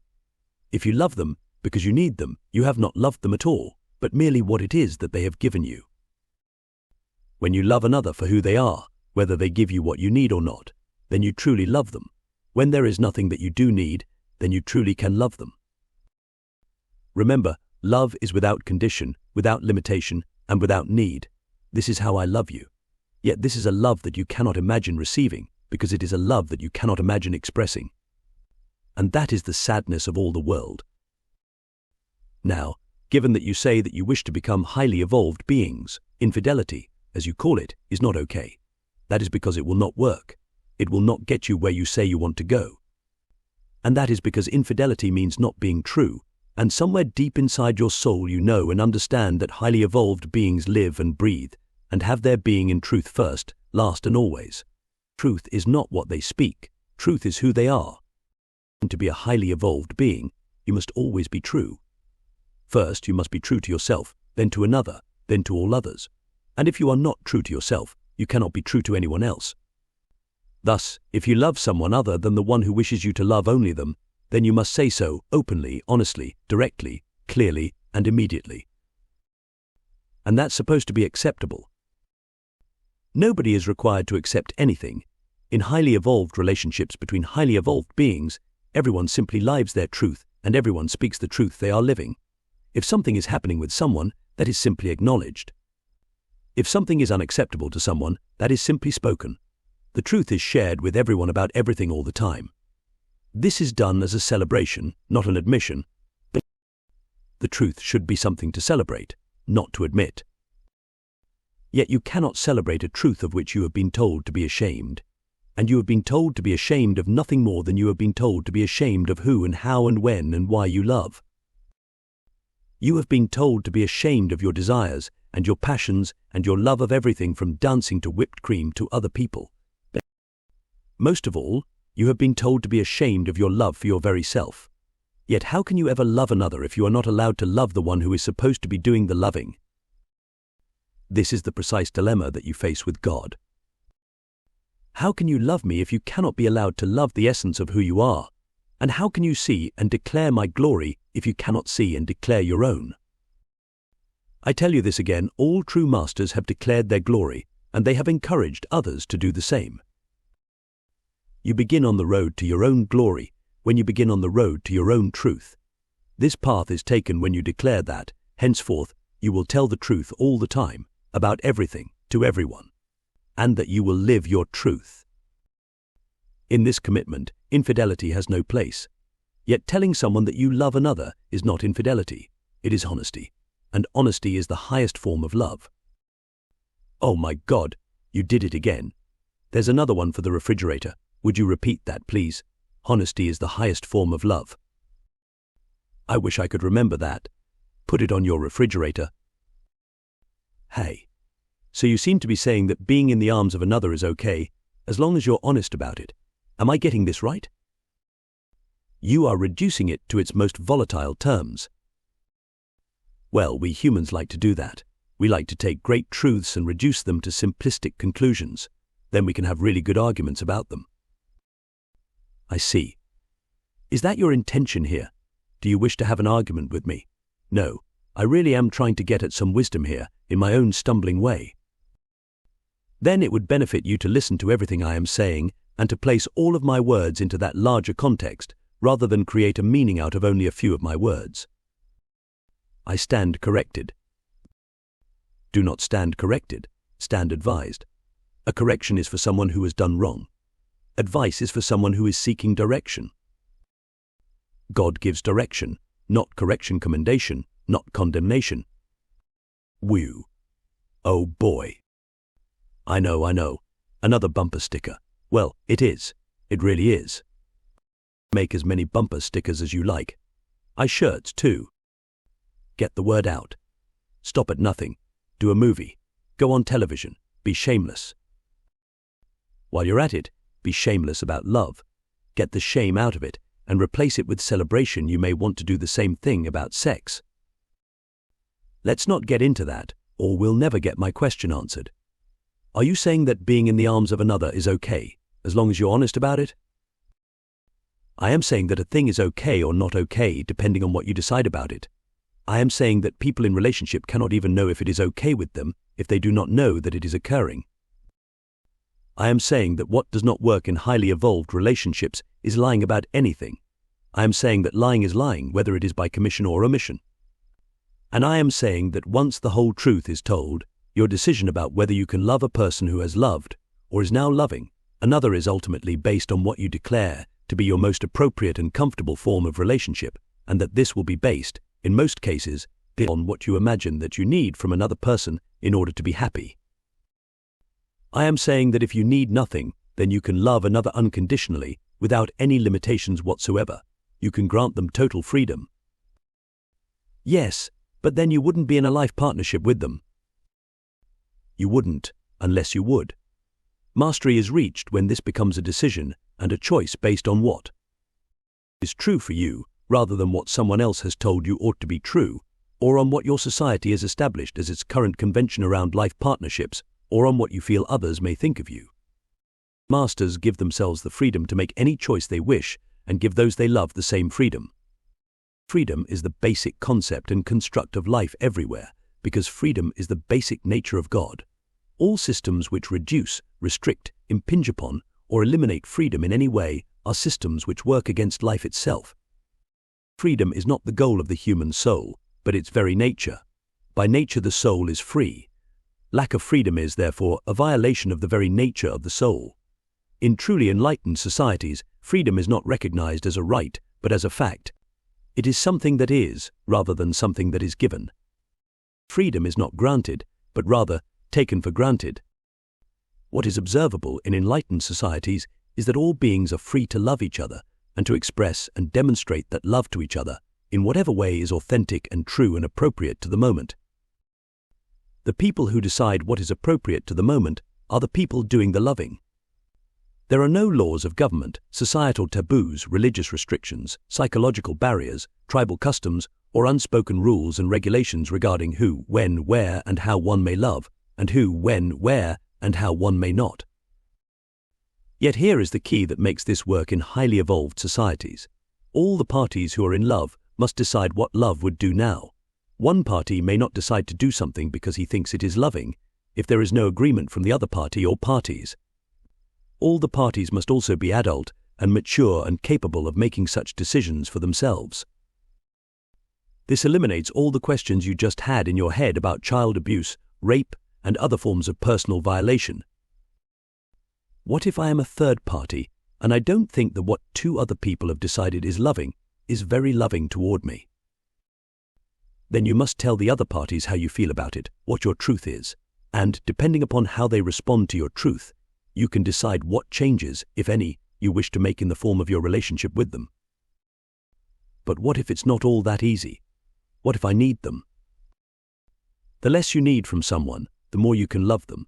How can you need nothing from someone you love? By loving them not for what they can give you, but simply for who they are. But then they could walk all over you. Loving another does not mean that you must stop loving yourself. Granting another full freedom does not mean granting them the right to abuse you, nor does it mean sentencing yourself to a prison of your own device, in which you live a life you would not choose, in order that another may live a life that they do. Yet granting full freedom does mean placing no limitations of any kind upon another. Wait a minute. How can you stop another from walking all over you if you don't place any limitations on them? You do not place limitations on them, you place limitations on yourself. You limit what you choose to experience, not what another is allowed to experience. This limitation is voluntary, and so, in a very real sense, it is not a limitation at all. It is a declaration of who you are. It is a creation, a definition. No one and nothing is limited in God's kingdom, and love knows nothing but freedom, nor does the soul, nor does God, and these words are all interchangeable. Love, freedom, soul, God, all carry aspects of the other. All are the other. You are free to announce and declare who you are in every moment of now. Indeed, you are doing so without even knowing it. You are not free, however, to declare who someone else is or who they must be. This love would never do, nor would God, who is the essence of love itself. If you wish to announce and declare that you are a person who needs and requires the exclusive love of another in order to be happy, in order to feel comfortable and appropriate and secure, you are free to announce that. You will show it with your actions. In any event, they will be your announcement. If you wish to announce and declare that you are a person who needs and requires the largest portion of the time and energy and focus of another in order to be happy, in order to feel comfortable and appropriate and secure, you are free to announce that too. Yet I will tell you this: if you allow your declaration of self to translate into jealousy of another, or of another's friends or job or hobby and outside interests, your jealousy will end your love, and may very well end that other's love for you. The good news is that defining who you are and who you choose to be does not have to translate into jealousy of another, nor into control over them. It simply and lovingly states who you are and how you choose life to be for you. Your love for another goes on, even as you lovingly and compassionately work through whatever differences may exist between you, and however you change the nature of your relationship, as a result of those differences. You do not have to end a relationship in order to change it. Indeed, you cannot end a relationship, but can only alter it. You always have a relationship with everyone. The question is not whether you have a relationship, but what kind of relationship do you have? Your answer to this question will affect your life forever and, indeed, could truly change the world. Chapter 9. I have learned throughout my conversations with you that my relationships are sacred. They are the most important aspects of life, because it is through relationships that I express and experience who I am and who I choose to be. And not merely your relationships with other people, but your relationships with everything everywhere. Your relationship with life and all the elements of life. Your relationship with money, love, sex, and God, the four cornerstones of the human experience. Your relationship with trees, plants, animals, birds, wind, air, sky, and sea. Your relationship with nature and your relationship with me. My relationship with everything determines who and what I am. Relationship, you have told me, is holy ground. Because in the absence of a relationship with something else, I cannot create, know, and experience anything I have decided about myself. Or, as you have put it, in the absence that which I am not, that which I am is not. You have learned well, my friend. You are becoming a messenger. Yet as I try to explain this to others, they sometimes get lost. This concept doesn't always easily translate. Try using the parable of whiteness. Yes, that helped me immediately. Imagine that you are in a white room with white walls, white floor, white ceiling, no corners. Imagine that you are suspended in this space by some invisible force. You are dangling there in mid-air. You cannot touch anything, you cannot hear anything, and all you see is whiteness. How long do you think that you will exist in your own experience? Not very long. I'd exist there, but I wouldn't know anything about myself pretty soon. I'd go out of my mind. Actually, that's exactly what you would do. You would literally leave your mind. Your mind is the part of you that is assigned the task of making sense out of all incoming data, and without any data incoming, your mind has nothing to do. Now, the moment you go out of your mind, you cease to exist in your own experience. That is, you cease to know anything in particular about yourself. Are you big? Are you small? You cannot know, because there is nothing outside of yourself with which to compare yourself. Are you good? Are you evil? You cannot know. Are you even here? You cannot know because there is nothing over there. You cannot know anything about yourself in your own experience. You can conceptualize it all you want, but you cannot experience it. Then something happens to change all this. There appears a tiny dot on the wall. It's as if someone has come along with a fountain pen and squirted a tiny dot of ink. Nobody knows how the dot actually got there, but it doesn't matter because the dot has saved you. Now, there is something else. There is you, and there is the dot on the wall. Suddenly you can make some decisions again, you can have some experiences again. The dot is over there. That means that you must be here. The dot is smaller than you. You are bigger than it. You are starting to define yourself again in relationship to the dot on the wall. Your relationship with the dot becomes sacred because it has given you back a sense of yourself. Now a kitten appears in the room. You don't know who is doing this, who is causing all this to happen, but you are grateful because now some more decisions can be made. The kitten appears softer, but you appear smarter at least part of the time. It is faster. You are stronger. More things begin appearing in the room, and you begin to expand your definition of self. Then it dawns on you. Only in the presence of something else can you know yourself. This something else is that which you are not. Thus, in the absence of that which you are not, that which you are is not. You have remembered an enormous truth, and you vow never to forget it again. You welcome every other person, place, and thing in your life with open arms. You reject none of it, because you see now that all that appears in your life is a blessing, presenting you with a greater opportunity to define who you are and to know yourself as that. But wouldn't my mind figure out what was going on if I was placed alone in that white room? Wouldn't it say, hey, I'm in a white room, that's all. Relax and enjoy it.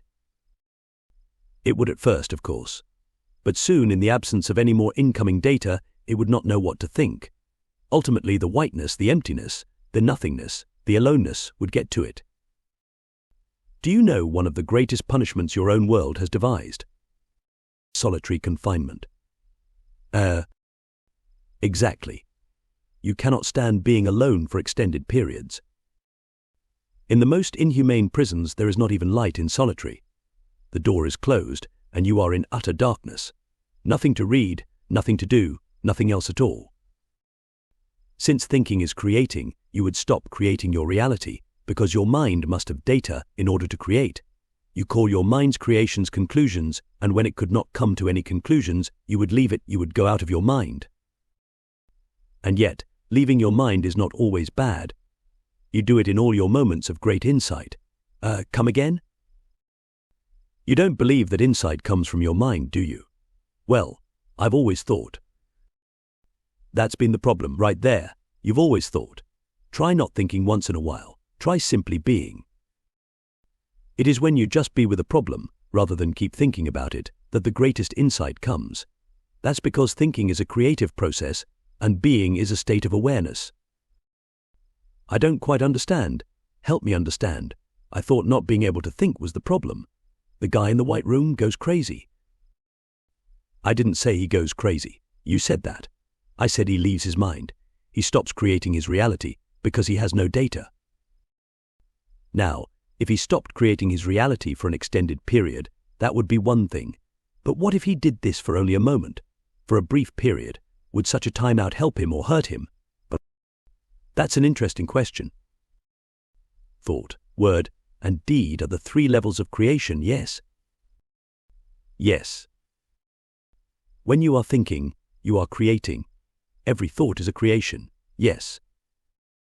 So when you are thinking about a problem, you are seeking to create a solution. Exactly. What's wrong with that? You can either seek to create a solution, or you can simply become aware of the solution that has already been created. Once more. For those of us who are slow, could you give me that once more? None of you is slow, but some of you are using a very slow method of creation. You are trying to create by thinking. This can be done, as we have shown, but now I'm telling you something new. Thinking is the slowest method of creation. Remember, your mind must have data to create. Your being needs no data at all. That is because data is the illusion. It is what you are making up, rather than what is. Seek to create from what is, rather than from the illusion. Create from a state of being, rather than from a state of mind. I'm trying to stay with this to understand it, but I think you're losing me. You're going too fast. You cannot find any answer rapidly by thinking about it. You have to get out of your thoughts, leave your thoughts behind, and move into pure beingness. Have you not heard the truly great creators, the truly great problem solvers say, when you give them a problem, let me be with it for a while? Of course. Well, this is what they are talking about. And you can do the same thing. You can be a great problem solver too, but not if you imagine you are going to unravel the riddle by thinking about it. No, to be a genius, you have to be out of your mind. A genius is not one who creates an answer, but who discovers that the answer has always been there. A genius does not create the solution, but finds the solution. But this is not really a discovery, but a recovery. The genius hasn't discovered anything but has simply recovered what was lost. It was lost, but now it is found. The genius is someone who has remembered what all of you have forgotten. One thing that most of you have forgotten is that all things exist in the eternal moment of now. All solutions, all answers, all experiences, all understanding. In truth, there is nothing for you to have to create. All that is necessary is for you to become aware that everything you wish and everything you seek has already been created. This is something that most of you have forgotten. That is why I have sent others to remind you, saying, even before you ask, you have been answered. I would not tell you these things were they not so. Yet you cannot move to a state of awareness regarding all these things by thinking about them. You cannot think aware, you can only be aware. Awareness is a state of being. Therefore, if you are perplexed or puzzled about something in life, you must not mind.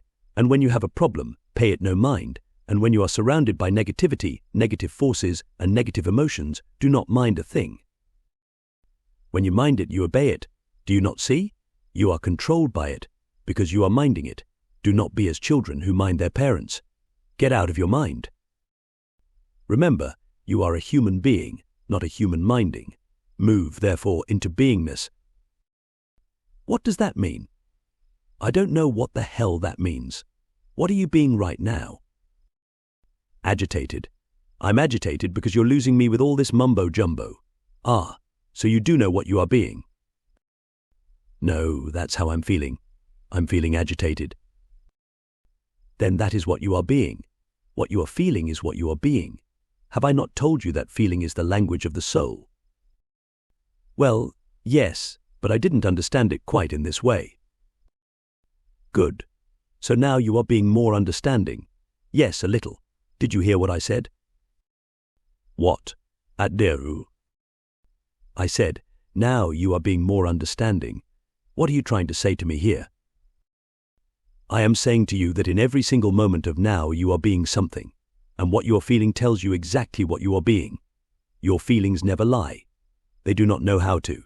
They tell you exactly what you are being in any moment. And you can change how you are feeling by simply changing how you are being. I can? How do I do that? You can choose to be a different way. That doesn't seem possible. The way I feel is the way I feel. I can't control that. The way you feel is a response to the way you are being, and you can control that. That is what I am telling you. Here. Beingness is a state in which you place yourself. It is not a response. Feeling is a response, but being is not. Your feelings are your response to what you are being, but your being is not a response to anything. It is a choice. I am choosing to be what I am. You are indeed. How come I am not aware of that? I don't seem to be aware of that. Most people are not, because most people have forgotten that they are creating their own realities. But because you have forgotten you are doing it, does not mean you are not doing it. It means that you simply do not know what you are doing. Father, forgive them, for they know not what they do exactly. Yet if I don't know what I'm doing, how can I do anything different? Now you do know what you are doing. That has been the purpose of this whole dialogue. I have come here to wake you up. You are awake now. You are aware. Awareness is a state of being. You are being aware. From this state of awareness, you can choose any other beingness. You can choose to be wise or wonderful. You can choose to be compassionate and understanding. You can choose to be patient and forgiving. Can't I simply choose to be happy? Yes. How? How do I do that? Don't do it. Simply be it. Do not try to do happy. Simply choose to be happy, and everything you do will spring from that. It will be given birth by that. What you are being gives birth to what you are doing. Always remember that. But how can I choose to be happy? Isn't happiness something that happens? I mean, isn't it something that I just am because of something that is happening or going to happen? No. It is something that you choose to be because of what is happening or going to happen. You are choosing to be happy. Haven't you ever seen two people reacting entirely differently to the same outer set of circumstances? Of course. But that's because the circumstances meant something different to each one of them. You determine what something means. You give it its meaning. Until you decide what something means, it has no meaning at all. Remember that. Nothing means anything at all. Out of your state of beingness will meaning spring. It is you who are choosing, in any moment, to be happy, or choosing to be sad, or choosing to be angry, or mollified, or forgiving, or enlightened, or whatever. You are choosing. Not something outside of yourself. And you are choosing quite arbitrarily. Now, here is the great secret. You can choose a state of beingness before something happens, just as you do after something happens. Thus, you can create your experience, not simply have it. You are, in fact, doing this right now, in every moment, yet you may be doing it unconsciously. You may be as someone sleepwalking. If so, it is now time to wake up. Yet you cannot be totally awake while you are thinking. Thinking is another form of being in a dream state, because what you are thinking about is the illusion. It is okay. You are living in the illusion. You have placed yourself there, so you should give it some thought. But remember, thought creates reality. So if you've created a reality that you don't like, don't give it a second thought. Nothing is evil, lest thinking make it so. Precisely. So every once in a while it might be good to stop thinking altogether, to get in touch with a higher reality, to pop out of the illusion. How can I stop thinking? It seems that I'm always thinking. I'm even thinking about this. First, be quiet. By the way, notice that I said be quiet. I did not say think quiet. Oh, that's good. That's very good. Okay. Now, after being quiet for a while, you will notice that your thinking at least slows down a bit. It starts to simmer down. Now, start thinking about what you're thinking about. What's that? What's that? You heard me. Start thinking about where your thoughts are going. Then, stop your thoughts from going there. Focus your thoughts. Think about what you're thinking about. This is the first step toward mastery. Oh, this is blowing my mind. Exactly. A what? No, that's not what I meant. Yes, it is. You just didn't know it. This really is blowing your mind. What is it that you humans say? Let's blow this joint. Well, now you are going to blow your mind. That is, you are going to leave it. Now, when people see you in this state of mindlessness, they may very well ask, have you taken leave of your senses? And you can answer yes. Isn't it great, because your mind is your sensory input analyzer, and you've stopped analyzing all the incoming data. You've stopped thinking about it. Instead, you're thinking about what you're thinking about. You're beginning to focus your thoughts, and soon, you will focus your thoughts on nothing at all. How can you focus on nothing? First, focus on something in particular. You can't focus on nothing until you first focus on something.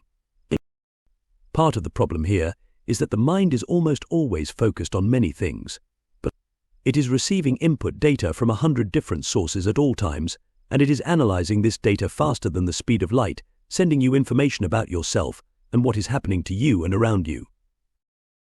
To focus on nothing, you have to stop all this mental noise. You have to control it, limit it, and ultimately eliminate it. You want to focus on nothing, but first, you have to focus on something in particular, rather than everything at once. So make it something simple. You can start with the flickering of a candle. Look at the candle, look at the flame, see what you notice about it, stare deeply into it. Be with the flame. Don't think about it. Be with it. After a bit, your eyes will want to close. They will become heavy, fuzzy. Is this self-hypnosis? Try to avoid labels, you see? You're doing it again. You're thinking about this, you're analyzing it, and wanting to give it a name. Thinking about something stops you from just being with it. When you do this, don't think about it. Just be with the experience. Okay. Pull. Now, when it feels like you want to close your eyes, just close them. Don't think about it. Just let them fall shut by themselves. They'll do this quite naturally if you don't fight to keep them open. You are now limiting your sensory input. This is good. Now begin listening to your breathing. Focus on your breath. Especially, listen to your breathing in. Listening to yourself stops you from listening to everything else. This is when great ideas come. When you listen to your in-breath, you are listening to your inspiration. Oh my God, how do you do that? How do you keep coming up with stuff like that? Shay, be quiet. Stop thinking about this. Now, focus your inner vision. For once you have inspiration, it will bring you great insight. Focus this insight on the space in the middle of your forehead, just above your eyes. The so-called third eye. Yes, place your attention there. Look deeply there. Don't look expecting to see something. Look at the nothing, at the no thing. With the darkness. Do not strive to see anything. Relax and be content with the peace of emptiness. Empty is good. Creation cannot come except into the void. Enjoy, then, the emptiness. Expect nothing more, want nothing more. What do we do with all the thoughts that keep popping up? Lost people are lucky to get 3 seconds of emptiness. Could you address the issue of all the constant thoughts that keep popping up, especially for the beginner? Beginners are very frustrated over why they can't silence the mind and get to the nothingness you are talking about. This may be a piece of cake for you, but it sure isn't for most of us. You're thinking about this again. I invite you to stop thinking about this. If your mind keeps filling with thoughts, just watch that. Make that okay. As the thoughts pop in, just step back and observe that this is happening. Do not think about it, just notice it. Do not think about what you are thinking about. Just step back and notice it. Don't judge it. Don't get frustrated by it. Don't start talking to yourself about it, like, well, here we go again. All I get is thoughts. When do I get to the nothingness? You can't get to the nothingness by continually complaining that you are not there. When a thought pops in, some extraneous thought about nothing in particular, having nothing to do with the moment, just notice that. Notice that and bless it and make it part of the experience. Don't dwell on it. It's part of the passing parade. Let it pass. Do the same thing with sounds or feelings. You may notice that you never hear as many sounds as when you are trying to experience total stillness. You may notice that you never have as much trouble feeling comfortable as when you are trying to sit totally comfortably. But just notice this.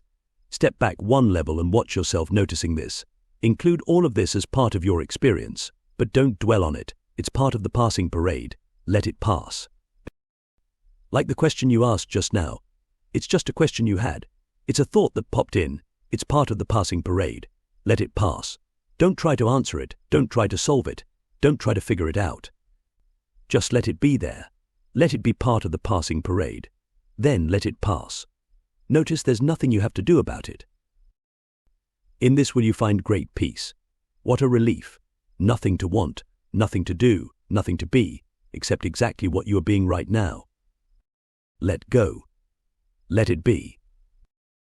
But keep looking. Not anxiously, not expectantly, just keeping a gentle watch, needing to see nothing, ready to see anything. Now, the first time you do this, or the 10th time, or maybe the 100th or the 1000th time you do this, you may see what will look like a flickering blue flame or a dancing light. It may appear in flashes at first, then steady itself in your sight. Stay with it. Move into it. If you feel yourself merging with it, let that happen. If that happens, nothing more will have to be said to you. What is this blue flame, this dancing light? It is you. It is the center of your soul. It is that which surrounds you, moves through you, is you. Say hello to your soul. You've just found it, at last. You've just experienced it, at last. If you merge with it, if you become one with it, you will know a sublime fullness of joy that you will call bliss. You will discover that the essence of your soul is the essence of me. You will have become one with me. For just a moment, perhaps. For only a nanosecond. But that will be enough. After that, nothing else will matter, nothing will ever be the same again, and nothing in your physical world will match it. And this is when you will discover that you need nothing, and no one outside of yourself. That seems a little scary at some level. You mean I won't want to be with anyone else ever again? I won't want to love anyone, because they can't possibly give me what I've found within. I did not say that you would never love anyone or anything outside of yourself. I said you would never need anyone or anything outside of yourself. I will say again, love and need are not the same thing. If you truly have the experience of inner oneness that I have described, the result will be just the opposite of what you fear. Far from not wanting to be with anyone, you will want to be with everyone, but now, for the first time, for an entirely different reason. No longer will you seek to be with others to get something from them. Now, you will yearn to give something to them. For you will desire with all your heart to share with them the experience that you have found within the experience of oneness. You will seek this experience of oneness with everyone because you will know that it is the truth of your being, and you will want to know this truth in your own experience. This is when you will become dangerous. You will fall in Jove with everyone. Yes, and that is dangerous, because we human beings have created a life in which feeling oneness with everyone all of the time gets us into trouble. Yet you now also know the causes so that you can avoid all this. Well, yes, I do know now that neediness, expectation, and jealousy really are the great love enders. Still, I'm not sure that I can eliminate these from my life, because I'm not sure I know the formula. But, I mean, it's one thing to say, don't do that anymore, and it's another thing to say, here's how. That's where your friendship with me comes in. A friendship with God allows you to know the formula, not only the formula for getting rid of neediness, expectation, and jealousy, but the formula for all of life, the wisdom of the ages. Your friendship with me will also allow you to practicalize this wisdom, to make it practical, to make it real, to make it live in your life. It is one thing to know, and another thing to be able to use what you know. It is one thing to have knowledge, and another to have wisdom. Wisdom is knowledge applied. I will show you how to apply all the knowledge I have given you. I am always showing you that. Yet it will be easier for you to hear me if we have a friendship. Then we can really zing. Then we... We are talking here about a real friendship with God. Not a pseudo-friendship, not a make-believe friendship, not a part-time friendship, but an important, meaningful, close friendship. I am taking you through the steps that will help you do that. The first 3 steps are: 1. Know God. 2. Trust God. 3. Love God. And now we're looking at step 4, embrace God. Embrace God. Embrace God. Get close to God. That's what we've been talking about here. We've been talking about how to get close to God. I'd like to do that. I'd like to be close to you. I've always wanted to be close to you. I just didn't know how. And now you do. Now you know one very good way. By being with the silence, being with the self, for a few golden moments each day. This is where you may most profitably begin. When you are with the self, the true self, you are with me, for I am one with the self, and the self is one with me. As I have said to you before, there is more than one way to do this. I have given you one way, I have just described one way, but there is more than one way. There is more than one way to the self, and more than one way to God, and that is something that every religion in the world would do well to understand and to teach. Once you have found yourself, you may wish to begin to move out from the self, to create a newer world. To do this, touch others as you would have yourself be touched. See others as you would have yourself be seen. Do unto others as you would have them do unto you. Exactly. Embrace others as you would seek to embrace me, for when you embrace others, you do embrace me. Embrace all the world, for all the world embraces who and what I am. Reject nothing of the world, and no one in it. Yet while you are in the world, and the world is in you, remember that you are larger than it. You are the creator of it, for you are creating your own reality as surely as you are experiencing it. You are both the creator and the created, as am I. I am made in the image and likeness of God. Yes, and you can choose to have the experience of being the creator, or that which is created, at any given moment. I can choose to be in this world, but not of it. You are learning, my friend. You are taking the knowledge I have given you and turning it into wisdom. For wisdom is knowledge applied. You are becoming a messenger. We are beginning to speak with one voice. Making friends with you really does mean making friends with all people, and with everything, every circumstance and condition. Yes. With A and B. What if there is a person or condition that you would rather not see continue having an effect in your life? What if there is a person or condition that you find hard to love, that you find yourself wanting to resist? What you resist persists. Remember that. Me. The solution, then? Love. Love. Of. There is no condition, no circumstance, no problem that love cannot solve. This does not mean that you must submit to abuse. We have discussed this before. It does mean that love for yourself and others is always the solution. There is no person that love cannot heal. There is no soul that love cannot save. Indeed, there is no saving to be done at all, for love is what every soul is. And when you give the soul of another what it is, you have given it back to itself. That's what I have said that you do for us. And that has become the mission statement of my foundation. That's what came to me when I was trying to write the mission statement to give people back to themselves. Do you think this was by accident? I suppose by now I should know better. Perhaps you should. Nothing is by accident, is it? Nothing. Nothing. Not my getting into radio, not my going to live in the South, not my being offered a job at an all-black radio station, and not my meeting with Jay Jackson at the Evening Capital. FT's all been very non-accidental, hasn't it? Yes. Wait, oh. I think I knew that the first time Jay and I met. There seemed to be something fated between us.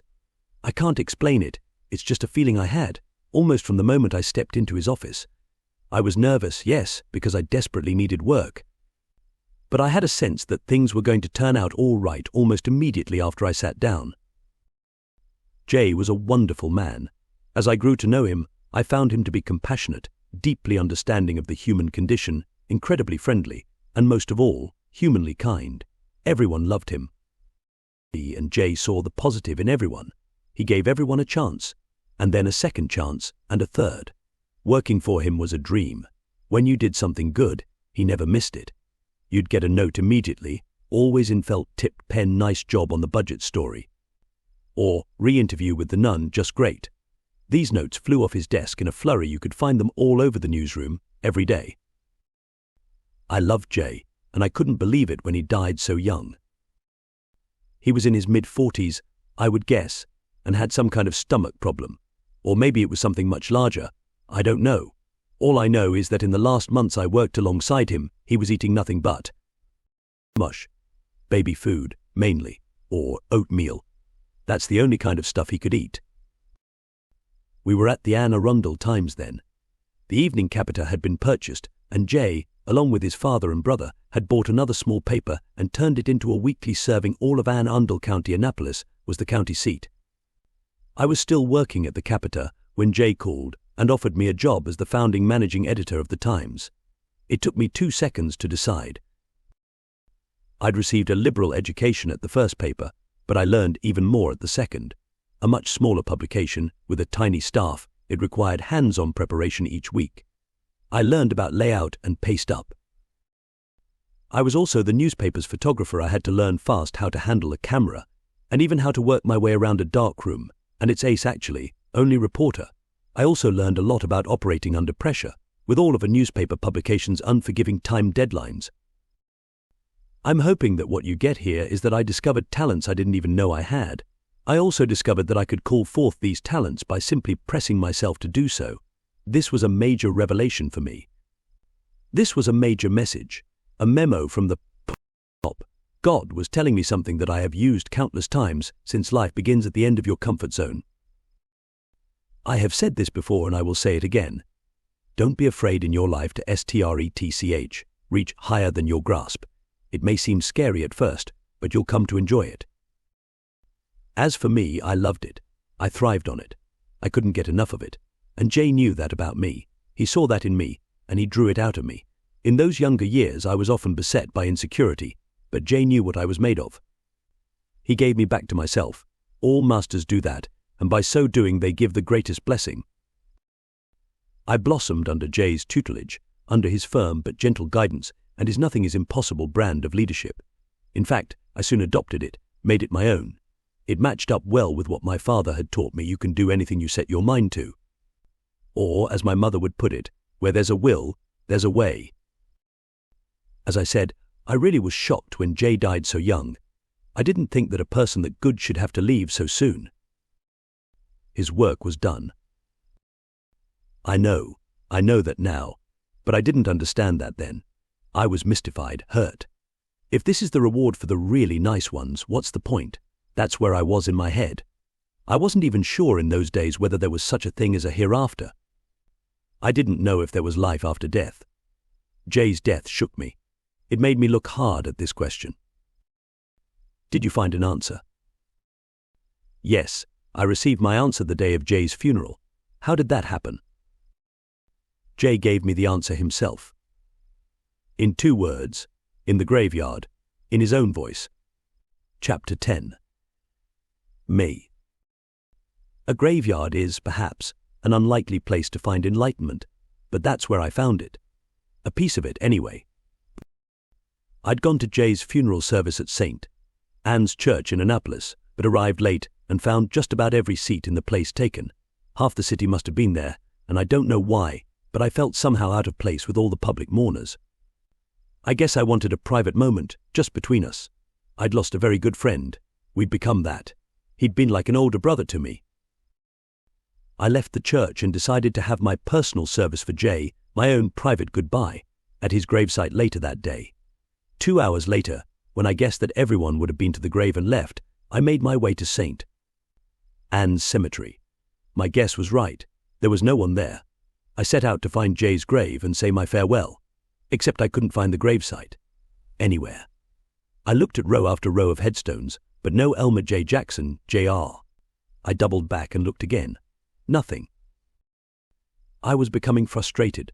Maybe I should have stuck with the funeral party after all. Had I gotten the wrong cemetery? Was I just not looking in the right place? I really wanted to say goodbye to Jay. I really wanted this moment, and now it was starting to drizzle. The wind had come up, and it looked like a storm was brewing. "Come on, Jay," I shouted inside my head. "Where are you?" You know how, when you're at a traffic light and you want it to change and it isn't changing, you shout, "Simon, change, darn it," inside your head. That's what I was doing here. You don't really expect the light to change, right then, right there, in that instant. And you don't really expect to get an answer in a cemetery. Well, I did, and it scared the wits out of me. "Over here." That's all he said. But it was his voice, Jay's, as crisp and as clear as a bell. It came from directly behind me, and I whipped around so fast I almost left my shoes. There was no one. Nothing. I could have sworn I'd heard Jay. Then I heard him again. And "over here." This time it came from further away in the direction I was now facing, but up, over a small knoll. A chill ran up my back. It was Jay's voice. It wasn't someone who sounded like Jay. It was Jay. But there was no one there. So then I thought that maybe a groundskeeper had wandered in. Maybe he saw me looking around and guessed that I was searching for a freshly turned grave. Maybe he was someone who did sound a lot like Jay. But there just was no one around. I really wanted there to be someone around. I really did, because this voice was not something I was imagining. I heard it as loudly and clearly as I heard the beating of my heart a moment later. I rushed over to the knoll. Maybe there's somebody on the downside, and I just can't see him from here, I reasoned. I found a vantage point at the top of the knoll and looked around. No one. "Would sure." Then I heard the voice again, softer now, the words spoken quietly, as if Jay were right behind me. "Over here." I turned around, slowly this time. I was frightened, I'll admit it. But fright soon turned to amazement. Jay's headstone was square in front of me. I was standing on his grave. I jumped off that pile of earth as if I'd been standing on an alligator. "Sorry," I apologized. "I don't know who I thought I was talking to." Yes, I did. I was talking to Jay. I knew then that he was there. I knew that he had survived his death and that he had called me to his grave for a final, private moment. My eyes filled with tears. I sat on the ground and rested there for a while, catching my breath, looking at Jay's name, freshly carved in the marble. I waited for him to say something else. He didn't. "Well," I said, "after a while, what's it like being dead?" I was trying to lighten the moment. Instead, I saw lightning in the distance. The storm was getting closer. "Listen, Jay," I said in my head, "I want to thank you for all you did for me and for all that you were for everyone. You've been such an inspiration to so many people. You've touched so many lives in such a kind and caring way. I just wanted to say thank you. I'm going to miss you, Jay." I began to quietly sob. Then I received my last communication from Jay. It wasn't in the form of words this time. It was a feeling that lovingly swept over me, like someone laying a cape over my shoulders and gently squeezing my arms. But I can't describe it further. There are no words. But I just knew then that Jay was going to be all right, that he was all right, and that I would be all right too. And I understood that everything right then was perfect. It was just the way it should be. I stood up. "Okay, Jay, I get it," I smiled. "Nothing is impossible." As I turned and walked back down the hill, I could have sworn that I heard a chuckle. "You two shared a beautiful moment there. Thank you." He was there, wasn't he? I did hear him, didn't I? And he did hear me. Yes. There is a life after death, isn't there? Life is eternal. Death does not exist. I'm sorry to have even asked that question. I should, by now, never doubt these things. Never? Never. A true master like the Buddha, a master like Krishna, like Jesus, never doubts. "What about, Father? Why hast thou forsaken me?" Well, that was. I don't know. I don't know what that was. Doubt, my son. That was doubt. If only for a moment, if only for a second. So, know this, my friend, every master visits his Garden of Gethsemane. There, she asks the questions every master asks. Could this be true? Have I made this all up? Is it really God's will that I drink from this cup? Or could it pass from my lips? I have some of those questions sometimes, and I'm not ashamed to admit it. It would be easier for you, I know, if you were not talking to me right now. In many ways, it would be easier. You could release all this, let all this go, all this responsibility that you have taken on to bring a message to the human race, and to help change the world, all this public attention you have drawn to yourself, which has placed your life in such a spotlight. Yet, I see that it is your will that you go on. It was your will that all that has occurred in your life should occur. All the incidents of your life have led you to this moment. You were given the perfect mother and the perfect father to prepare you for this assignment. You have given yourself the perfect family situation and the perfect childhood. You were given raw talents in communication and the chance to develop those talents. You were put in just the right place at just the right time, and others were put there with you in just the right way. That is why you met Jay Jackson and why he had such a profound impact on your life. It is why you have worked among blacks in Baltimore, Southern whites, the natives of Africa, the people of Ecuador. It is why you have joined in friendship and meaningful conversation with oppressed and fearful people who have nothing, living under totalitarian regimes in foreign lands, and with world-famous movie stars and television personalities and political leaders who have everything, living in your own country. Nothing has happened to you by accident. Nothing has occurred by chance. It has been called forth, all of it, that you may experience know what you choose to experience, and know that you may experience the grandest version of the greatest vision ever you held about who you are. I take it, then, that out of the same category came my meeting with Joe Alton. You take it correctly. You knew that I would one day need to know all about the political arena if I was to carry your message to the nation and, indeed, to the world in every effective way. It was you who knew that. You've always known that you wanted to bring new hope to the world, and you understood very well at a deep level that politics, as well as religion, were two areas where changes would have to be made if new hope was to be born, much less endure. I've always been interested in politics, from the time I was a kid. I just happened to have been given a father who was steeped in local politics much of his life.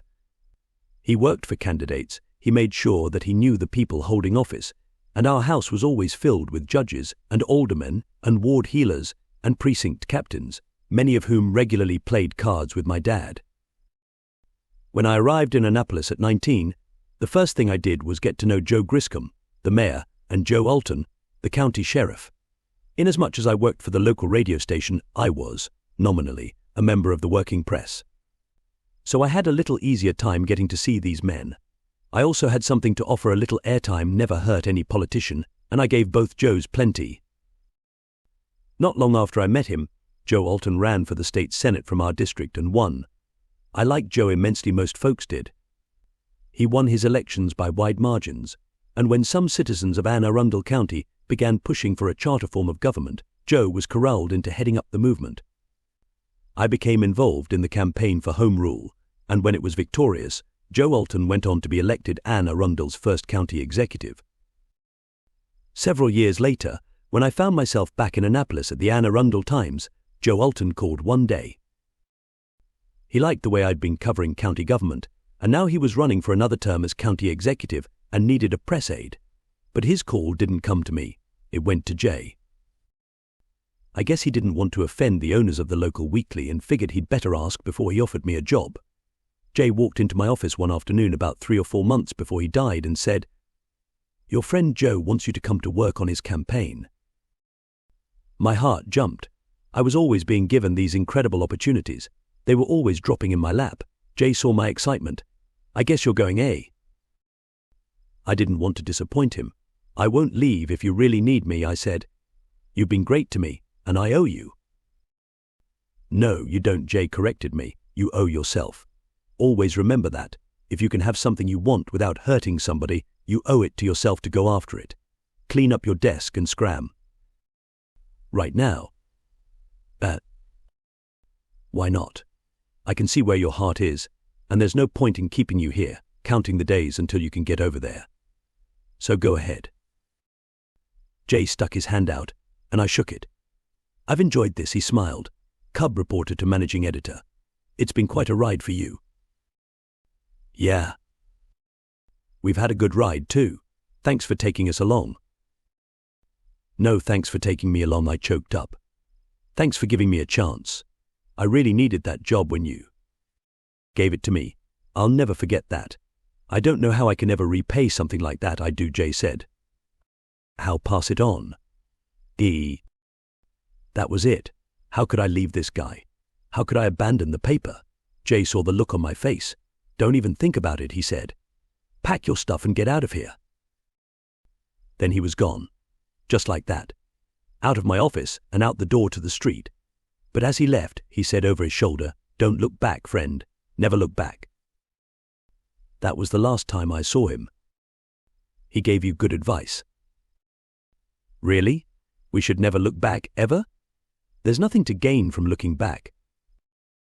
He meant, no second guesses, move forward with no second guessing, no girt trips, no hesitation. Your life is out in front of you, not behind you. What you've done is what you've done. You can't change that. But you can move forward. Yes, but isn't it okay to have regrets? As long as you don't confuse regret with guilt. They are not the same. Regret is your announcement that you did not demonstrate your highest idea about who you are. Guilt is your decision that you are not worthy of doing so ever again. Your society and your religions teach you of a guilt which requires you to be punished without hope of rehabilitation. Yet I tell you this, the purpose of life is to recreate yourself anew in each moment, in the next grandest version of the greatest vision ever you held about who you are. In this I have joined you as co-creator, seeing where you are going, seeing the path you have set for yourself, and giving you the tools to experience exactly what you needed to experience, to create exactly what you needed to create. All of this has been called forth by you and me together. Whose will is it then? I tell you that it is divine will. Remember this, always. Your will and mine is that will which is divine. Oh man, that's wonderful. Wow. That says it, doesn't it? That puts it all together. You have a way of doing that. You have a way of putting it all in 10 words or less. That's another way of saying something you said in conversations with God. Your will for you is my will for you. Yes. But you said something back there that struck me. You said that I have simply been using God to make my life happen. Somehow that doesn't seem right. I mean, it doesn't feel as though that's the kind of relationship I'm supposed to have with you. Why not? Why not? I don't know exactly, but somewhere mixed in there are some things I've been taught about being here to serve God. When I was at St. Lawrence Elementary School in Milwaukee and I was really thinking that I was going into the seminary, I remember the nuns talking about God using me to serve God's purpose. There was never any talk about my using God to serve my purpose. And yet, this is how I would have it be. It is. You would. Yes, Behe. You want us to use you. We are not here for you to use us. Part of the problem in understanding this, in straightening this out, is that this conversation is being constructed on top of a separation paradigm. That is, we are talking as if you and I were somehow separate from each other. Which is, of course, how most of the human race thinks of it. It is how most people imagine their relationship with God to be. So it may be useful to talk within that paradigm if it allows for greater understanding, but I just want to note that we are speaking of the illusion here, not reality, not what is real. I understand. One agree that there may be some benefit in speaking in illusory terms about life inside the illusion. I am clear that all life on earth is illusory. I know now, and often deeply experience, the ultimate reality of oneness, with you and with everything and everyone.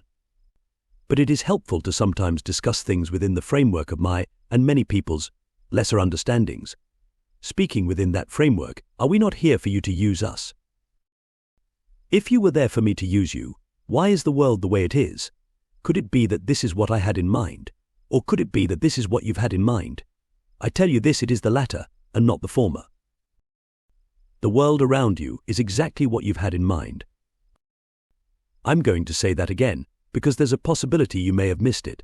I said, the world around you is exactly what you've had in mind. What you have carried in your mind about the world is what you will see around the world. What you carry in your mind about your life is what you will see in your life. If I have been using you for my purposes as you have framed them in your limited understanding, I must be a very inefficient God. I can't seem to get anything done. Even using you as my messenger and assistant, even sending to earth my only begotten Son, I have been unable to turn the tide, to change the course of events, to create the world of my desires? Could it be that my purpose has been to create the world as it is? Of course not. Unless my purpose has been for you to create the world as you choose. In that case, you have served my purpose, and I have been using you. Yet you have also been using me, because it is only through the creative power that resides within you, power given to you by me, that you have been able to create the world of your dreams. This is the world of my dreams. If you had not dreamed it, it could not be. Many days, this seems like the world of my worst nightmares. Nightmares are dreams as well. They are particular kinds of dreams. How do I get rid of them? Change your mind about what you hold in mind about the world. It is part of that same process of which I spoke earlier. Think about what you're going to think about. Think on things good and wondrous. Think of moments of splendor, visions of glory, expressions of love. Seek ye first the kingdom of heaven, and all else will be added unto you. Exactly. And use God in the process. God is the process. The process is what I am. It is the process you call life. You cannot not use me. You can only not know that you are. Yet if you use me consciously, if you use me with awareness and with intention, all things will change. This is step 5 in creating a friendship with God. Use God. Please tell me how to do that. It still seems so strange to think of it in those terms. I need you to help me understand what it means to use God. It means to use all the tools and gifts I have given you. The gift of creative energy, which allows you to form your reality and create your experience with your thoughts, words, and deeds. The gift of gentle wisdom, which allows you to know the truth in times when it may be good to judge not by appearances. And the gift of pure love, which allows you to bless others and accept them without condition, granting them the freedom to make their own choices and to live them, and giving your divine self the freedom to do the same. Each of you recreating yourself anew in the next grandest version of the greatest vision ever you held about who you are. I tell you, there is a divine force in the universe, and it is made up of these creative energy, gentle wisdom, pure love. When you use God, you are simply using this divine force.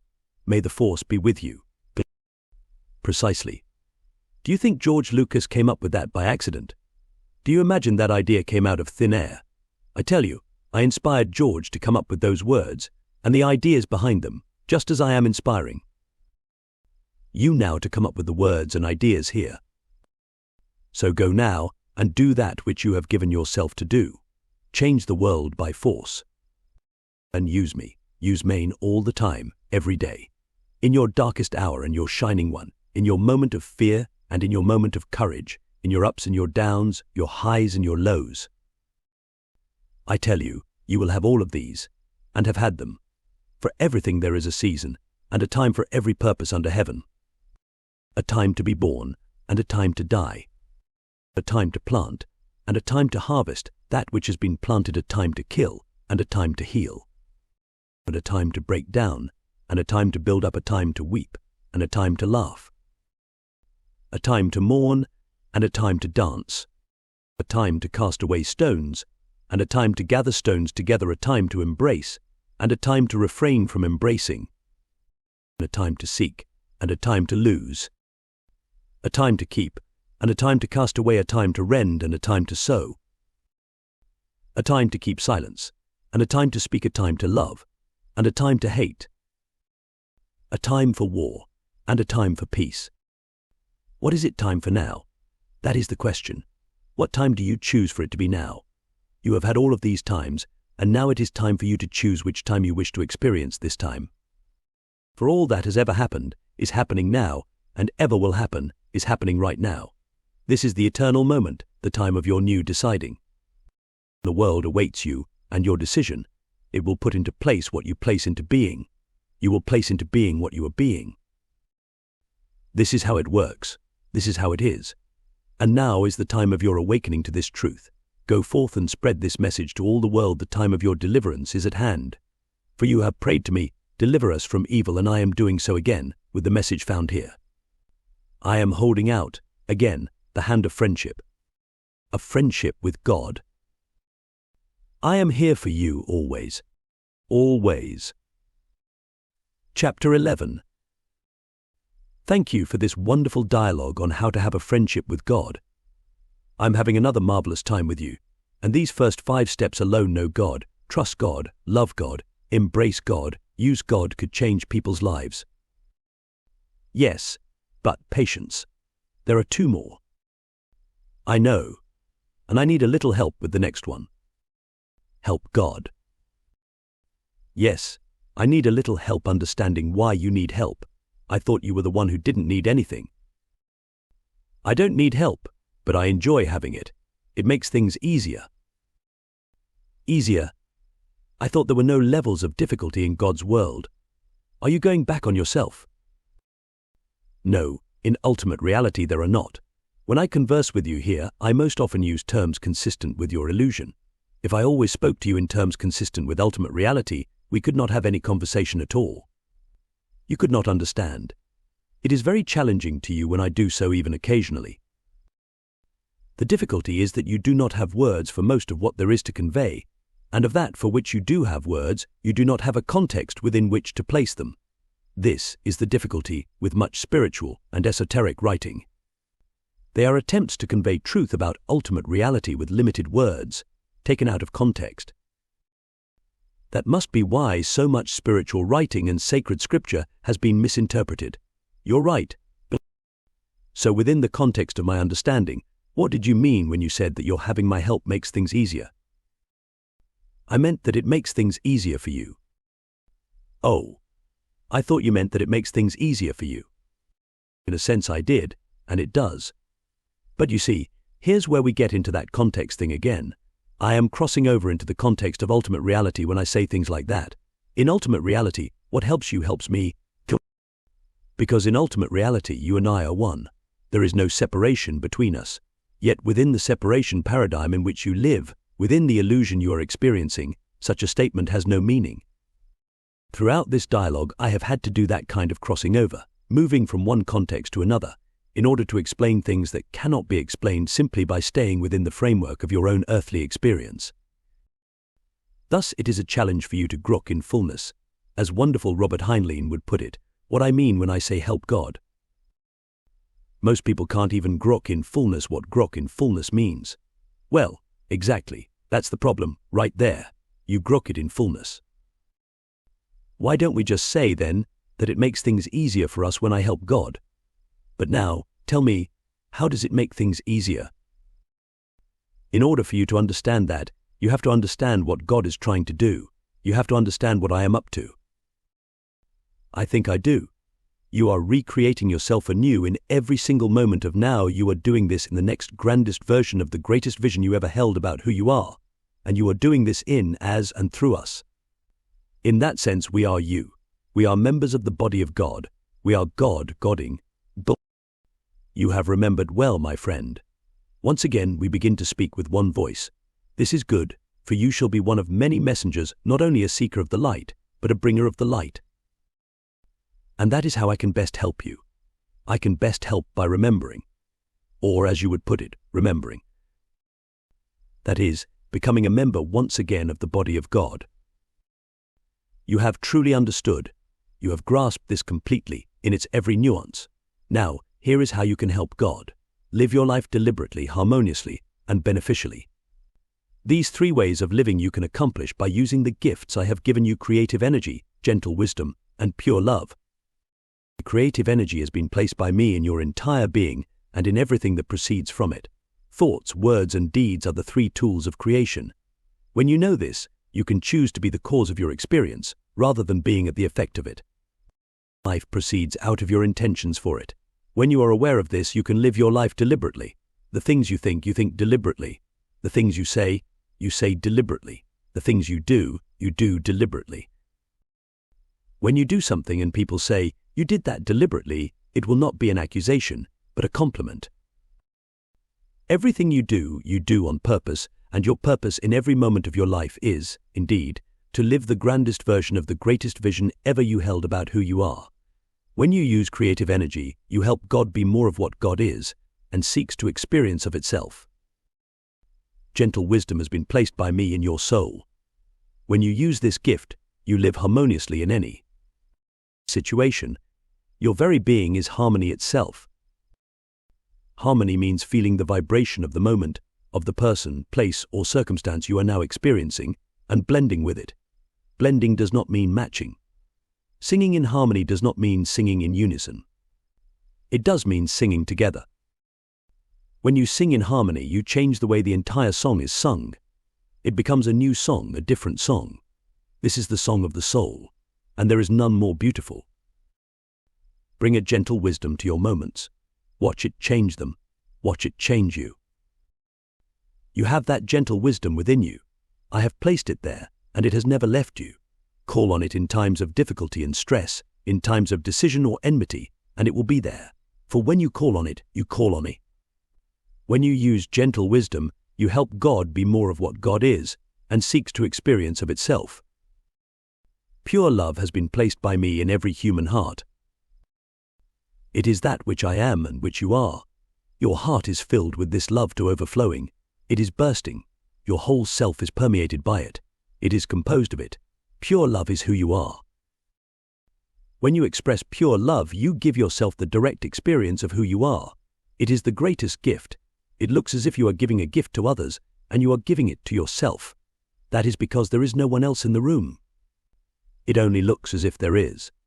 Pure love allows you to see the truth. When you come from a place of pure love, you live a life that is beneficial to everyone. You make sure that everyone benefits from your having been here. Kindness becomes an important word to you. Suddenly you understand its deeper meaning. Kindness means not only goodness, it means sameness. You realize when you live in pure love that you and all others are of like kind, you are truly kin, and now, suddenly you see that when you express pure love, you are expressing kindness. This is what it means to be a kindred spirit. This is what it is to know a oneness with all things. And when, in any circumstance or situation, you use pure love, you help God be more of what God is, and seeks to experience of itself. You help God when you help yourself to God. So have a big helping. Help yourself to as much of God as you like. For this is the food of life, by which all things are nourished. Take and eat of this, for this is my body. You are all members of that one body, and it is time now to remember. I would not tell this to you if it were not so. This is the greatest truth, so help me God. I have never seen words come together like that, so meaningfully. It's also symmetrical. God is symmetrical. God is perfect symmetry. There is order in the chaos. There is perfection in the design. I see that. I see the perfection in the design throughout my life, even in my friend Joe Alton going to jail, though I was shocked when it happened. Joe Alton was found to have committed some relatively minor offenses relating to campaign contributions, and he spent a few months in a minimum security lockup at a federal prison in Allenwood, Pennsylvania. The lesson for me in it all, something I always knew but had forgotten, was that there are few saints among us. But all of us are trying our best, and many of us stumble and fall. This remembering has helped me to stay out of my judgments when the weaknesses of others are revealed by their actions and when my weaknesses are revealed by mine. It has not been an easy task, and I have not always succeeded. But since my days in Anne Arundel County politics, I have always tried. They taught me to always try. There was another reason I'd been thrust into Joe Alton's presence, though, having nothing to do with this. At some level I must have known that I had to train myself for being with the public, for dealing one-on-one with large numbers of people. I couldn't have picked a better trainer. Joe Alton had a richer understanding of human nature than just about any person I'd met.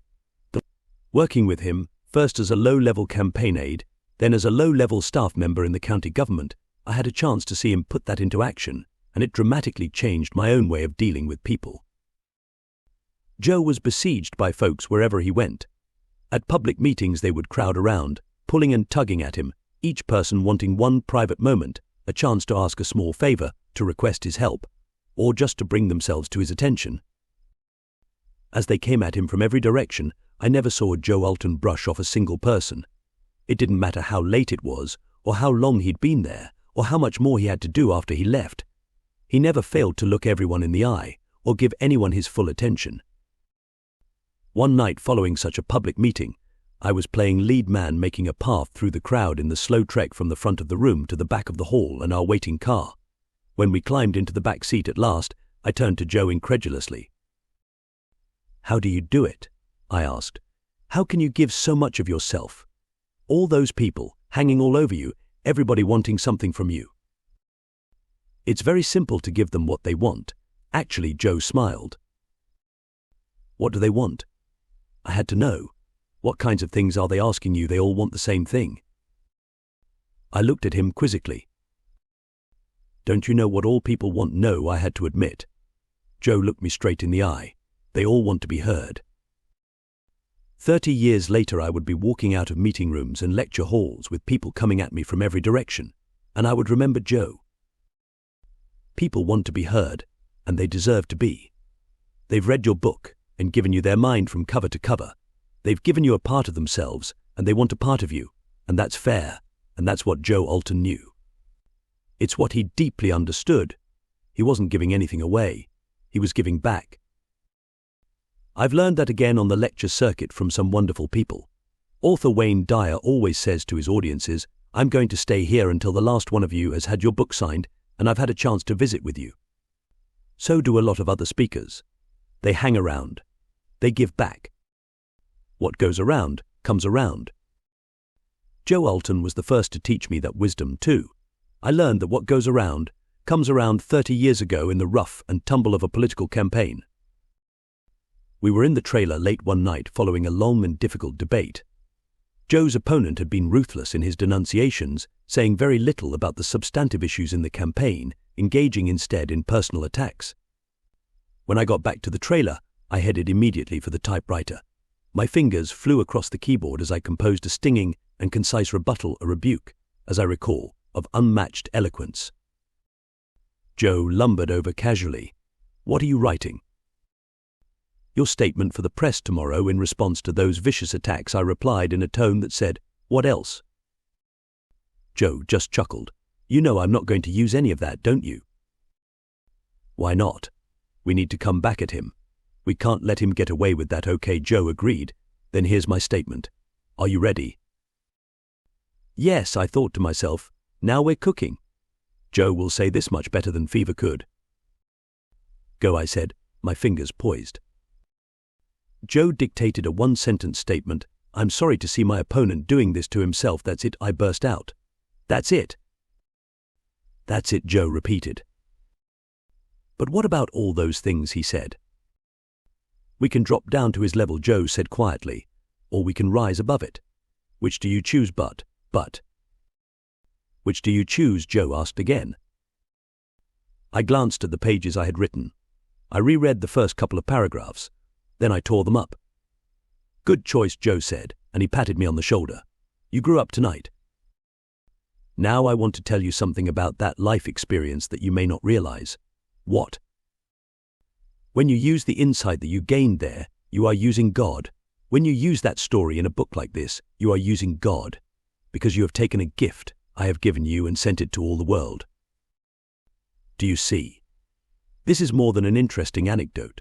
This was more than a simple life episode. You brought this to yourself, and now you've shared it with us for a reason.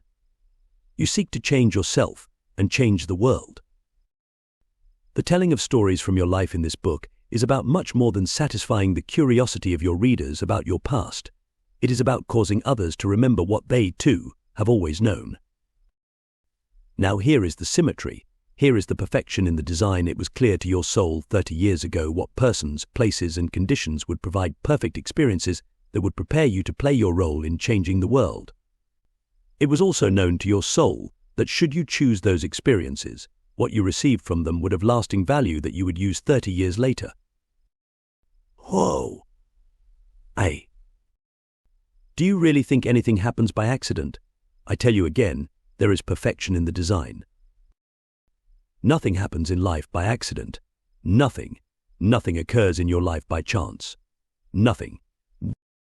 Nothing takes place without producing the opportunity for real and lasting benefit to you.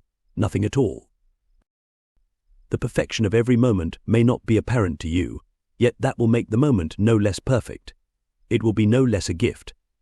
Chapter 12. When I step back far enough to see the design, to see the beauty of the intricate and delicate weavings in the fabric of my life, I am filled with gratitude. That is the final step, the seventh step, in creating a friendship with God. Thank God. But it is an almost automatic step.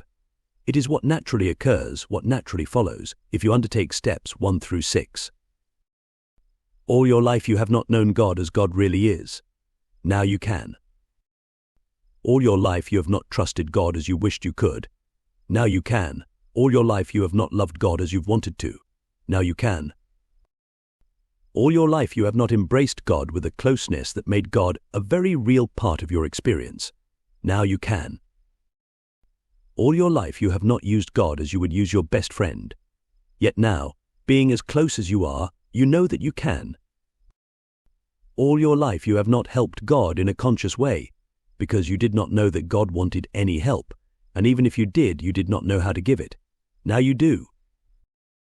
It is not your fault that you did not know God. How can you know one thing when everyone is telling you another? It is not your fault that you did not trust God. How can you trust that which you do not know? It is not your fault that you did not love God. How can you love that which you do not trust? It is not your fault that you did not embrace God. How can you embrace that which you do not love? It is not your fault that you did not use God. How can you use that which you do not hold? It is not your fault that you did not help God. How can you be helpful with that for which you have no use? And it is not your fault that you did not thank God. How can you be thankful for that which cannot be helped? Yet today is a new day. Now is a new time. And yours is a new choice. It is a choice to create anew your personal relationship with me. It is a choice to experience, at last, a friendship with God. Everybody in the world wants that. Everybody who believes in God anyway. We've tried our whole lives to have a friendship with you. We've tried to please you, to not offend you, to find the real you, to have you find us. We tried everything. But we haven't followed these 7 steps. At least I certainly haven't. Not the way you've got them laid them out here. So thank you. But may I ask you a pointed question? Certainly. Why is gratitude necessary? Why is it so important that we thank you? Why is it one of the 7 steps? Are you a God with such ego needs that if we do not show you our gratitude, you will take away all good things? On the contrary, I am a God of such love that, by showing your gratitude, you will receive all good things. That sounds like a backward way of saying the same thing. I have to show my gratitude in order to receive good things. You do not have to. It is not a requirement. Many people who seem not the least bit grateful enjoy goodness. Okay, then I am totally confused. Gratitude is not something I require. It is not an ego salve, a greaser of the skids, an oiler of the wheels. It does not make God more likely to be good to you next time. Life sends you good things whether you are grateful or not. But with gratitude, life sends them to you faster. That is because gratitude is a state of being. Remember when I said, thinking is the slowest method of creation? Yes, I was very surprised by that. You shouldn't be. You perform all of your body's most important functions without thinking about it. You don't think about blinking an eye, or taking a breath, or beating your heart. You don't think about perspiring, or saying ouch. These things just happen because you are a human being. That is, a human, being. Yes, I remember. You said earlier that some life functions and experiences are created automatically, without any effort, at the level of experience called subconscious. Is this where we create most effectively? No, you create most effectively, most efficiently, and most rapidly when you create not from the subconscious, but from the supraconscious. The supraconscious is the name given to that level of experience reached when the superconscious, conscious, and subconscious are all rolled into one and then transcended. This is a place above thought. It is your true state of being, and this true state is who you really are. It is unperturbed, unmoved, unaffected by your thoughts. Thought is not first cause. True being is. We are exploring now, very deeply, the most complex esoteric understandings. The differences here, the nuances, become very delicate. That's okay. I think I'm ready for it. Go. All right, but remember, here is where we get into some language problems. What I'm going to have to do here is cross over into a larger context and speak from a standpoint of ultimate reality, and then cross back over into the illusion, which is the reality in which you are now living, and hope you can make the translation. I understand. Let's give it a whirl. Are you sure? This is going to be rough going here. This is going to be tough sledding, the toughest part of our dialogue so far. You may want to skip over this, just take my word for all this, and go right on. I want to understand it. At least I want to try. Okay, here we go. Try on this statement. Beingness is, thought does. What does that say to you? It says that beingness is not an action, it is not an undertaking, it is not something that occurs. Rather, it is an isness, it is what is. It is a so-ness, it is what is so. Good. And what about thought? It says that thought is a process, a doingness, something that happens. That's very good. So what are the implications of that? Anything that happens takes time. It may happen very fast, like thought, but it still takes what we call time. Something that is, however, simply is. It is right now. It's not going to be, it is right here, right now. In short, ing is faster than doing, and being is therefore faster than thinking. You know what? I should have hired you as my interpreter. I thought you did. Ah, good one. Okay, now try this statement. Being is first cause. What does that say to you? It says that being causes everything. What you are being, you experience. Excellent. Yet does being cause thought? Yes. If the proposition is correct, then yes, being would cause thought. So what you are being affects how you think. Yes, you could say that. Yet I have said that thought is creative. Is this true? It is, if you say that it is. Good. I'm glad you have come to trust me. Now, if thought is creative, can thought create a state of being? You mean, which comes first, the chicken or the egg? Exactly. Boy. I don't know. I suppose if I am being sad, I can change my mind about that. I can decide to think happy thoughts, to dwell on positive things, and suddenly I can be happy. You have told me that I can do this. You have said that my thought creates my reality. So I have. Is it true? Yes, it is. Yet, let me ask you this. Do your thoughts create your true being? I don't know. I've never heard you use that phrase before. I don't know what my true being is. Your true being is all of it. It is everything. It is the all in all. The Alpha and the Omega, the beginning and the end, the oneness. In other words, God. That's one other word, yes. So you're asking me if my thought creates God? Yes. I don't know. Then let me pick it up from here and unravel it for you. Please. We're limited here by language and context, as I have explained now several times. I understand that. Okay, your thought about God does not create God. It merely creates your experience of God. God is. God is the all in all, the everything, all that ever was, is now and ever will be. So far, so good. So far, so good. When you think, you do not create the all. You reach into the all to create whatever experience of the all that you choose. All of it is already there. You are not placing it there by thinking about it. Yet by thinking about it, you are placing in your experience that part of the all about which you are thinking. Did you follow that? I think I did. Go slowly. Go very slowly. I'm trying to keep up. Your true being, which is who you really are, precedes everything. When you think about who you wish to now be, you are reaching into your true being, into your total self, and focusing on a part of your total self that you now wish to experience. Your total self is all of it. It is the happiness and the sadness. Yes, you have said this before. You have said of me, you are the up and the down of it, the left and the right of it, the here and the there of it, the before and the after of it. You are the fast and the slow, the big and the small, the male and the female, and what you call the good and the bad. You are all of it, and there is none of it that you are not. I have heard you say that to me before. You are right. I have. Many times have I said this to you. And now you understand it better than you ever have before. And so, does thinking affect being? No, not in the largest sense. You are what you are, no matter what you think about it. Yet can thinking create an immediately different experience of your being? Yes, what you think about, what you focus on, will be made manifest in your individual present reality. Thus, if you are being sad and you think positive, joyful thoughts, you will very easily think your way to being happy. You are simply moving from one part of yourself to another. Yet there is a shortcut, and this is what we have been trying to get at here.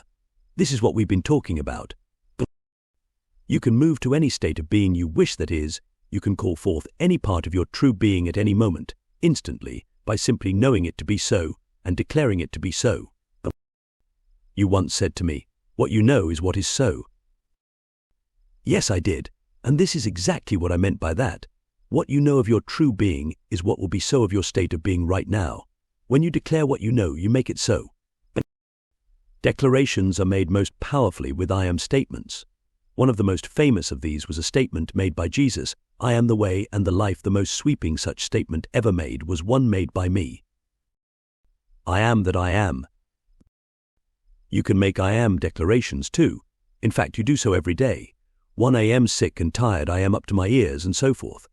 These are statements of being. When you make these statements of being consciously, rather than unconsciously, you live from intention, you live deliberately. Remember, I have suggested that you live deliberately, harmoniously, beneficially. Your whole life is a message. Did you know that? Every act is an act of self-definition. Every thought is a film on the movie screen of your mind. Every word is voicemail for God. Everything you think, say, and do sends a message about you. Think of your I am declarations, therefore, as a sort of state of the union message. This is your state of the being message. You are making a statement about how it is with you. You are saying what is so. Hey, wait a minute, I just thought of something. We're all one anyway, so it really is a state of the union message. That's good. That's very good. Now when you make a declaration, that is the short route to your state of being. Declarations are a calling forth of who you really are, or, more accurately, of that portion of who you really are that you wish to experience right now. This is beingness being creative, rather than thought being creative. Beingness is the fastest method of creation. That is because what is right now. A true declaration of being is made without thinking about it. If you think about it, you will, at best, delay it, and at worst, deny it. Delay will occur simply because thinking takes time, and being takes no time at all. Denial could occur because thinking about what you choose to be often convinces you that you aren't that and can't ever become that. If that's true, then the worst thing I can do is to think. In a sense, that is correct. All spiritual masters are out of their minds. That is, they do not consciously think about what they are being, they simply are it. The moment you think about it, you can't be it. You can only delay being it or deny being it. To use a very down-home illustration, you can only be in love when you are in love. You cannot be in love if you are thinking about it. If someone who loves you asks, "Are you in love with me?" and you say, "I'm thinking about it," that will probably not go over very well. Excellent. You are understanding very well. Now, if time is not critical, if it's not a matter of inches and seconds, and few things are, if it isn't important how long it takes before you are experiencing what you choose, such as being in love, then you can take all the time you want to think about it. And thinking is a very powerful tool. Don't get me wrong, it is one of the 3 tools of creation: thought, word, and deed. Precisely. Yet today I have given you another method by which you can experience life. This is not a tool of creation, this is a new understanding of creation, that it is not a process by which things occur, but by which you become aware of what already has occurred, an awareness of what is, always was, and always will be, world without end. Do you understand? I am beginning to, yes, I am beginning to see the whole cosmology, the whole construction. Good. I know this has not been simple. Or rather, it has been simple, but it has not been easy. Just remember, this being is instant. Compared to that, your thought is very slow. As fast as thought is, it is very slow compared to being. Let's use your very human example of being in love. Remember a time when you fell in love. There was a moment, a magical split second, when you first felt that love. It may have hit you, as you are fond of saying, like a ton of bricks. Suddenly, it came over you. You looked at that person across the room, across the dining table, across the front seat of the car, and all at once you knew that you loved them. It was sudden. It was instant. It was not something you had to think about. It just happened. You may have thought about it later. You may even have thought about it beforehand. I wonder what it would be like to be in love with that person. But in that moment when you first felt it, first knew it in your heart, it just swept over you. It happened much too fast for you to have thought it there. You simply found yourself there, being in love. You can be in love before you've even thought about it. Boy, don't I know that. It's the same with gratitude. When you feel gratitude, no one has to tell you, it's time to feel gratitude. You simply, quite spontaneously, feel grateful. You find yourself being grateful before you even think about it. Gratefulness is a state of being. There is no word like lovefulness in your language, but there should be. You're a poet, you know that? So I've been told. Okay, so I'm clear that being is faster than thinking, but I still don't see why being grateful for something brings it to you faster than. Wait a minute, even as I'm saying this, I think I'm getting the answer. You've said before that gratitude is a state of being which announces my clarity that I already have what it is I think I need. In other words, if I am thanking God for something, rather than asking God for something, I must know that it is already in place. Exactly. That is why the seventh step is, thank God exactly. Because when you thank God, you are being aware that all good things in life have already come to you, that everything you need, the right and perfect people, places, and events to express and experience and evolve as you have chosen, has already been put in place for you. Even before you ask, I will have answered. Yes, that's it. Then maybe thanking God should be the first thing you do, not the last. That could be very powerful. And you have just uncovered a great secret. The wonder of the 7 steps to God is that they may be turned around. They can be reversed. If you are thanking God, you are helping God to help you. If you are helping God to help you, you are using God. If you are using God, you are embracing God in your life. If you are embracing God, you are loving God. If you are loving God, you are trusting God. And if you are trusting God, you are knowing God for sure. Amazing. Absolutely amazing.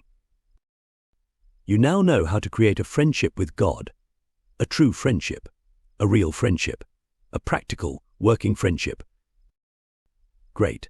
Can I begin using it right away? And don't say you can, but you may not. What?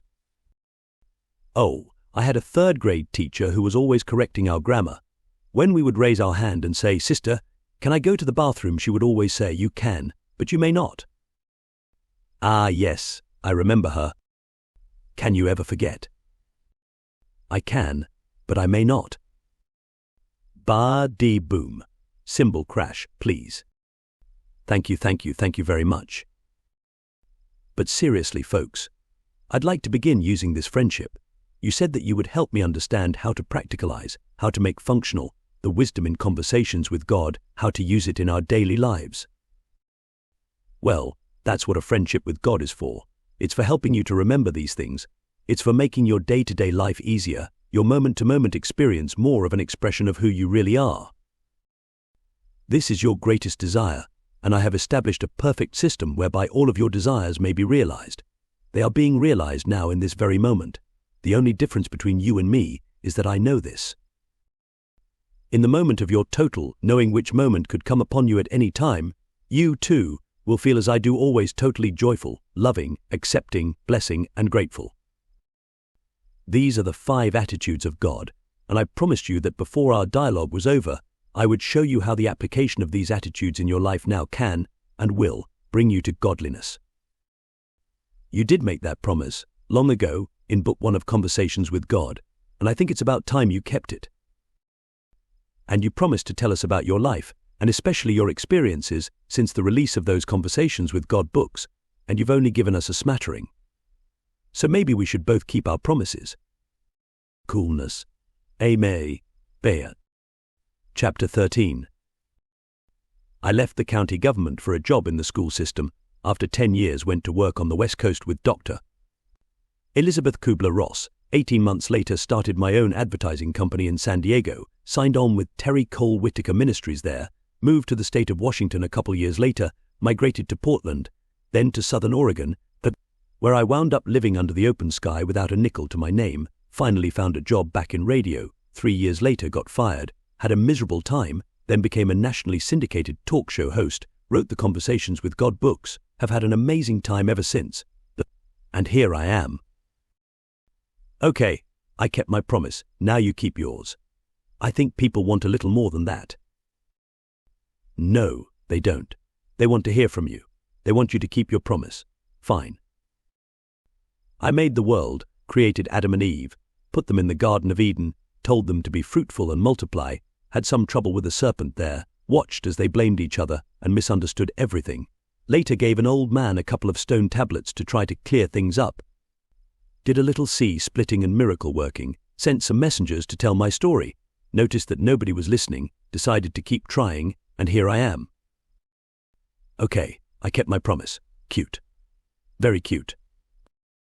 What's good for the goose is good for the gander. Nobody has said that in 30 years. I'm old. What do you want from me? I want you should stop being such a comedian. Nobody's going to believe a word in here if you keep being such a comedian. Listen to this. I've got the pot calling the kettle black here. Okay, have we gotten it out of our systems now? Can we get back to the book? If you insist. I'd like to know about the 5 attitudes of God, one of which was not, I notice, hilarious. Maybe it should have been. Will you stop? No, I'm serious. People have this idea that God is never humorous, cannot laugh, and that everybody has to act very sacred around the divine. I wish you would all lighten up a bit, all of you. Laugh at yourself. Someone once said, you grow up the day that you have a good laugh at yourself. Don't take yourself so seriously. Give yourself a little slack. And while you're at it, give each other a little too. You want to know about the 5 attitudes of God? Take a look at the first one. Totally joyful. Mol. That is the first attitude. Did you notice that? I listed that first. So what are you saying? I'm saying that it comes before anything else.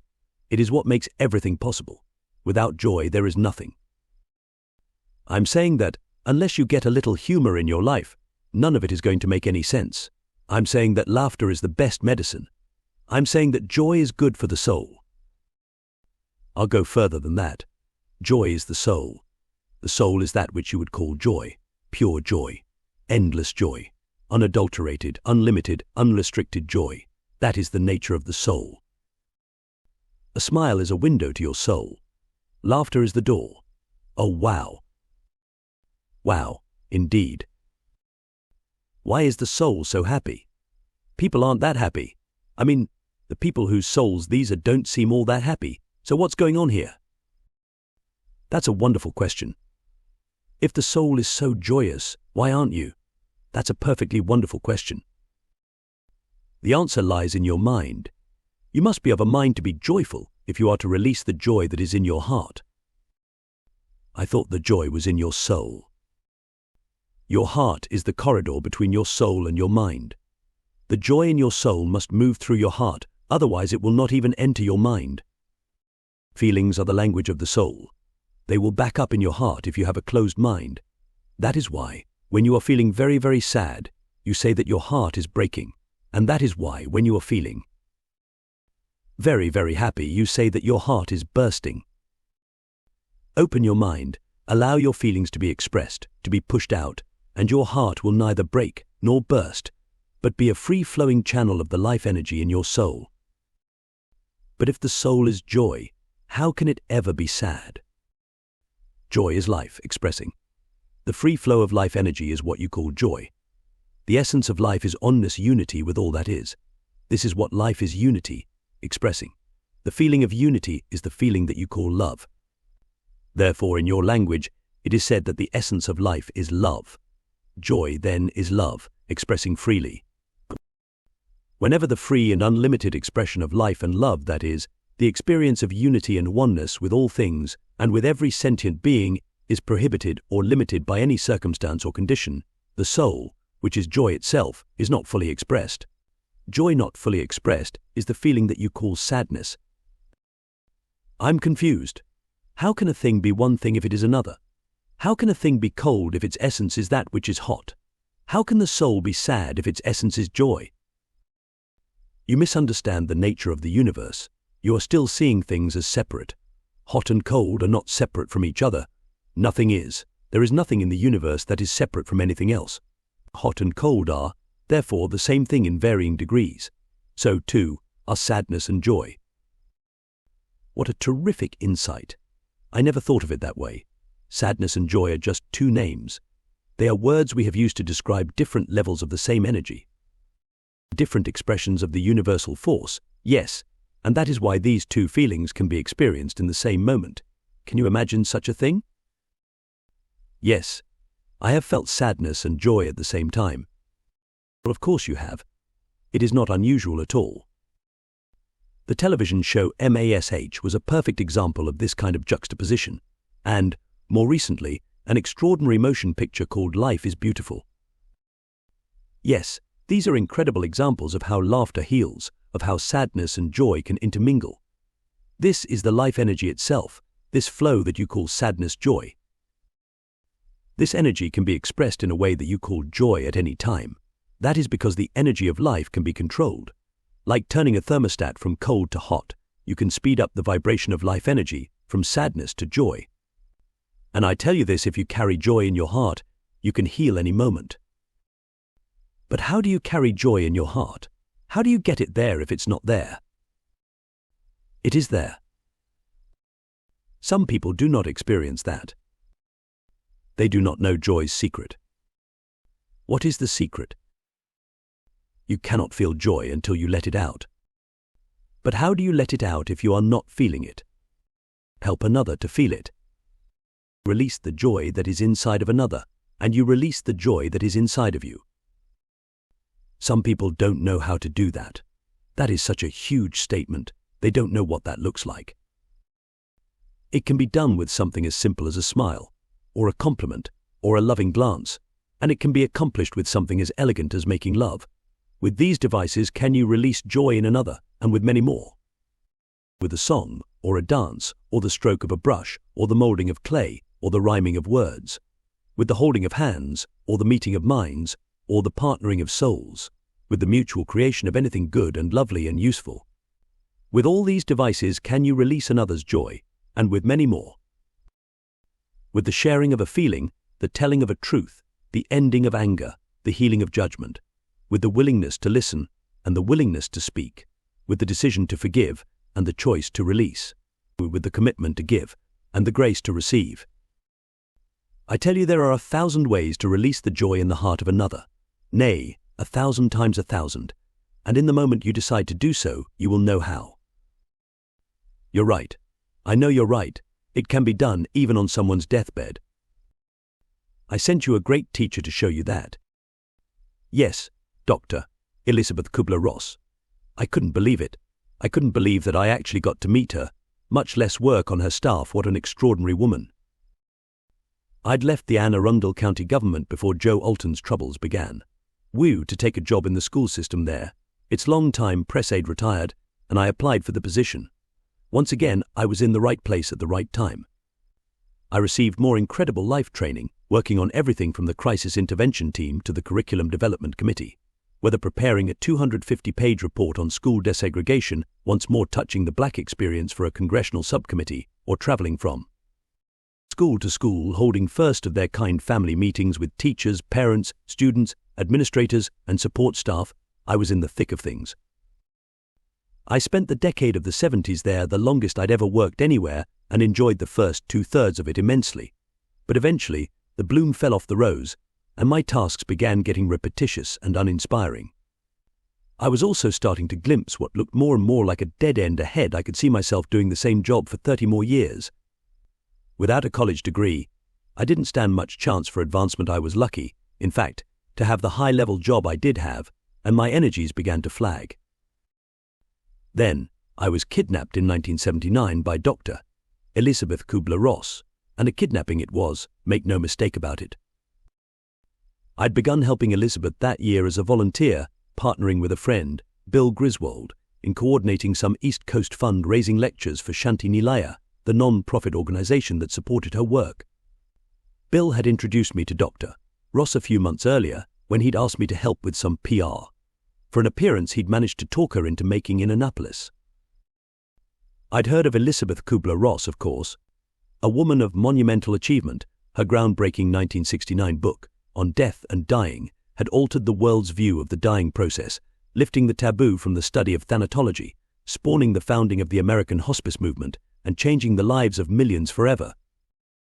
I was taken with Elizabeth immediately, as was nearly everyone who met her. She has an extraordinarily magnetic and deeply compelling personality, and no one whom I have seen touched by her is ever really quite the same. I knew after 60 minutes with her that I wanted to assist in her work, and volunteering to do so was not something that anyone had even to ask me to do. Nearly a year after that first meeting, Bill and I were in Boston setting up another lecture. Following her talk, a few of us found ourselves in a quiet corner of a restaurant, enjoying a few rare moments of private conversation with Elizabeth. I'd had 2 or 3 such conversations with her before, so she'd already heard what I told her again that night. I would do anything to join in her work. Elizabeth was at the time presenting life, death, and transition workshops around the country, interacting with terminally ill people and their families, and others who were doing what she called grief work. I'd never seen anything like it. She later wrote a book, To Live Until We Say Goodbye, describing with great emotional force what went on at these retreats. This woman was touching people's lives in ways that were meaningful and profound, and I could see that her work made sense of her own life. My work did not. I was just doing what I thought I had to do in order to survive or make sure that others survived. One of the things I learned from Elizabeth is that none of us has to do that. Elizabeth would teach such gargantuan lessons in the simplest way, single-sentence observations with which she permitted no argument. At the restaurant in Boston that night, I was gifted with one of these. But I just don't know, I was whining. There's nothing exciting about my job anymore, and it feels as if my life is wasting away, but I guess I'll be working there until I'm 65 and get my pension. Elizabeth looked at me as if I were crazy. You don't have to do that, she said very quietly. Why do you do that? If it were just me, I wouldn't believe me. I'd be out of there tomorrow, but I have a family to support. And tell me, what would they do, this family of yours, if you died tomorrow? Elizabeth asked. That's beside the point, I bickered. I am not dead. I'm still living. You call that living, she replied, and turned away to talk with someone else, as if it was perfectly obvious that there was nothing more to say. The next morning, over coffee at her hotel with her Boston helpers, she turned to me abruptly. You drive me to the airport, she said. Oh, okay, I agreed. Bill and I had driven up from Annapolis, and my car was right outside. On the drive, Elizabeth told me she was headed to Poughkeepsie, New York, for another 5-day intensive workshop. Come with me inside, she said. Don't just drop me off. I need help with my bags. Sure, I said, and we wheeled into the parking lot. At the ticket counter, Elizabeth presented her own ticket, then laid down a credit card. I need another seat on this flight, she told the agent. But let me see if we have space, the woman replied. Yes, just one seat left, of course. Elizabeth beamed, as if she knew some inside secret. And who will the other traveling party be, please? The agent inquired. Elizabeth pointed at me. This one, she muttered. I beg your pardon, I choked. You're coming to Poughkeepsie? No, Elizabeth asked, as if we'd discussed the whole thing. No, I have to be at work tomorrow. I only took 3 days off. That work will get done without you, she said matter-of-factly. But I've got my car here in Boston, I protested. I can't just leave it out there in the parking lot. Bill can come and get it and drive it up. But I have no clothes to wear. I didn't plan on being away so long. There are stores in Poughkeepsie. Elizabeth, I can't do this. I can't just get on a plane and go flying off somewhere. My heart was pounding, because that was exactly what I wanted to do. The woman needs your driver's license, she said, blinking heavily. But Elizabeth, you're going to make me miss the plane. I gave the woman my driver's license. She handed me a ticket. As Elizabeth hiked off to the gate, my voice trailed after her. I have to call the office and tell them I'm not going to be there. Elizabeth buried herself in some reading on the plane, barely saying 10 words to me. But when we got to the workshop site in Poughkeepsie, she presented me to the assembled participants as my new PR man. I called home to tell my wife I'd been abducted and would be home on Friday. And for the next 2 days I watched Elizabeth work. I saw people's lives change right in front of me. I saw old wounds being healed, old issues being resolved, old angers being released, old beliefs being overcome. At one point a woman sitting very near me in the process room went up workshop staff talk for someone who breaks into prolonged tears or in some other way loses control of the moment. Elizabeth, with a slight gesture of her head, signaled me to take care of it.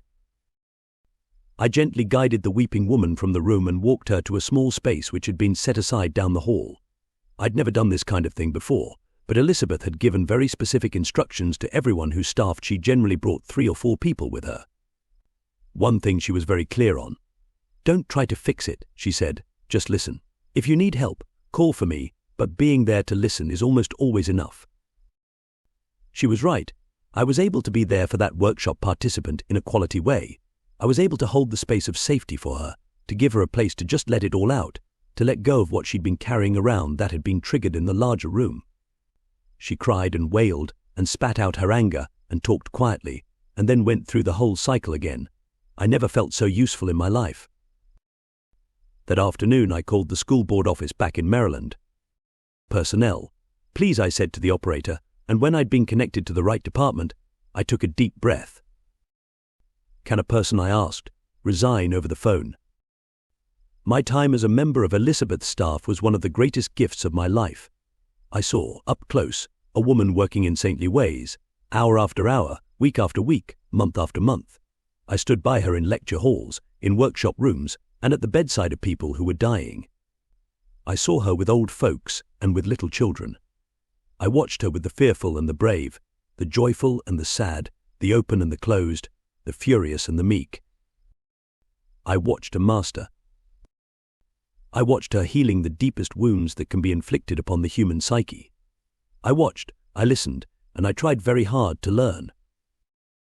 And yes, I did come to understand that what you've said is true, but there are 1,000 ways to release the joy in the heart of another, and in the moment you decide to do so, you will know how. And it can be done even on someone's deathbed. Thank you for the teaching, and for the master teacher.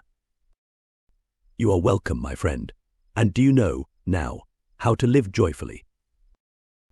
Elizabeth advised us all to love unconditionally, to forgive quickly, never to regret the pains of the past.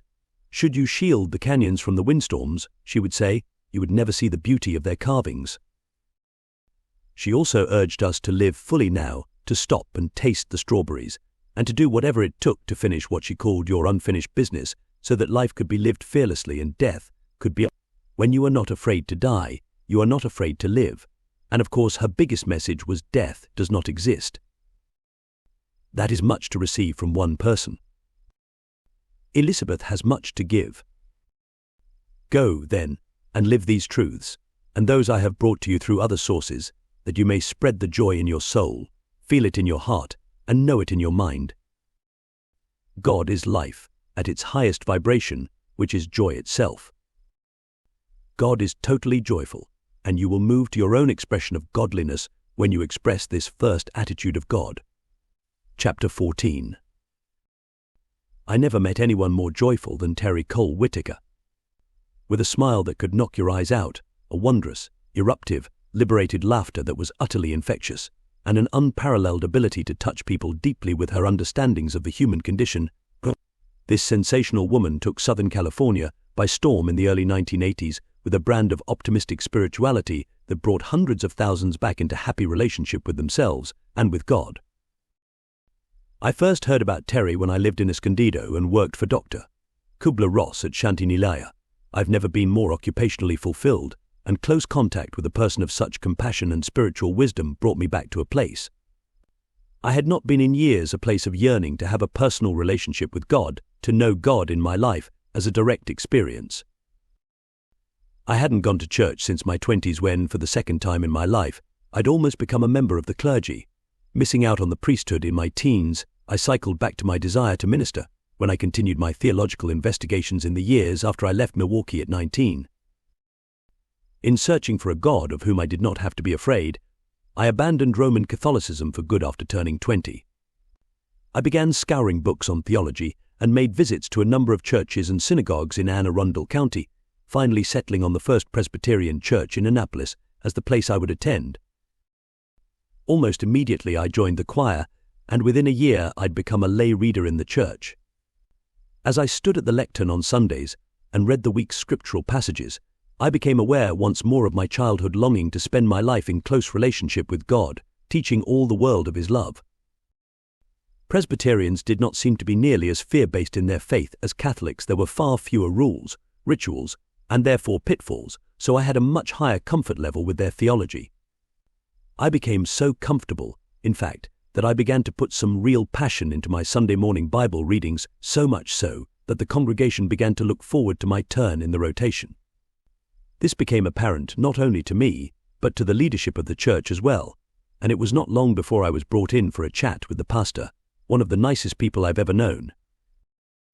"Tell me, the Rev," Winslow Shaw asked after pleasantries had been exchanged, "have you ever thought of entering the ministry?" "I sure have," I replied. "I thought for certain that I was going to enter the seminary and become a priest when I was 13, but that didn't happen." "Why not?" "Why not?" My dad stopped it. He said that I wasn't old enough to decide. "Do you think you are old enough now?" For some reason at that point I almost broke down and cried. "I was always old enough," I whispered, and worked to gather my composure. "Why are you not still in the Catholic Church then, Rev?" Shaw asked gently. "I had some problems with its theology." "I see." We sat quietly for a moment. "How do you feel about Presbyterian theology?" the minister asked at last. "Comfortable?" "It would seem so. We've had a few people around here comment on your scripture readings. You seem to get quite a bit of meaning out of them." "Well, there's quite a bit of meaning in them." "Rev," Shaw smiled. "I agree," he said, then looked at me intently. "May I ask you a personal question?" "Of course." "Why haven't you pursued your obvious love of theology? You're able, now, to make your own decisions. What's kept you out of the clergy? Some clergy? Somewhere. Surely you could find a spiritual home." "It isn't as simple as finding a home. There's also the challenge of finding the money. I'm in the middle of a career, with a wife and 2 small children. It would take a miracle at this stage to find a way to just drop everything and take this up." "Rev," Shaw smiled again. "Our church has a program through which, if we identify a member of our congregation we think is particularly promising, we sponsor that person in studies at seminary, usually Princeton, but..." My heart jumped. "You mean you give them the money to attend?" "Well, it's a loan, of course. There's a commitment to come back here and serve for a few years as an associate to the pastor. You could work with a youth ministry, or a street ministry, or whatever your personal interest is, in addition to offering spiritual counseling, providing leadership in the Sunday school programs, and of course, spelling the pastor in the pulpit now and then. I think that's something you could handle." It was my turn to be silent. My mind was spinning. "How does that sound to you?" "It sounds fantastic. Are you offering it to me?" "I think the presbytery seems ready to do that, yes. They're certainly ready to explore it. They'd want to talk with you personally, of course." "But of course." "Bo, why don't you go home and think about it? Talk to your wife about it, and pray on it." I did just that. My wife was totally supportive. "I think it would be wonderful," she said, beaming. Our second child had been born 21 months after the first. The 2 girls were barely toddlers. "What would we live on?" I asked. "I mean, this is just tuition they're talking about." "I could get back into physical therapy," my wife offered. "I'm sure I'd find something. Everything would work out." "You mean you'd support us while I went back to school?" She touched my arm. "I know this is something you've always wanted," she said softly. "I don't deserve the people who have come into my life. I certainly didn't deserve my first wife, one of the kindest human beings I have ever met. But I didn't do it. I couldn't. Everything was in place, everything was perfect except the theology.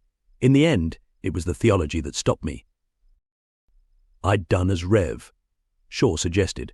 I'd prayed about it. And the more I prayed, the more I realized that I could not preach no matter how quietly a sermon about natural-born sinners and the need for salvation. From the earliest days of my youth, I'd had trouble seeing people as bad. Oh, I knew that people did bad things. I could see it all around me as I grew up. But even as a teenager, and then a young man, I held to a stubbornly positive understanding of human nature at its basis. It seemed to me that all people were good, and that some of them did bad things for reasons having to do with their upbringing, their lack of understanding or opportunities, their desperation and their anger, or in some cases, just plain laziness, but not because of any inherent evilness. The story of Adam and Eve made no sense to me, not even as an allegory, and I knew that I couldn't teach it. Nor could I ever teach a theology of exclusion, no matter how benign, because something deep inside my soul caused me to know, from the time I was small, that all people were my brother and sisters, and that no one and no thing was ugly or unacceptable in the sight of God, least of all. I grew certain as I grew older for having committed the sin of adopting the wrong theology. If this was not true, then everything that I knew intuitively at the deepest part of my being was false. I could not accept that, but I didn't know what to accept.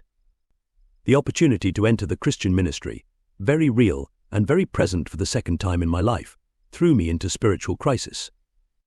I so earnestly wanted to do God's work in the world, and yet I couldn't accept that God's work was to teach a gospel of division and a theology of punishment for the divided. I begged God for clarity not simply on whether I should enter the ministry, but on the largest questions surrounding the relationship of human beings to deity. I received insights on neither. Then I abandoned both. Now, as I approached 40, Elizabeth Kubler-Ross was bringing me back to God. Over and over she spoke of a God of unconditional love, who would never judge, but would only accept us just as we were. If only people could understand this, I thought, and apply the same truth in their lives, the problems and the cruelties and the tragedies of the world would evaporate. God does not say, "I love you if," Elizabeth insisted, and thus took the fear out of dying for millions of people the world over. Now, this was a God I could believe in. This was the God of my heart, of my childhood's deepest inner knowing. I wanted more of this God, so I decided to go back to church. Maybe I'd been looking in the wrong place, in the wrong way. I went to a Lutheran church, then to the Methodists. I tried the Baptists and the Congregationalists, but I was right back in fear-based theology. I ran out. I explored Judaism, Buddhism, every other ism I could find. Nothing seemed to fit. Then I heard about Terry Cole Whitaker and her church in San Diego. A housewife in the vapid California suburbs of the 60s, Terry, too, had yearned for an outward experience of the spiritual connection she felt deep in her heart. Her own search led her to stumble on something called the United Church of Religious Science. She fell in love with it, and throwing everything to the wind, she began formal religious studies. Eventually, she became ordained and received a letter of call from a struggling congregation of less than 50 people in La Jolla, California. Then she had to choose between her dream and her marriage. Her husband did not fully support her sudden transformation, and he certainly was not okay with leaving his own good job and moving the family to a new community.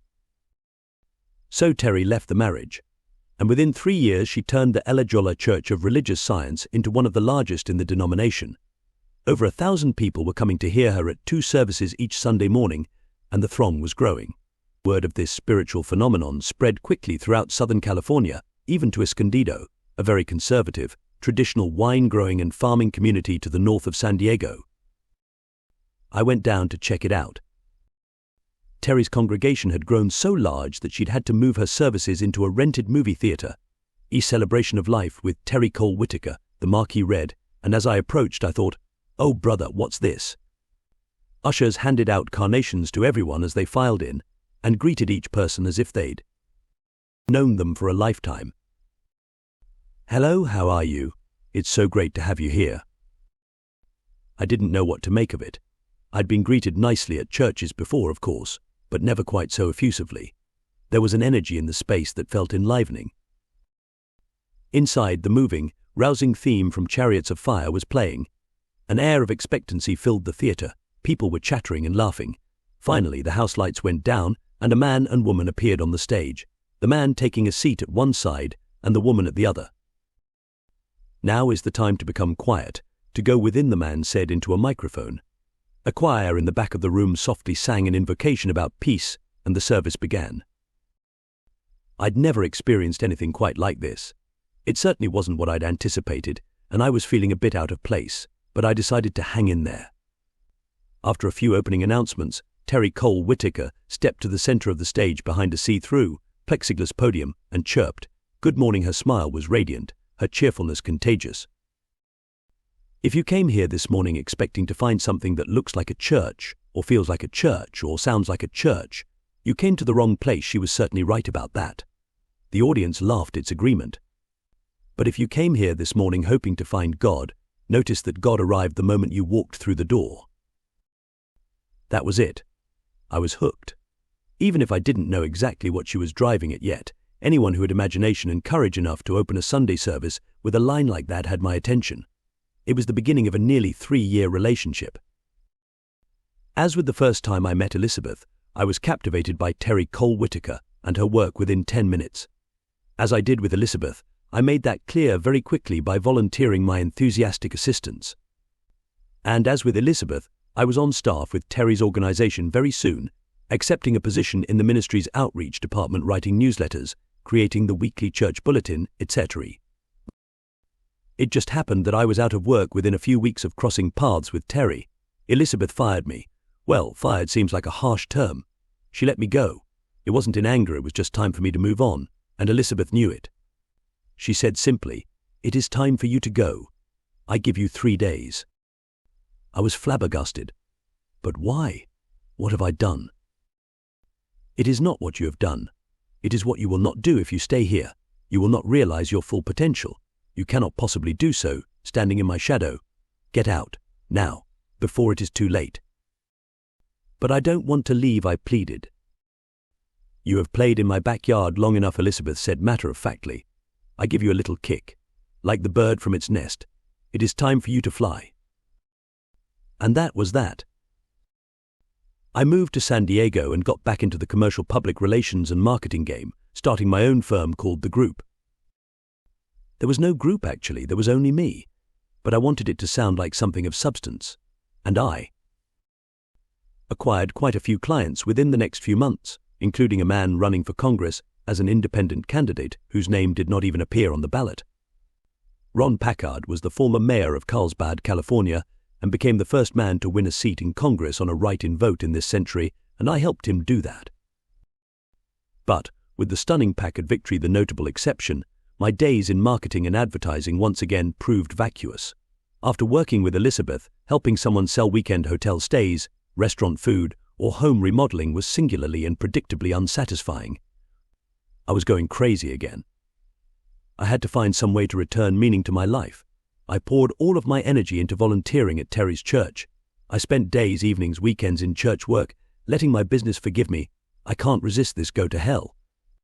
My energy, enthusiasm, and creativity quickly brought an offer of full-time employment as Director of Outreach. That's Church EC for Public Relations and Marketing. Terry left her denomination shortly after I'd gone to work for her, however, feeling, she told us, that formal religious affiliations were often limiting, confining, restrictive. She formed Terry Cole Whittaker Ministries, and her Sunday services were eventually televised in cities across the country, expanding her congregation to hundreds of thousands. As in my time with Elizabeth, my connection with Terry provided me with invaluable training. I learned much, not only about dealing with people, including those facing emotional and spiritual challenges, but also about non-profit organizations and how they best function to meet human needs and send spiritual messages. I didn't know then how invaluable this experience would prove to be, although I should have guessed that my life was once again preparing me for my own future. I see now that I have been led to just the right people at just the right time, in order to continue my education. Like Elizabeth, Terry spoke of a God of unconditional love. She also spoke of the power of God, which she said resided within all of us. This included the power to create our own reality and to determine our own experience. As I've said in the introductions to all the Conversations with God books, some of the ideas in that trilogy are ideas I have been exposed to before. Many, including some of the most startling, are not. They are insights that I've never heard anywhere, never read anyplace, never before entertained or even imagined. Yet, as CWG has made clear, my whole life has indeed been a teaching, and that is true for all of us. We have to pay attention. We have to keep our eyes and ears wide open. God is sending us messages all the time, having a conversation with us every moment of every day. God's messages are coming to us in a variety of ways, from a variety of sources, in endless profusion. In my life, Larry LaRue was one of those sources. Jay Jackson was one of those sources. Joe Alton was one of those sources. Elizabeth Kubler-Ross was one of those sources. And Terry Cole Whitaker was one of those sources. My mother was one of those sources too, as was my father. Each taught me life lessons and brought me life wisdoms that have served me to this very day, even after I threw out. All the stuff that I got from them and from other sources which did not serve me, which did not resonate with me, and which did not feel like my inner truth, there was still plenty of treasure left. In fairness to Terry, who I am sure would want this stated for accuracy's sake, I need to point out that she long ago closed her ministry. She has since embarked on a different spiritual path, distant from traditional Judeo-Christian constructions, but distant, too, from the largest part of her own former message. I honor that decision by Terry, who has resolved to make her life a never-ending and courageous search for a spiritual reality with which her soul deeply resonates. I wish that all people would seek divine truth with such fervor. That is what Terry taught me above all else. She taught me to seek eternal truth with never-ending determination, no matter how it upsets the apple cart, no matter which of my former beliefs it overturns, no matter how much it might put off others. To this mission, I hope I have remained faithful. You have. Believe me, you have. I have some more questions on this business of joyfulness, however. Go ahead. Well, you said that the way to feel joyful is to cause another to feel joyful. That's right. No. So how do I feel joyful when there's no one else around? There's always a way to contribute to life, even when you are alone. Sometimes, especially when you are alone. For instance, you do your best writing when you are alone. Okay, but supposing you're not a writer, supposing you're not an artist or a poet or a composer or someone who creates in solitude, supposing you're just a regular person with a regular job, a homemaker, perhaps, or a dentist, and now all of a sudden you're alone. Maybe you're a retired priest, living in the retired priest's home, and your time of contributing to the lives of others seems over. Or actually, a retired anything. Retirement is often a time of depression for people, who sometimes feel their self-worth slipping, their usefulness reduced, and themselves abandoned. And it isn't just people in retirement. There are others. People who are ill, who are shut in, who for many reasons do not, and cannot have much of a sense of life beyond themselves.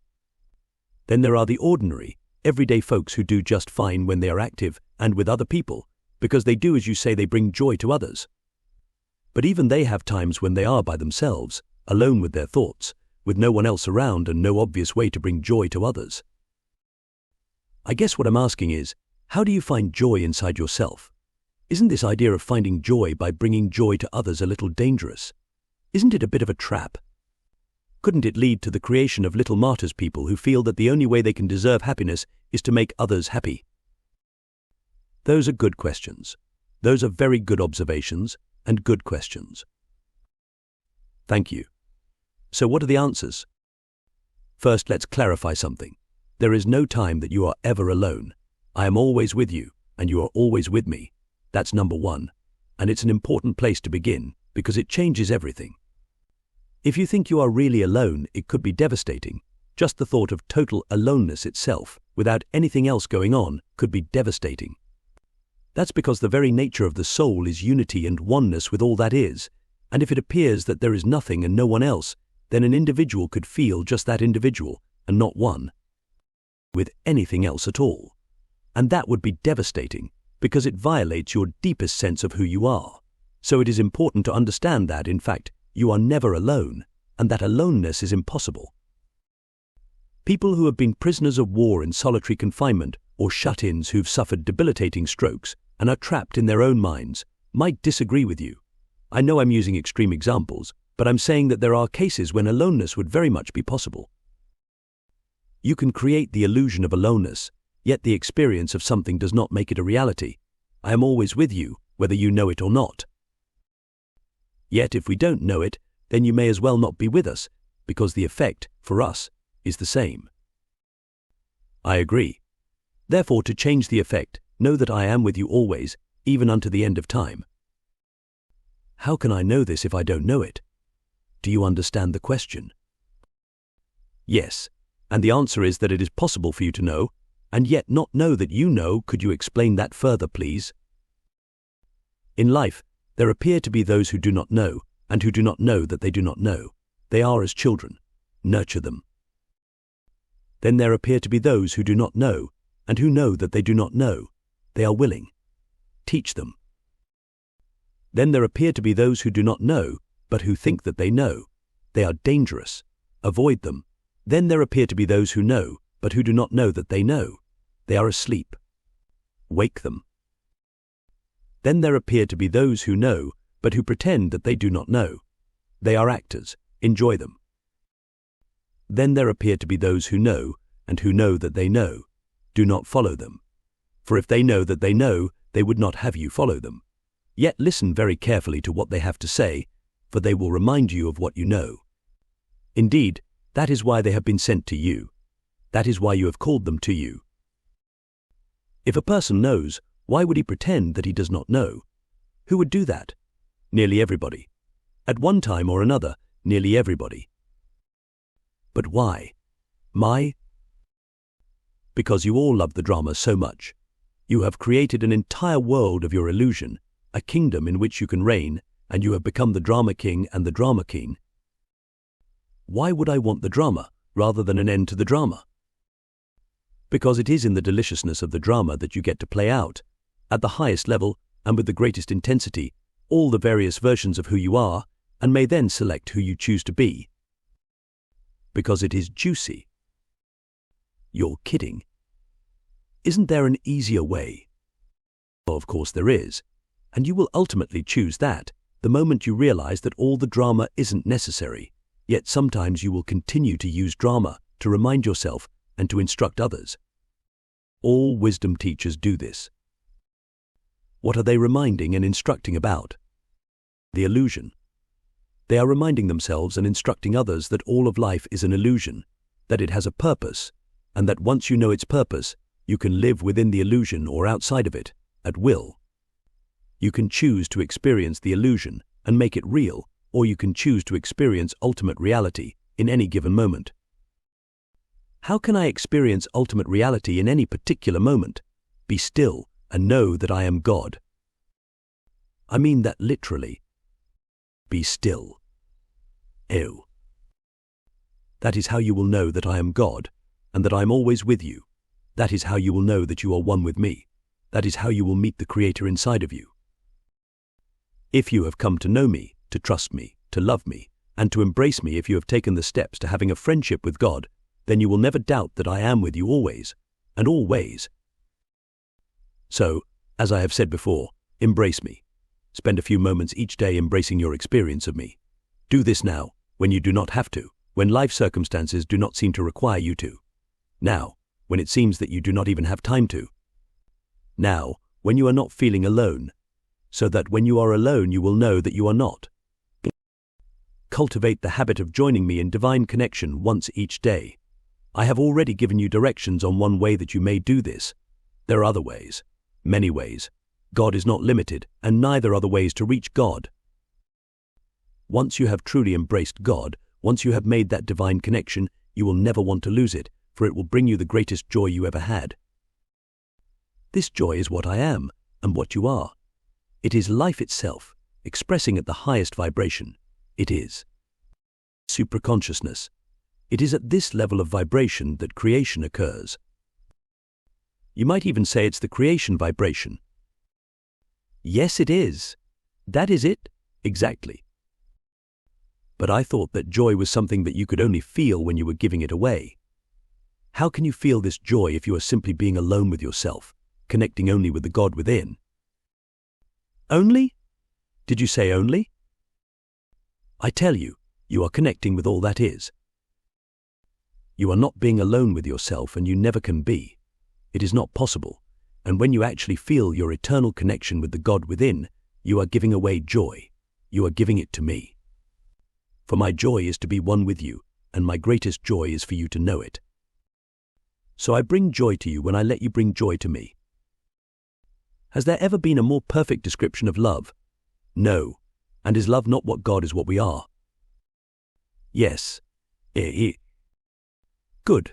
Very good. You are putting it all together now. You are getting it. You are preparing again, as you have been doing during so much of your life. You are a messenger. You, and many others like you, who are coming to these same understandings with you, some through this dialogue, some in ways uniquely their own, all toward the same end, to no longer be a seeker, but a bringer of the light. Soon you will all speak with one voice. The role of messenger is given to everyone, in truth. You all send a message to the world about life and how it is, and about God. What is the message you have been sending? What is the message you now choose to send? Is it time for a new gospel? Yes, it is. But I sometimes feel so alone in this. Even as I accept the truth that I am never really alone, I wonder, how does that change things when I feel alone? If I am feeling all alone, and I am not feeling very much joy, what do I do? What you can do if you are imagining that you are alone is to come to me. Come to me in the depths of your soul. Talk to me from your heart. Companion with me in your mind. I will be with you, and you will know it. If you have been making daily contact with me, this will be easier. Yet even if you have not, I will not fail you, but be with you the moment you call to me. For this is my promise, even before you call my name, I will be there. That is because I am always there, and your very decision to call my name merely elevates your awareness of me. Once you are aware of me, your sadness will leave you. For sadness and God cannot exist in the same place, because God is life energy, turned up as high as it will go, and sadness is life energy turned down. Therefore, when I come to you, do not turn me down. Oh wow, that's amazing. There you go again, putting things in amazing ways so that we can get them. But I don't think people do that, do they? I don't think people actually turn you down. Every time you have a hunch about something and ignore it, you turn me down. Every time you receive an offer to put an end to bad feelings or cease a conflict and ignore it, you turn me down. Every time you do not return the smile of a stranger, walk under the awesome wonder of a night sky, and don't look up, pass a flower bed without stopping to behold its beauty, you turn me down. Every time you hear my voice, or feel the presence of a departed loved one, and say it's just your imagination, you turn me down. Every time you feel love for another in your soul, or feel a song in your heart, or see a grand vision in your mind, and do nothing about it, you turn me down. Every time you find yourself reading just the right book, or hearing just the right sermon, or watching just the right movie, or running into just the right friend, at just the right time in your life, and write it off to coincidence or serendipity or luck, you turn me down. And I tell you this before the cock crows 3 times, some of you will deny me. Not me. I will never deny you again, nor will I ever turn you down when you invite me to experience communion with you. That invitation is continual and everlasting, and more humans are feeling this life energy at full force, and not turning it down. You are letting the force be with you, and that is good, that is very good. For as you move into the next millennium, you will plant the seeds of the greatest growth the world has ever seen. You have grown in your science and in your technologies, yet now you will grow in your consciousness, and this will be the greatest growth of all, making all the rest of your advances look insignificant by comparison. The 21st century will be the time of awakening, of meeting the Creator within. Many beings will experience oneness with God and with all of life. This will be the beginning of the golden age of the new human, of which it has been written the time of the universal human, which has been eloquently described by those with deep insight among you. There are many such people in the world now, teachers and messengers, masters and visionaries, who are placing this vision before humankind and offering tools with which to create it. These messengers and visionaries are the heralds of a new age. You may choose to be one of them. You, to whom this message is now being sent. You, who are reading this right now. Many are called, but few choose themselves. What is your choice? shall we speak now with one voice? To say the same thing, we must all know the same thing. Yet you have just said that there are those who do not. No, I'm confused. I did not say that there are those who do not know. I said, there appear to be those who do not know. Yet, judge not by appearances. All of you know everything. No one is sent into this life without the knowing. That is because you are the knowing. The knowing is what you are. Yet you have forgotten who and what you are in order that you might create it again. This is the process of recreation of which we have spoken now many times. Book 1 of the Conversations with God trilogy explains this all in wonderful detail, as you are aware, and so it appears that you do not know in wholly accurate terms. It would be said that you do not remember. There are those who do not remember, and they do not remember that they've not remembered. There are those who do not remember, but they remember that they're not remembering. There are those who do not remember, but think they have remembered. There are those who remember, but do not remember that they've remembered. There are those who remember, but pretend that they have not remembered. And there are those who remember, and remember that they've remembered. Those who have fully remembered have become a member once again of the body of God. Chapter 15. I wish to fully remember. I wish to be reunited with God. Isn't that what every human soul longs for? Yes, some do not know it, some do not remember that they remember, but they have a longing in their hearts nonetheless. Some do not even believe in the existence of God, yet the longing deep within them will not disappear. They think it is a longing for something else, but in the end they will discover that it is a longing to return home, to become a member once again of the body of God. They will discover this, the unbelievers, when they discover that nothing else for which they reach, nothing else which they acquire, can satisfy their deepest inner longing, not even the love of another. All earthly loves are temporary and short-lived. Even the love of a lifetime, a partnership which lasts for half a century or more, is short-lived compared to the life of the soul, which is without end. And this the soul will realize, if not before, then at the moment of what you call death. For the soul will know in that moment that there is no death, that life is everlasting, and that you have always been, are now, and always will be, world without end. When the soul realizes this, it will also realize the temporary nature of what it thought to be a permanent love. And then, on its next journey into physical life, it will understand more deeply, it will remember more easily, and it will know that all that one loves in physical life is short-lived, transient. Somehow that seems so desolate. It seems to take the joy out of love for me. How can I love someone or something fully if I know that it is so temporary, so meaningless on the overall scale of things? I did not say anything about it being meaningless. Nothing about love is meaningless. Love is the meaning of life itself. Life is love expressed. That is life. Therefore, every act of love is life expressing at the highest level. The fact that some experience is temporary or relatively short does not render it meaningless. Indeed, it may give it more meaning. Let me explain a bit more about love, and then you will understand more fully. Experiences of love are temporary, but love itself is eternal. These experiences are only here and now expressions of a love that is everywhere, always. That does not seem to make it more joyful for me. Let us see if we can bring the idea of joy back into it. Do you have someone in particular that you love right now? Yes, many people.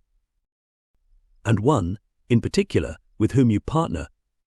Yes, Nancy, as you know. Yes, I do know that, but I am leading you through this one step at a time, so just dialogue with me. Okay, though. Now this Nancy with whom you feel a particular love, do you have sexual experiences with her? Do I ever? And these experiences, are they continual, constant, and never-ending? Don't I wish? No, I don't think you really do. Not if you think about it. But for now, I am accepting that these experiences are temporary. Is that correct? Yes, periodical and temporary. And short-lived. It depends how long it's been. What's that? A little joke. Just a little joke. Yes, relatively speaking, the experiences are short-lived. Does that give them any less meaning? No. Does it make them any less enjoyable? No. So you are saying that your love for Nancy is forever, but your expressions of love for her in this particular way are periodical, temporary and short-lived. Is that correct? I see where you are going. Good. Then the question is, where are you going? Are you going to a place where you cannot enjoy or have meaning in your expressions of love as an eternal being simply because the experiences themselves are temporary? Or are you going to a place of greater understanding that allows you to love full out? What you love when you love it, even knowing that the experience of love in that particular form is temporary. If you go to the latter place, then you are heading for mastery, for masters know that it is the full-out loving of life, and of all that life presents in every moment, that is the expression of godliness. This is the second attitude of God. God is totally loving. Yes, I know about this second attitude and how it can change my life. This is one I don't need explained to me. I understand what fully loving means. Do you? I think I do, yes. You understand what it means to be totally loving? Yes, it means to love everyone without condition and without limitation. What does that mean? How does that work? Well, I am trying to figure that one out. That is a day-to-day exploration for me. It's a moment-to-moment discovering. You would do better to make it a moment-to-moment creating. Life is not a process of discovery, it is a process of creation.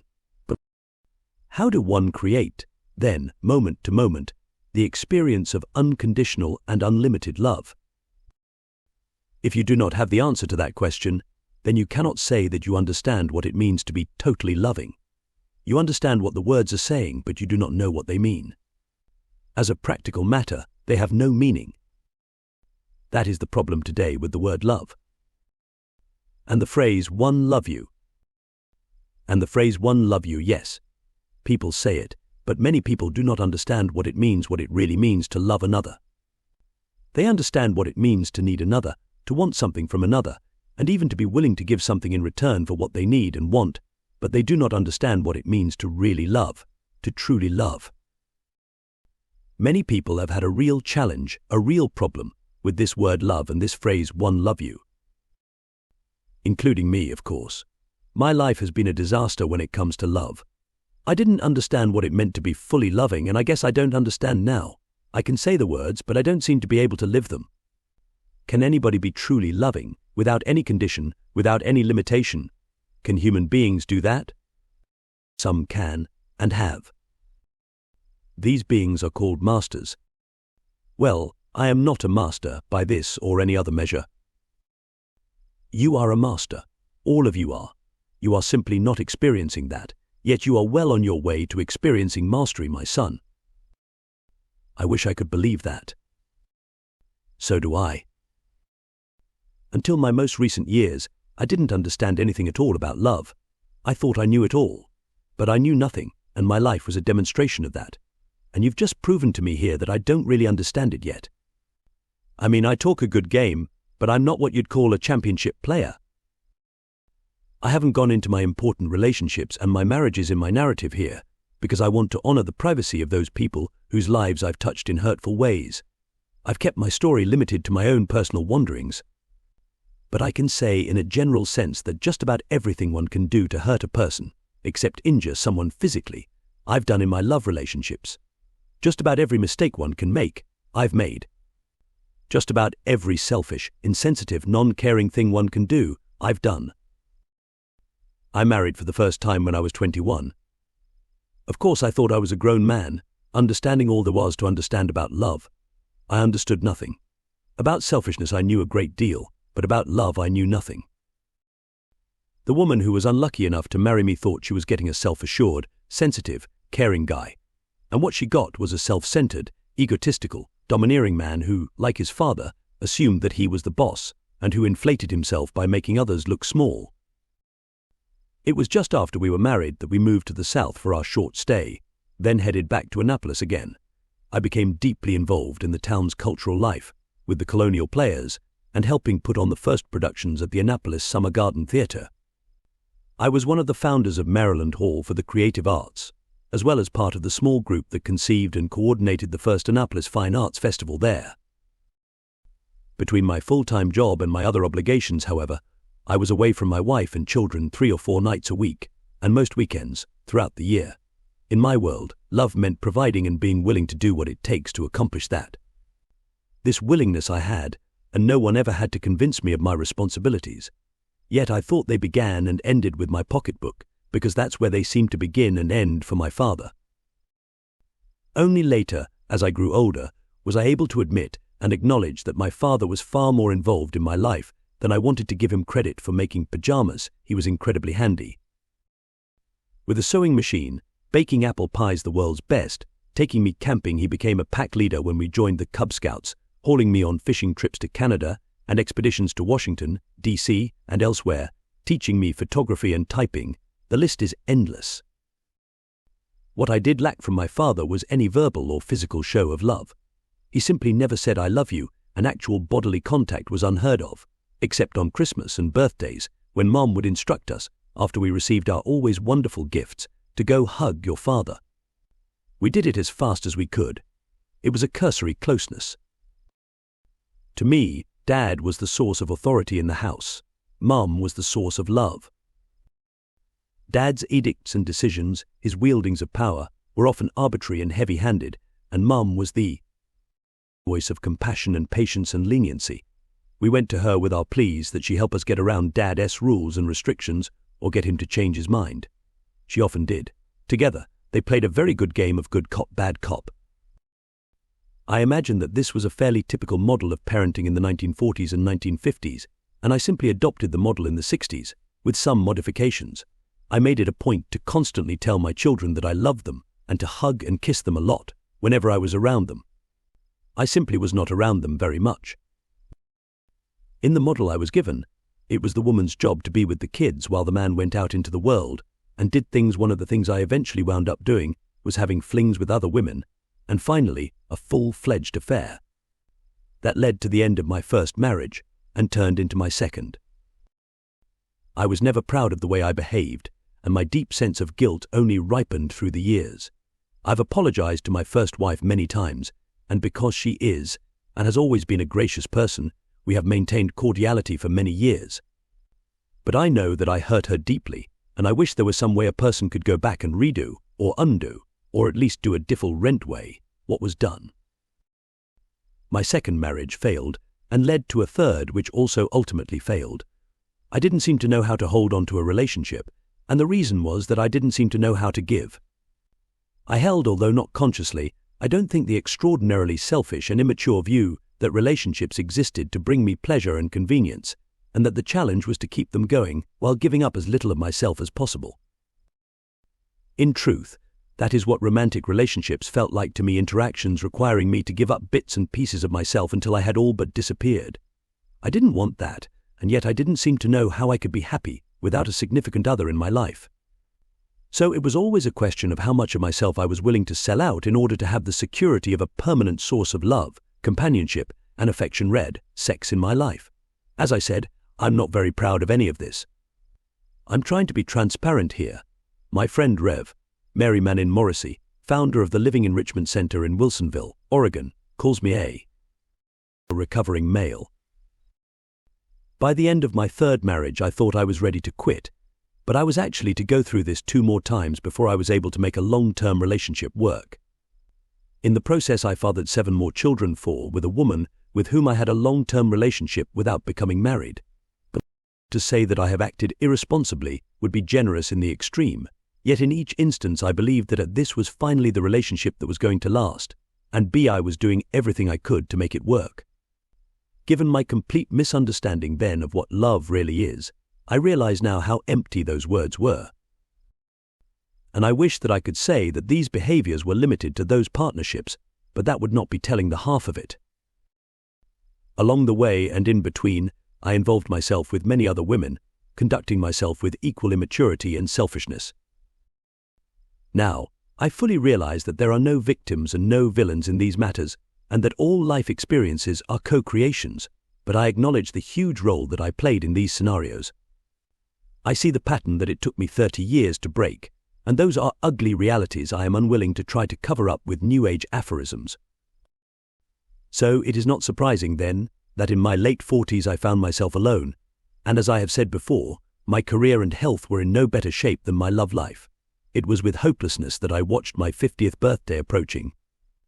This was the state of things when I awoke in utter despair in the middle of a February night in 1992 and wrote an angry letter to God.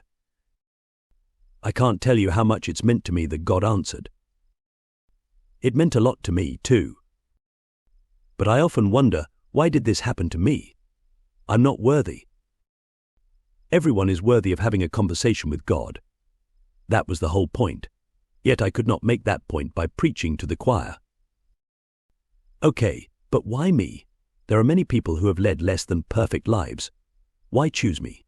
That's the question so many people ask. Why you, Neale, and not me? And what do you say? I say that God talks to everyone, all of the time. The question is not, to whom does God talk, but who listens? Excellent. That is an excellent answer. It should be. You gave it to me. But now I have to ask you to answer my earlier question. How do I create, moment to moment, the experience of unconditional and unlimited love? How can I adopt the godly attitude of being fully loving? To be fully loving is to be completely natural. Loving is the natural thing to do. It is not normal, but it is natural. Explain that difference to me again.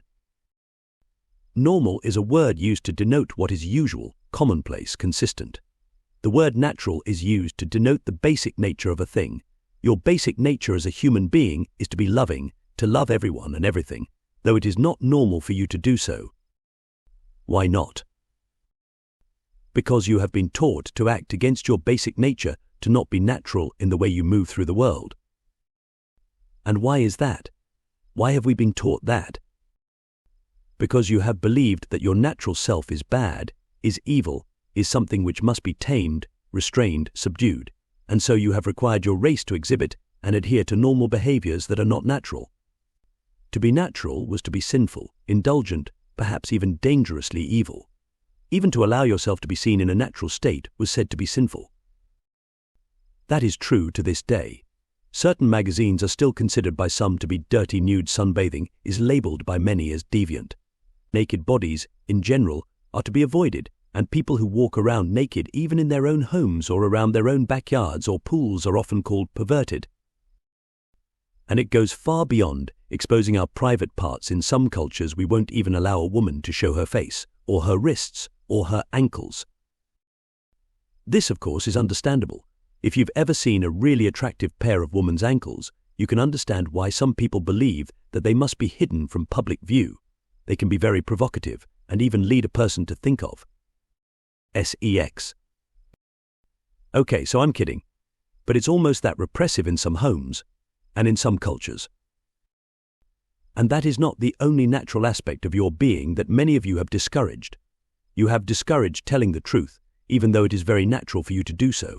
You have discouraged basic trust in the universe, although it is very natural for you to have it. You have discouraged singing and dancing and rejoicing and celebration, though every bone in your body is aching to explode with the pure wonder of who you are. You have done these things because you are afraid that if you give in to natural tendencies, you will be hurt, and if you give in to natural pleasures, you will hurt yourself and others. You carry this fear because you hold a sponsoring thought about the human race which says that your species is basically evil. You imagine that you were born in sin and that it is your nature to be bad. This is the most important decision you have ever made about yourselves, and since you are creating your own reality, it is a decision you have implemented. Not wanting to make yourselves wrong, you have gone to extraordinary lengths to make yourselves right. Your life has shown you that you are right about this, and so you have adopted this as your cultural story. This is just the way it is, you say, and by continually saying it, you have made it so.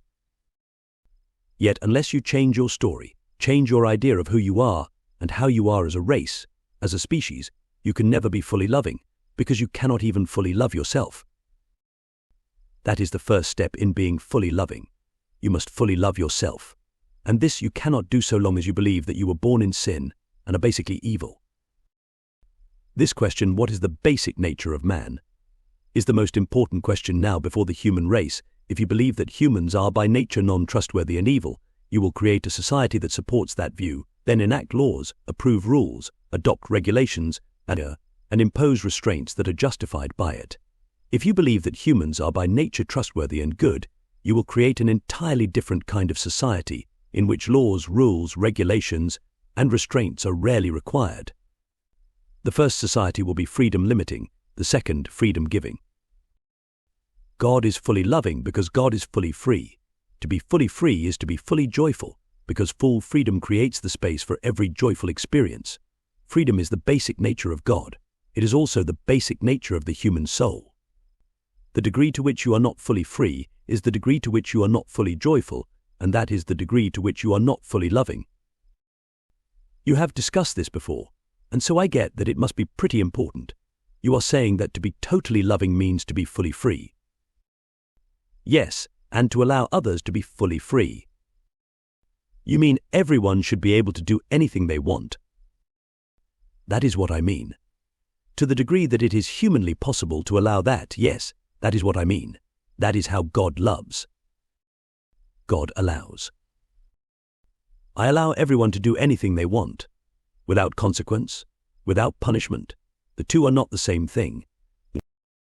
As I have now told you repeatedly, there is no such thing as punishment in my kingdom. On the other hand, there is such a thing as consequence. A consequence is a natural outcome. A punishment is a normal one. It is normal in your society to punish. It is abnormal in your society to simply allow a consequence to assert itself, to reveal itself. Punishments are your announcement that you are too impatient to await a natural outcome. Are you saying that no one should be punished for anything? That is something you have to decide. Indeed, you are deciding it every day. As you continue to make your ongoing choices about this, you may feel it beneficial to consider what method you find most effective in causing your society, or anyone within it, to change behaviors. This is, after all, your presumed reason for imposing punishments. To punish for purposes of retribution for, basically, getting even. Will not create the kind of society you say you wish to create. Highly evolved societies have observed that little is learned from punishments. They have concluded that consequences are the better teacher. All sentient beings know the difference between punishments and consequences. Punishments are artificially created outcomes. Consequences are naturally occurring outcomes. But punishments are imposed from the outside by someone with a value system different from the one being punished. Consequences are experienced on the inside by the self. But punishments are someone else's decision that one has done wrong. Consequences are one's own experience that something does not work. That is, it did not produce an intended result. In other words, we do not learn quickly from punishments, because we see them as something that someone else is doing to us. We learn more readily from consequences, because we see them as something that we are doing to ourselves. Precisely. You have it exactly. But can't a punishment be a consequence? Isn't that the point? Punishments are artificially created outcomes, not naturally occurring results. The attempt to convert a punishment into a consequence by simply calling it that does not make it that. Only the most immature being can be fooled by such a verbal contrivance, and even that being not for very long. This has not stopped many of those among you who have parented offspring to use the contrivance, and the biggest punishment that you have devised is the withholding of your love. You have shown your offspring that if they behave in a certain way, you will withhold your love. It is by the granting and the withholding of your love that you have sought to regulate and modify, to control and to create your children's behaviors. This is something that God would never do. Yet you have told your children that I do it, too, no doubt, to justify your own actions. But I tell you, this true love never withdraws itself, and that is what loving fully means. It means your love is full enough to hold the biggest wrong behavior. It means more than that. It means that no behavior is even called wrong. Eric Siegel had it right. Love means not having to say you're sorry. That is exactly correct. Yet it is a very high principle, not practiced by many human beings. Most human beings cannot even imagine it being practiced by God. And they are right. I do not practice it. I beg your pardon? I am it. One does not have to practice what one is. One simply is it. I am the love that knows no condition, nor limitation of any kind. I am totally loving, and to be totally loving means to be willing to give every mature sentient being total freedom to be, do, and have that which they wish. Even if you know it will be bad for them, it is not for you to decide that for them. Not even for our children. If they are mature sentient beings, no. If they are grown children, no. And if they are not yet mature, the fastest way to lead them to their own maturity is to allow them the freedom to make as many choices as possible as early as practical. This is what love does. Love lets go. That which you call need, and which you often confuse with love, does the opposite. Need holds on. This is the way you can tell the difference between love and need. Love lets go, need holds on. So to be totally loving, I let go. Among other things, yes. Let go of expectation, let go of requirements and rules and regulations that you would impose on your loved ones, for they are not loved if they are restricted, not totally. Nor are you. You do not love yourself totally when you restrict yourself, when you grant yourself less than total freedom in any matter. Yet remember that choices are not restrictions, so do not call the choices you have made restrictions, and lovingly provide for your offspring and all your loved ones all the information that you feel you may have to help them make good choices good, being defined here as those choices most likely to produce a particular desired result, as well as what you know to be their largest desired result, a happy life. Share what you know about that. Offer what you have come to understand. Yet do not seek to impose your ideas, your rules, your choices upon another, and do not withhold your love should another make choices you would not make. Indeed, if you believe their choices to have been poor ones, that is precisely the time to show your love. That is compassion, and there is no higher expression. What else does it mean to be totally loving? It means to be fully present in every single moment, to be fully aware, to be fully open, honest, transparent. It means to be fully willing to express the love that is in your heart full out.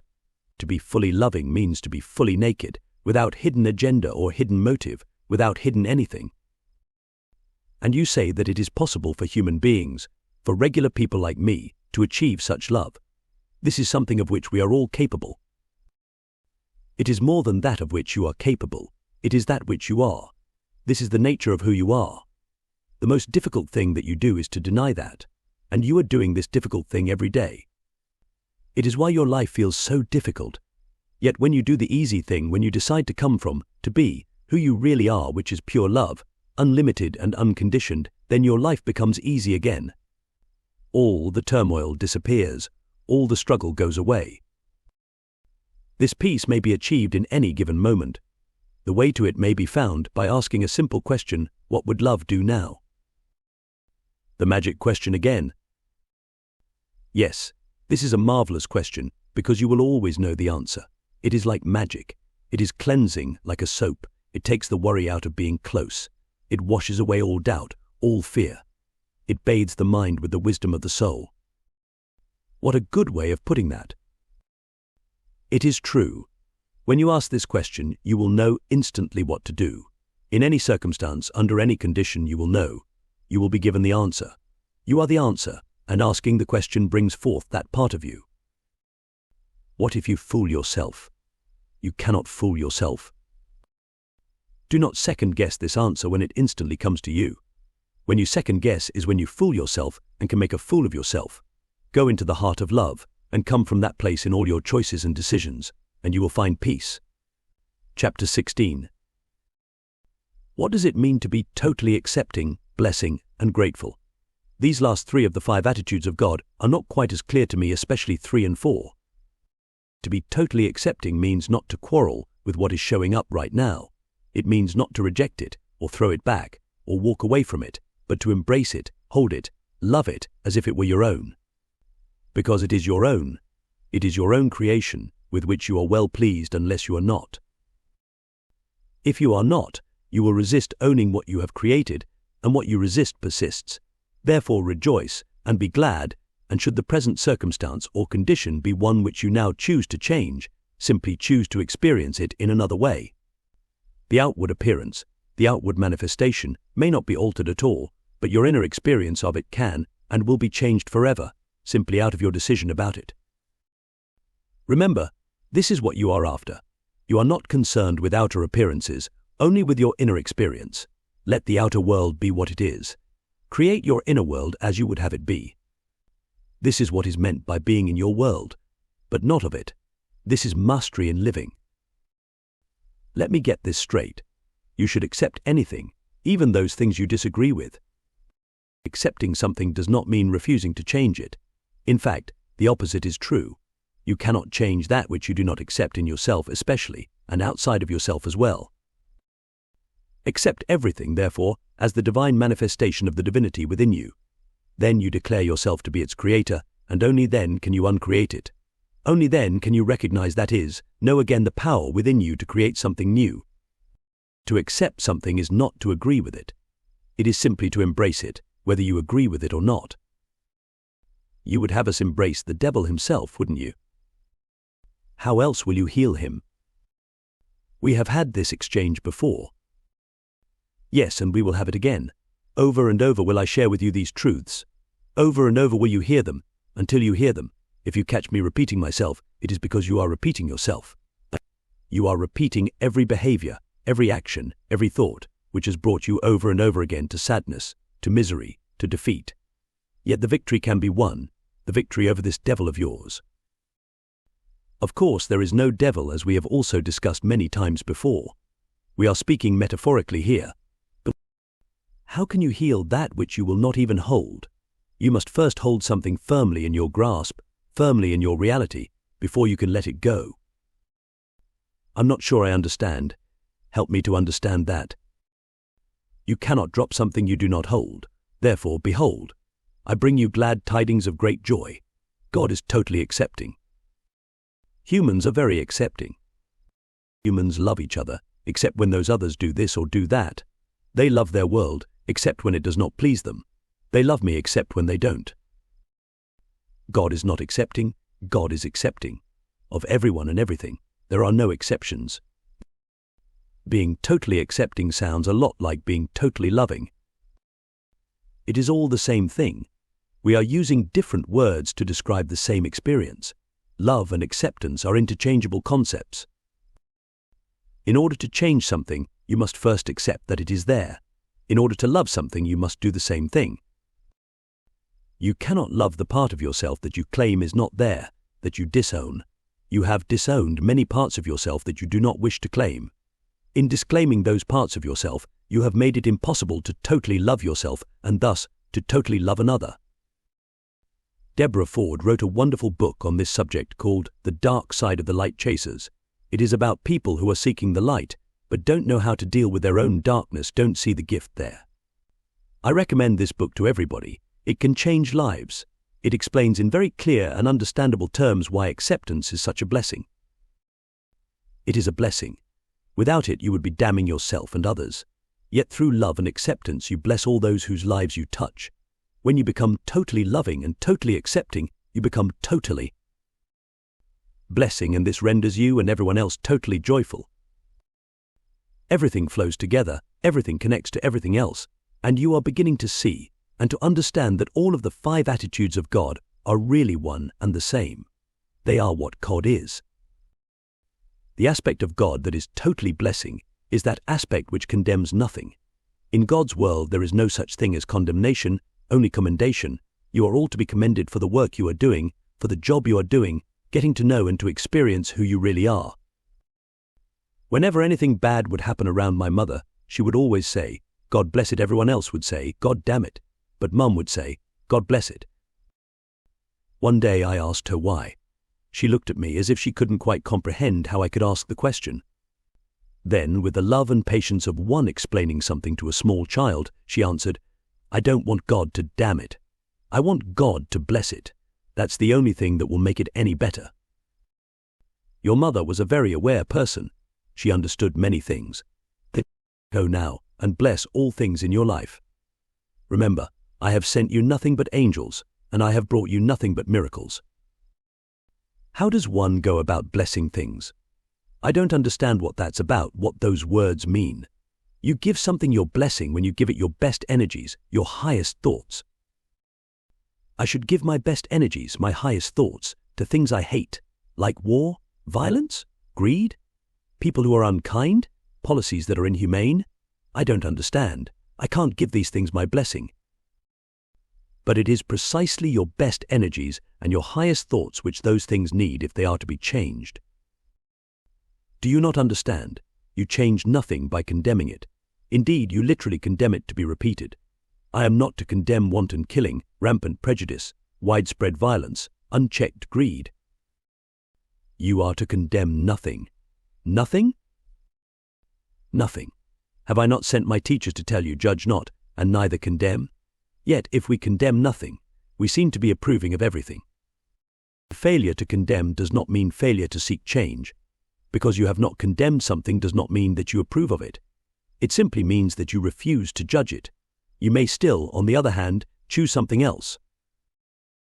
A choice to change does not always have to come out of anger. In fact, your chances of effecting very real change rise in direct proportion to the decrease in your anger. Humans often use anger as their justification to seek change, and judgments as their justification for anger. You have created a lot of drama around this, perceiving injury in order to justify your judgments. Many of you end your relationships this way. You have not learned the art of simply saying, I am complete. The present form of this relationship no longer serves me. You insist on first perceiving injury, then moving into judgment, then coming from anger in order to somehow justify the change you seek to make. It is as if, without anger, you cannot have what you want, you cannot change what you don't like. So you build up all sorts of drama around it.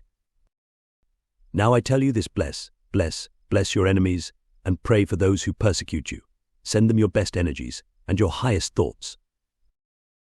You will not be able to do this unless you see every person and every life circumstance as a gift, as an angel and a miracle. When you do, you will move into the fullness of gratitude. You will be totally grateful, the fifth attitude of God, and the circle will be complete. This is an important element, this feeling of gratitude, isn't it? Yes, gratitude is the attitude that changes everything. To be grateful for something is to stop resisting it, to see it and acknowledge it as a gift, even when the gift is not immediately apparent. In addition, as you have already been taught, gratitude for an experience, condition, or outcome in advance is a powerful tool in the creation of your reality and a sure sign of mastery. It is so powerful that I think the fifth attitude should almost have been listed first. In fact, the magnificence of the 5 attitudes of God is that, like the 7 steps to friendship with God, their order may be reversed. God is totally grateful, blessing, accepting, loving, and joyful. This is another good place for me to mention my favorite prayer, the most powerful prayer I ever heard. Thank you, God, for helping me to understand that this problem has already been solved for me. Yes, that is a powerful prayer. The next time you are confronted with a condition or circumstance you judge to be problematical, express your immediate gratitude not only for the solution, but for the problem itself. By so doing, you instantly change your perspective on it and your attitude about it. Next, bless it, just as your mother did. Give it your best energies and your highest thought. In this you make it your friend, and not your enemy, that which supports you, rather than that which opposes you. Then, accept it, and resist not evil. For what you resist persists. Only what you accept can you change. Now, envelop it with love. Whatever you are experiencing, you can literally love any undesired experience away. In a sense, you can love it to death. Finally, be joyful, for the exact and perfect outcome is at hand. Nothing can take your joy away from you, for joy is who you are, and who you will always be. So in the face of every problem, do a joyful thing. Like Anna sang in the musical story of The King and the First. I whistle a happy tune, and every single time, the happiness in the tune convinces me that I'm not afraid. There you have it. You have it perfectly. I have a friend who uses these attitudes every day, in every moment. He heals other people by helping them to see how easily and quickly they can change their attitudes and showing them what a difference such a change will make in their lives. His name is Jerry Jampolsky, Gerald G. Jampolsky, MD, to be formal, and he wrote a groundbreaking book called Love is Letting Go of Fear. Jerry founded the Center for Attitudinal Healing in Sausalito, California, and there are now over 130 such centers in cities throughout the world. I have never known a kinder, more gentle man. He holds a positive attitude about everything. In his home I have never heard a discouraging word in this. He is remarkable, and his attitude about life is inspiring. Nancy and I were spending several days with Jerry and his wonderful and accomplished wife, Diane Sirinciani, when, as life would have it, I found myself experiencing a personality clash with one of his other house guests. I am sorry to say that I was not on top of it during this time. Tired and drained from many months on the road, I was not dealing with the situation very peacefully. Jerry saw that I was agitated, and he asked if there was anything he could do to help. As anyone who knows him will tell you, this is a common question from Jerry whenever he sees anyone around him experiencing any kind of discomfort. I told him that I was having some negative feelings about an earlier interaction with the other house guest, and Jerry immediately suggested that it might be beneficial to sit down with himself, Diane, and the other person to take a look at it and see what it would take to heal it. Then he asked me a probing question. Do you want to heal it, or do you want to hang on to the negative feelings? I told him I didn't think I was making a conscious decision to hold on to the negativity, but that I was having some trouble getting past it. Well, everything is going to depend here on your attitude about it, Jerry replied, in a very kind, quiet voice. There's probably something very positive going to come from all this. Let's look to see what it is.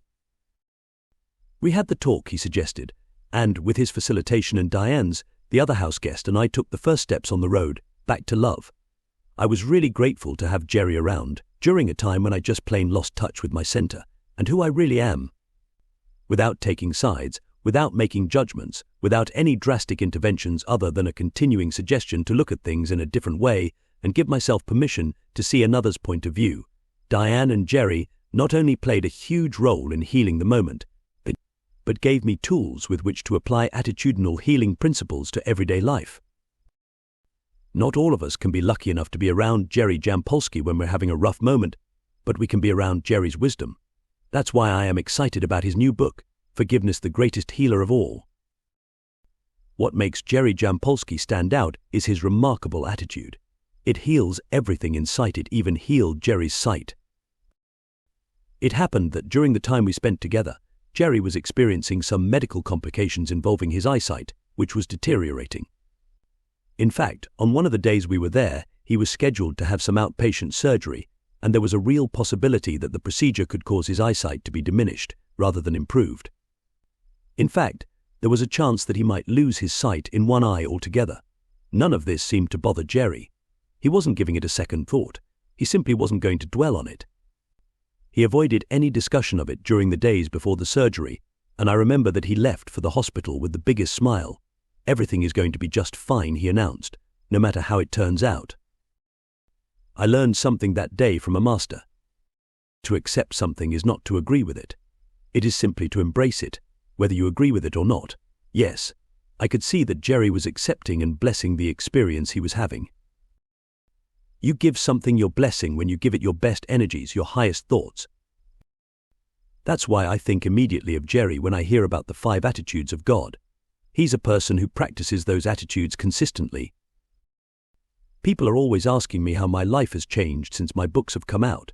Meeting and becoming friends with people like Jerry Jampolsky is one change that has blessed me deeply. Connecting and developing personal relationships with many people who I have personally admired through the years has been one of the most instructive and humbling outcomes of having produced the Conversations with God trilogy. I have seen in these extraordinary people what I have yet to master, and they have inspired me. There have been other changes, of course, and the most important of these is in my relationship with God. I now have a personal relationship with God, and that has resulted in an experience of continued well-being, of quiet empowerment, of personal growth and expansion, of deeply enriching inspiration, and of sure and certain love. As a result of this, every other important aspect of my life has changed as well. Everything about the way I hold the experience of relationship is different, and my personal relationships are reflecting that. My personal interactions with others have become joyful and satisfying. As for life partnership, I am at this writing in the 5th year of my marriage to Nancy, and ours has been almost a fairy tale romance. It was wonderful at the beginning, and it has become even more wonderful with every passing day. That does not mean it is guaranteed to last forever in its present form. I am not going to predict that, because I am not going to put that kind of pressure on either Nancy or myself. But I believe that even if the form of our relationship should ever change, it will always remain wonderfully honest, caring, compassionate, and loving. Not only have my relationships improved, and thus my emotional health, but so has my physical health. I am now in better condition than I was 10 years ago, and feeling enlivened and energized. Again, I am not going to predict that it will always stay that way, because I am not going to put that pressure on myself, but I can tell you that even if my health does change, my inner peacefulness and my deep joy will not, for I have seen the perfection of my life, and I no longer question outcomes, nor struggle against them. My understanding of abundance has also shifted, and I now experience a world without lack or limitation. While I know that this is not the experience of the majority of my fellow humans, I work consciously every day to help others change their experience, and I share of my abundance freely, supporting causes and projects and people with whom I am in agreement, as another means of expressing and experiencing and recreating who I am. And yes, I have been inspired by the many wonderful teachers and visionaries I have come to know on a personal level. I've learned from them what makes human beings stand out, what lifts them above the crowd. This is not about star worship or name-dropping, because I am clear that what lifts these remarkable individuals can lift us as well. The same magic resides in all of us, and the more we learn about people who have made life's magic work, the more we can make it work in our own lives. In this way, we are all each other's teachers. We are guides, calling each other not really to learn, but to remember, to know again who we really are. Marianne Williamson is such a guide. Let me tell you what I've learned from Marianne. Courage. She has taught me grandly of bravery and of commitment to a higher walk. I have never known a person with more personal strength or spiritual stamina, or of greater vision. But Marianne does not merely talk of her vision for the world, she walks that vision every day, working tirelessly to put it into place. That is what I have learned from her, to work tirelessly to put into place the vision you have been given, and to do so courageously. Act now. I was in bed with Marianne Williamson once. She's going to kill me for telling you this, but it's true. And I learned many wonderful things in those moments we shared. Okay, maybe not in bed, but on the bed. And my wife Nancy was in and out of the room, chatting away with us as she went about packing. The fact is, we were hanging out at Marianne's home, enjoying some precious and rare personal time together. And early on the morning of my departure, Marianne and I wound up sitting on her bed together, sharing orange juice and sneaking a pastry, talking about life. I asked her how she managed to keep going, how she had continued her breakneck pace for so many years, touching so many lives in such an extraordinary way. She looked at me softly, but with a strength behind her eyes that I remember to this day. It's about commitment, she said. It's about living the highest choices you make, the choices many people only talk about. Then she challenged me. Are you ready to do that? She asked. If you are, wonderful. If you're not, get out of the public eye and stay out, because if you give hope to people, you become a model, and you've got to be willing to provide a certain amount of leadership. You've got to be willing to live up to the model, or at least to try, with all your being. People can forgive you if you fail, but they will find it hard to forgive you if you fail to try. Sharing your own evolutionary process with others puts you on the fast track. If you tell somebody else that something is possible for them, you have to be willing to demonstrate that it is possible for you. You have to commit your life to this. Surely this must be what is meant by living life deliberately. But yet even when we set our intentions deliberately, sometimes things seem to happen coincidentally. But I have learned that there is no such thing as coincidence, and that synchronous events are simply God's way of putting things into place for us, once our intentions are clear. It turns out that the more deliberately you live, the more coincidences you notice in your life. Once Conversations with God, Book 1, was published, for instance, it became my intention to see it placed into the hands of as many people as possible, because I believed it contained important information for all humankind. 2 weeks after its release, Dr. Bernie Siegel was in Annapolis, lecturing about the connection between medicine and spirituality. In the middle of his presentation, he said, "All of us are talking to God all the time, and I don't know about you, but I'm writing my dialogue down. In fact, my next book is called Conversations with God, and it's about a man who asks God every question he ever had, and God gives him the answers. He doesn't understand all of them, and he even argues a little with God, and so they have this conversation. It's really my own experience. Everyone in the audience chuckled except one young woman, my daughter. Samantha just happened to be in the audience that day, and at the first break rushed down to the podium. "Dr. Siegel," she began breathlessly, "were you serious about writing that book you talked about?" "Sure was," Bernie smiled. "I'm halfway through it." "Well, that's very interesting," Samantha managed, "because my father has just had a book published that's exactly the one you've described, right down to the title." Bernie's eyes widened. "Really? That's fascinating. Although I'm not surprised. Once an idea is out there, anyone can tap into it. I think all of us should write our own personal Bible anyway. I'd love to talk with him about his." The next day I spoke with Dr. Siegel at his home in Connecticut. We shared our experiences, and it turned out that he was, indeed, writing the same book one just had published. At that point, I didn't see the perfection of what was happening, but fell into fear. I began to imagine the worst-case scenario. 2 months after Bernie's book comes out, people find mine on some back shelf somewhere and accuse me of copying his. I was too embarrassed to share any of these thoughts during our conversation. After all, my own book warned against fear-based thinking, saying repeatedly to throw out negative ideas and replace them with positive ones. Bernie kindly said that he'd love to read my book, and I promised to send him a copy. I hung up and tried to apply some positive thinking. For several weeks I alternated between worrying and wondering. Wondering is the opposite of worrying. It is to something wonderful as worrying is to something worrisome. These days I wonder a lot, that is, produce, with my mental energy, a lot of wonder.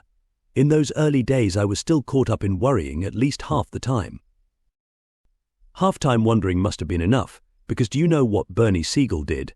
Not only did he retitle and rework his own book, he turned around and endorsed mine. But his was the first celebrity endorsement which Conversations with God received, and it helped book buyers, who might have been skittish about a previously unpublished author, see the value of what I had produced. Now, folks, that's class. That's the action of a big person, who knows he has nothing to lose by lifting up a fellow human being. Even when that fellow human being is walking all over the same territory, covering the same ground, here is a man capable of saying not only, "Hey, there's room enough for all of us," but even, "I'll give this person some of my space." I've since come to know Bernie on a personal level. We've even made presentations together. He is a sheer delight, with a sparkle in his eyes that lights up every room. That is the sparkle of selflessness, or what I have come to call, in my personal shorthand, the Bernie factor. Your eyes will sparkle too when you go through life as Bernie does, lifting up everyone whose life you touch. Surely this must be what is meant by living life beneficially. Elizabeth Kubler-Ross used to say all true benefits are mutual, and that was a great teaching, for when we benefit others, we benefit ourselves. I know a man who understands this perfectly. Gary Zukov lives an hour from me. We've spent some time together, Gary and his spiritual partner, Linda Francis, and Nancy and me at my home in Southern Oregon.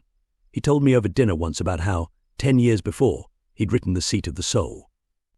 Of course, I was familiar with the book and had read it shortly after it came out.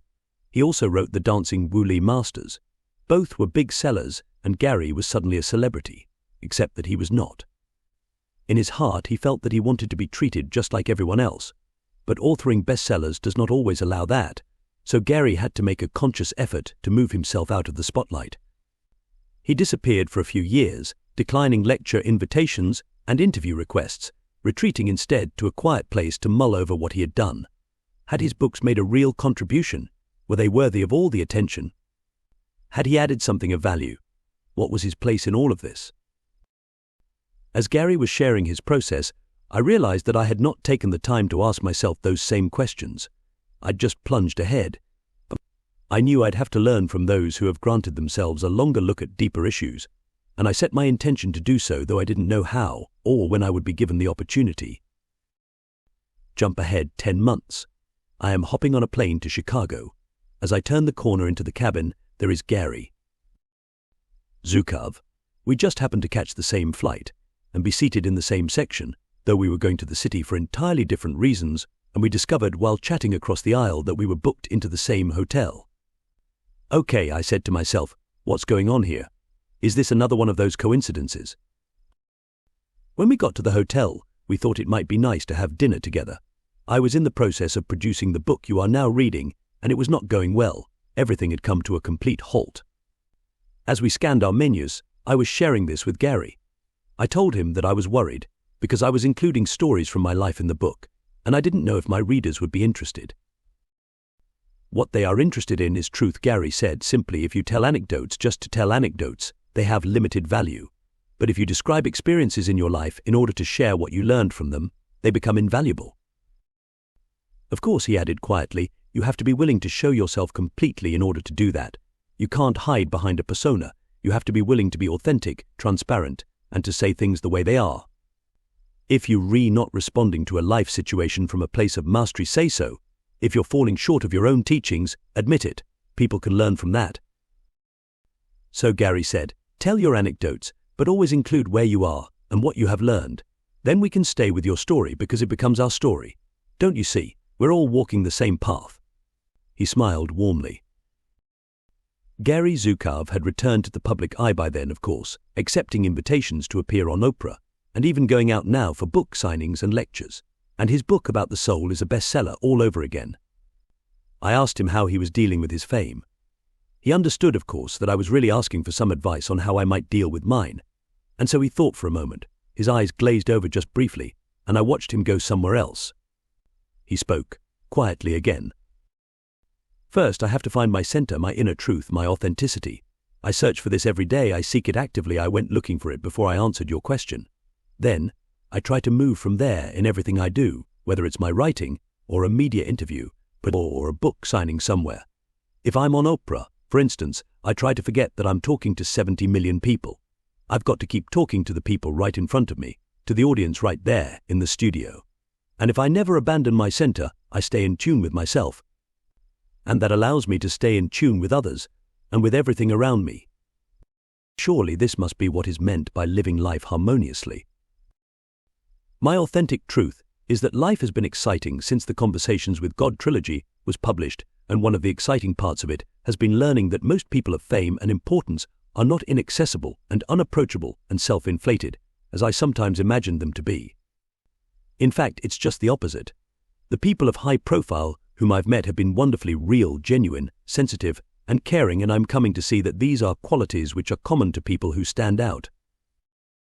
One day the phone rang at my home, and it was Ed Asner. He, along with Ellen Burstyn, read the words of God on the audio tapes of CWG. We got to talking about the 8-column, top-of-the-page excoriation of me that morning in the Wall Street Journal. Hey, Ed growled, don't let EM get to you, kid. I could sense his energy shift, as he sought to give me some words of encouragement at what he knew must have been a low point for me. I said that I was thinking of writing a letter to the Journal in response to its hit piece. No, he said, don't do that. That's not who you are. I know a little bit about the press tearing you apart, he said, chuckling. Then he became serious. They don't know who you are, but you do. Stay close to that, because that's what's most important. They'll come around. They all come around. As long as you stay who you are, don't let anyone or anything pull you out of your truth. Ed Asner, like Gary, is a gentle, loving person who understands all about authenticity and lives it. So does Shirley MacLaine. I met Shirley through Chantal Westerman, then the entertainment correspondent for Good Morning America. We were going to be filming an interview for GMA, and on the day of the shoot, Chantal and Nancy and I were lunching in Santa Monica. I know someone who you should know, and who should know you, and I'm sure she'd be interested in meeting you, Chantal offered over salad. Can I call her? Who are we talking about? I asked. Shirley MacLaine, Chantal replied casually. Shirley MacLaine? I shouted inside my head. I get to meet Shirley MacLaine. Outwardly, I tried to remain cool. Well, if you'd like to arrange it, I said in my best offhanded manner, go ahead. Do you suppose that if we show people that we're really excited about something, we imagine that we're somehow going to be more vulnerable? I don't know. I don't know what that is. I just know that I'm giving it up. I'm throwing away all the protective wrappers I've had around me so that people would never know what I'm thinking, how I'm feeling, or what's going on with me. What's the point of living if I'm spending half my life hiding out? I've tried to learn from people like Gary and Ed and Shirley. We had dinner with Shirley that night in the private dining room at the Beverly Hills Hotel. Shirley MacLaine is a very real person, one of the realest I've ever met, and she gets right down to compelling you to be real with her, too. By that I mean she doesn't have time for a lot of meaningless pleasantries. She's not much into small talk. So she said, as I slid into the booth next to her, "Did you really talk to God, I think?" So I replied modestly. "You think so?" She was incredulous. "You think so?" Well, I stammered. That was my experience. "Then don't you think you should say that? Isn't that what happened?" "That is what happened. It's just that some people have a hard time accepting that if I just pop right out with it, 'Oh, you care what people think.'" Shirley probed, her face now very close, her eyes searching mine. Why, Shirley is always asking questions. "What do you think about this? What do you know about that? What makes you think that you know what you think you know? How is it for you when so-and-so happens?" I've enjoyed several visits with Shirley since, and I'm pretty clear why she is such an incredible actress. She seems to make every person she meets a case study, taking a very real interest in them, and she gives to each person a very real part of herself. She holds nothing back. Her joy, her laughter, her tears, her truth, it's all there, given as a gift from a genuine person being genuinely herself. She does not tailor her behavior, her personality, her comments, or conversation to anybody for any reason.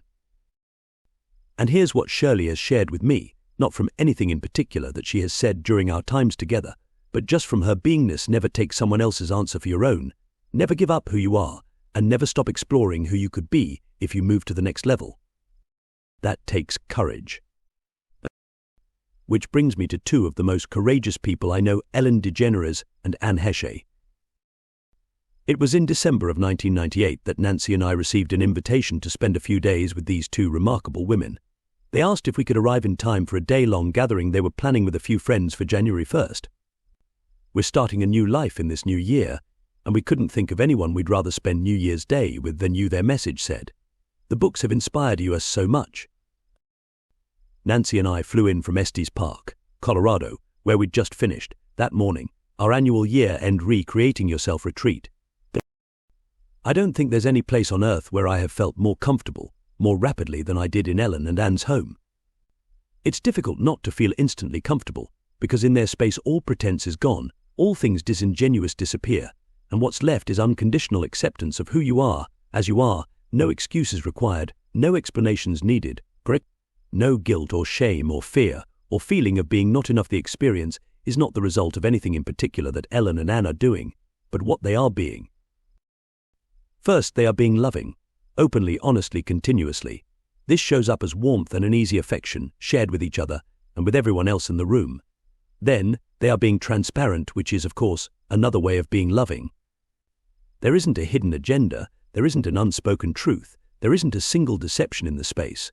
They are what they are, and you are what you are, and it is all okay, and the fact that it is all okay makes every moment delicious. Anne and Ellen's home, and Anne and Ellen's heart, say simply, "Welcome, you're safe here." That is such a special gift to give to another. I only hope that I can always provide such safety in my own space, with everyone I touch. I have had it modeled for me now by many masters. I just wish I could have met these wonderful people a few years earlier. Everything is perfect. You met them at just the right time. Yes, but a few years earlier and I could have learned what their lives have taught me before I did so much damage to others. You have done no damage to others any more than others have done damage to you. Have you not had people who you've imagined to be villains in your life? Well, maybe one or two. And have you been irrevocably damaged by them? No, I guess not. You guess not. You're sounding like Shirley. Beats sounding like George Burns. Cute. The point is, you have not been damaged by others in your life who did what you wish they had not done, or who didn't do what you wish they had. I tell you this again, I have sent you nothing but angels. These people all brought you gifts, wonderful gifts, designed to help you remember who you really are, and you have done the same for others. And when you all get through with this grand adventure, you will see that clearly, and you will thank each other.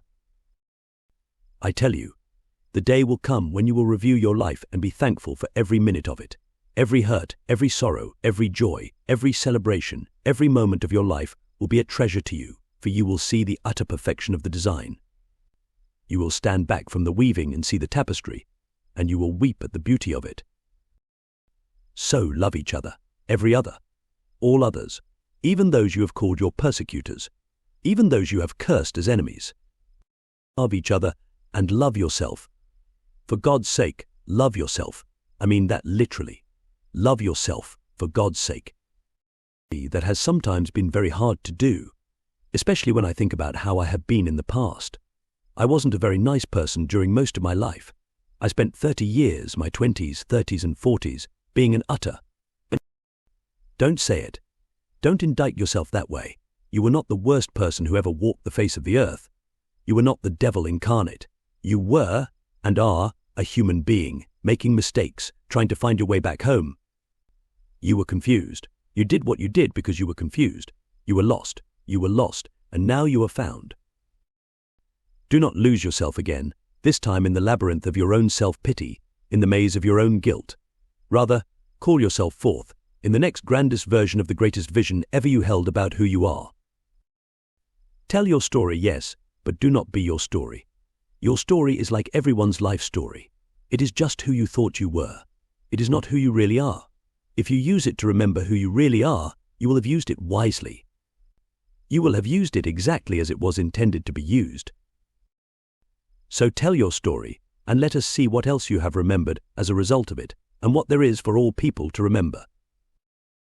Well, maybe I wasn't an utter whatever, but I certainly wasn't very good at making people feel safe.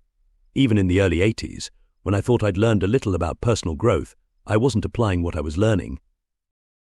I'd married again, left Terry Cole Whitaker Ministries, and moved away from the hubbub of San Diego to the tiny town of Klickitat, Washington.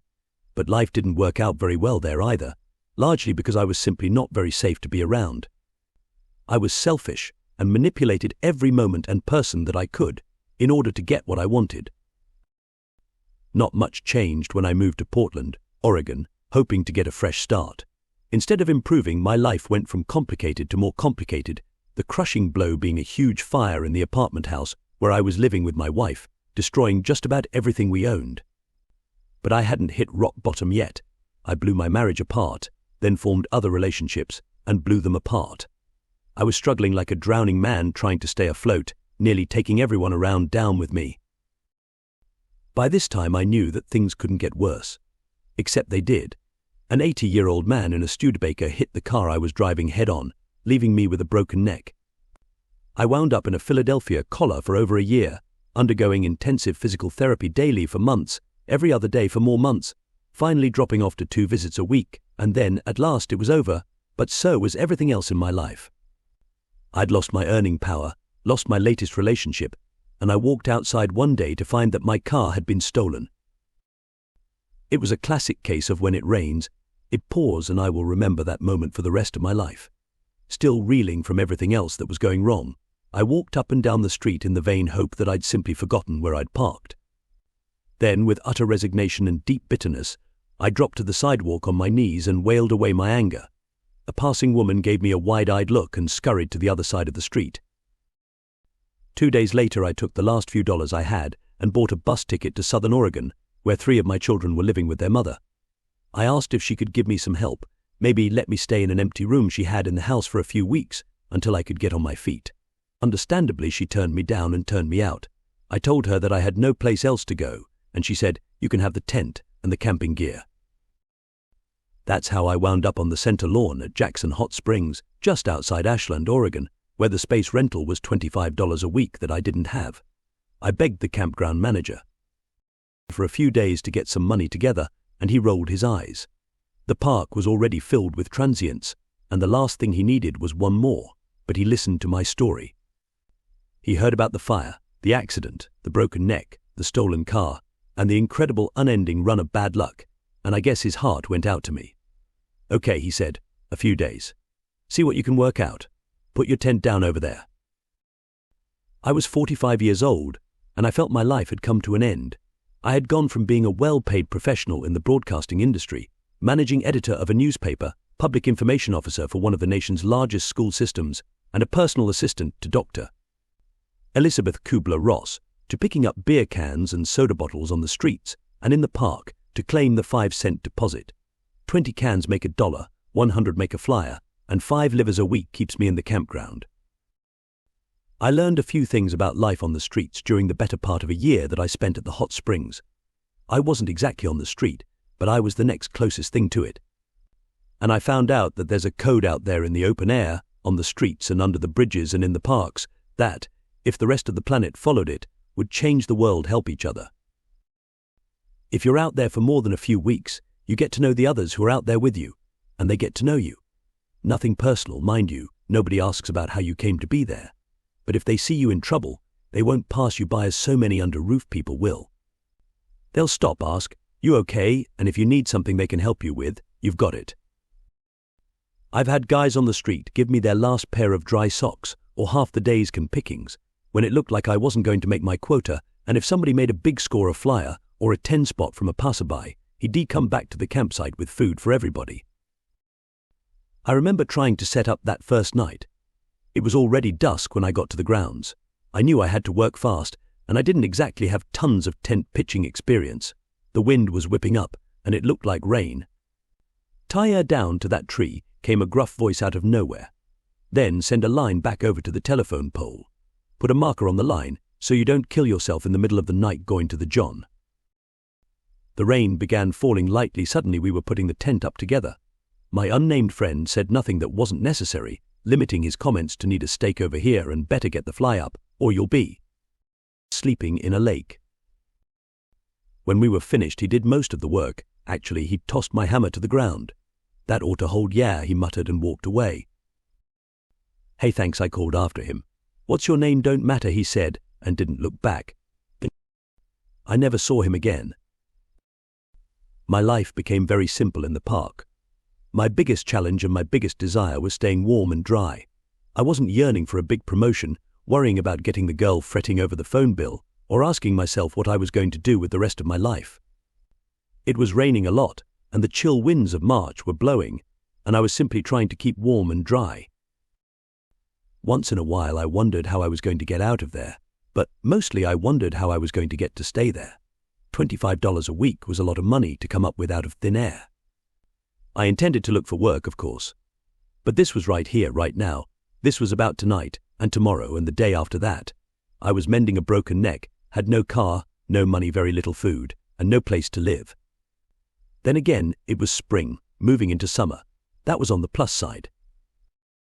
Every day I rummaged through the trash cans in hopes of finding a newspaper, half an apple that somebody didn't finish, a lunch bag with a sandwich that Junior wouldn't eat.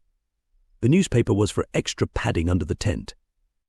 It kept the warmth in, the sea page out, and was softer and more level than the lumpy ground. Most important, though, it was a source of information about jobs. Every time I got my hands on a paper, I scoured the classifieds, looking for work. With my neck injury, I couldn't do anything very physical, and most of the jobs immediately available for men were physical. Day laborer, helper on this crew or that. But 2 months into the search, I hit pay dirt. My heart jumped. How many guys could there be in Medford, Oregon, with experience in broadcasting who weren't already working? I raced to the telephone booth, flipped the "thank God they were there" yellow pages to broadcast stations, dropped in one of my precious quarters, and called the number. The program director, who I knew would be doing the hiring, was not in. "Can he get back to you?" a lady's voice was asking. "Sure," I said, casually, mentioning in my best radio voice that I was calling in reference to the help wanted Addie.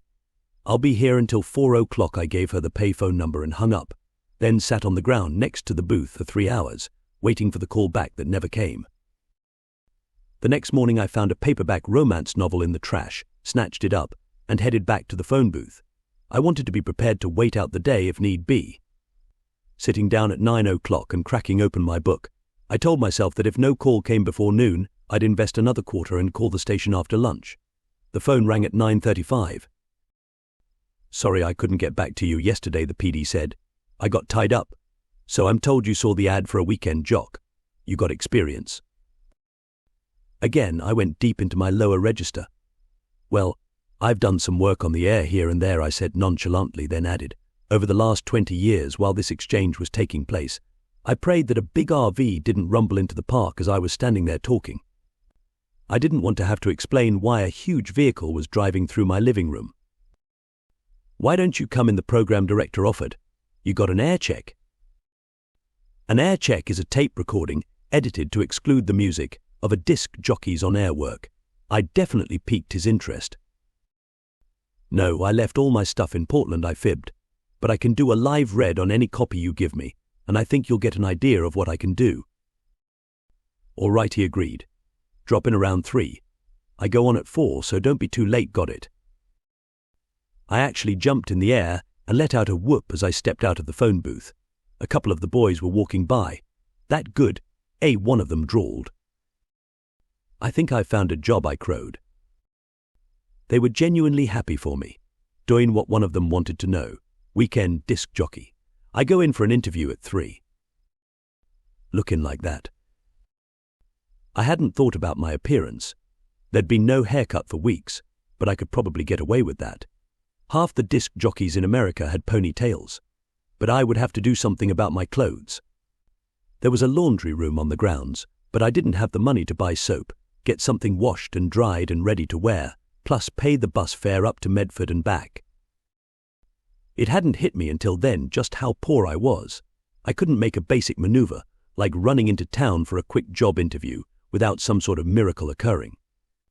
I got an experience right then and there of the obstacles people on the street face, just trying to get back on their feet and lead a regular life again. The two men looked at me as if they knew exactly what I was thinking. "You got no money, right?" one of them half snorted. "A couple of bucks, maybe," I guessed, probably overestimating. "Okay, Simon, kid." I followed them to a circle of tents where a number of other men were camped. "He's got a chance to work his way out of here," they explained to their friends, and mumbled something else I didn't hear. Then, turning to me, the older of the two men growled, "You got something decent to wear?" "Yeah, in my duffel bag, but nothing clean, nothing ready, bring it back over here."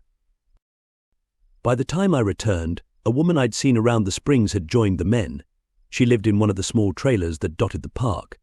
"You get those things washed and dried, and I'll iron 'em for you, honey," she announced. One of the men stepped forward and handed me a small brown paper bag, jingling with coins. "The fellas dipped in and pulled this together," he explained. "Go do yet laundry." 5 hours later I showed up at the radio station, bright-eyed and bushy-tailed, and looking like I'd stepped out of my uptown apartment. I got the job. "We're talking $6.25 an hour for 2 8-hour days," the program director said. "I'm sorry I can't offer you more. You're overqualified, and I'd understand if you decided you can't take it." $100 a week. I was going to make $100 a week. That's $400 a month at that time in my life. A fortune.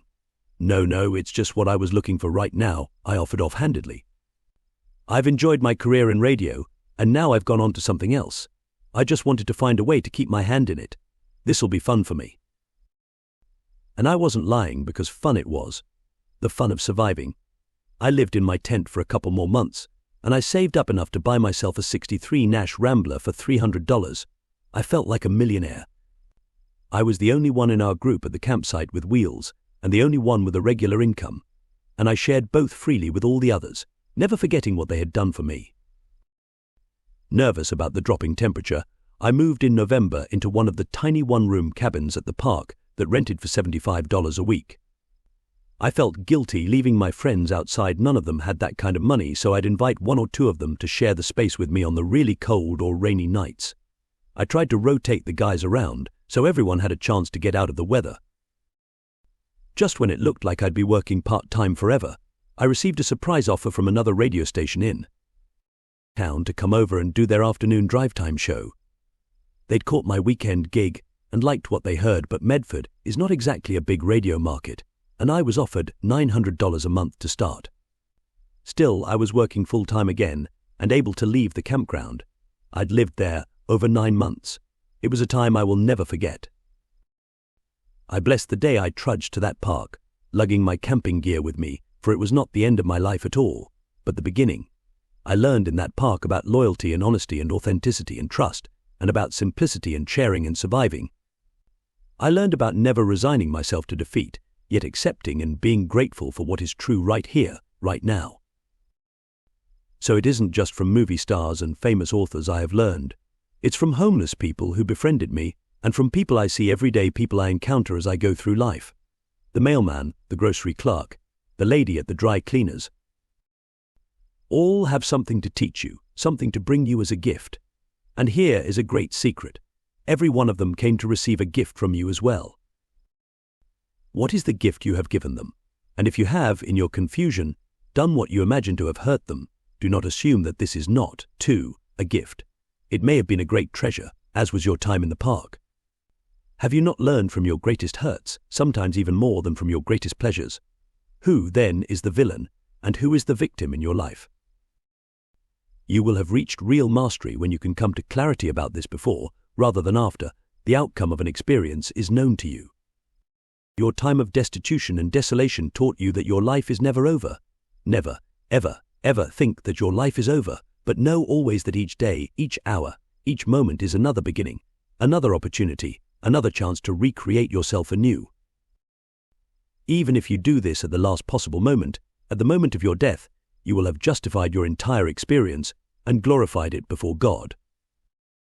Even if you are a hardened criminal, a murderer living on death row or walking to your execution, this will nonetheless be true. You must know this. You must trust it. I would not tell it to you were it not so. Chapter 17.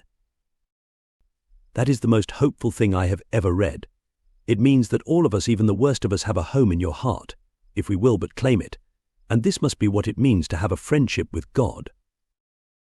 When I began this book, one said I hoped to focus on two things: how to turn a conversation with God into a real, working friendship, and how to use that friendship to apply the wisdom of conversations with God in day-to-day life.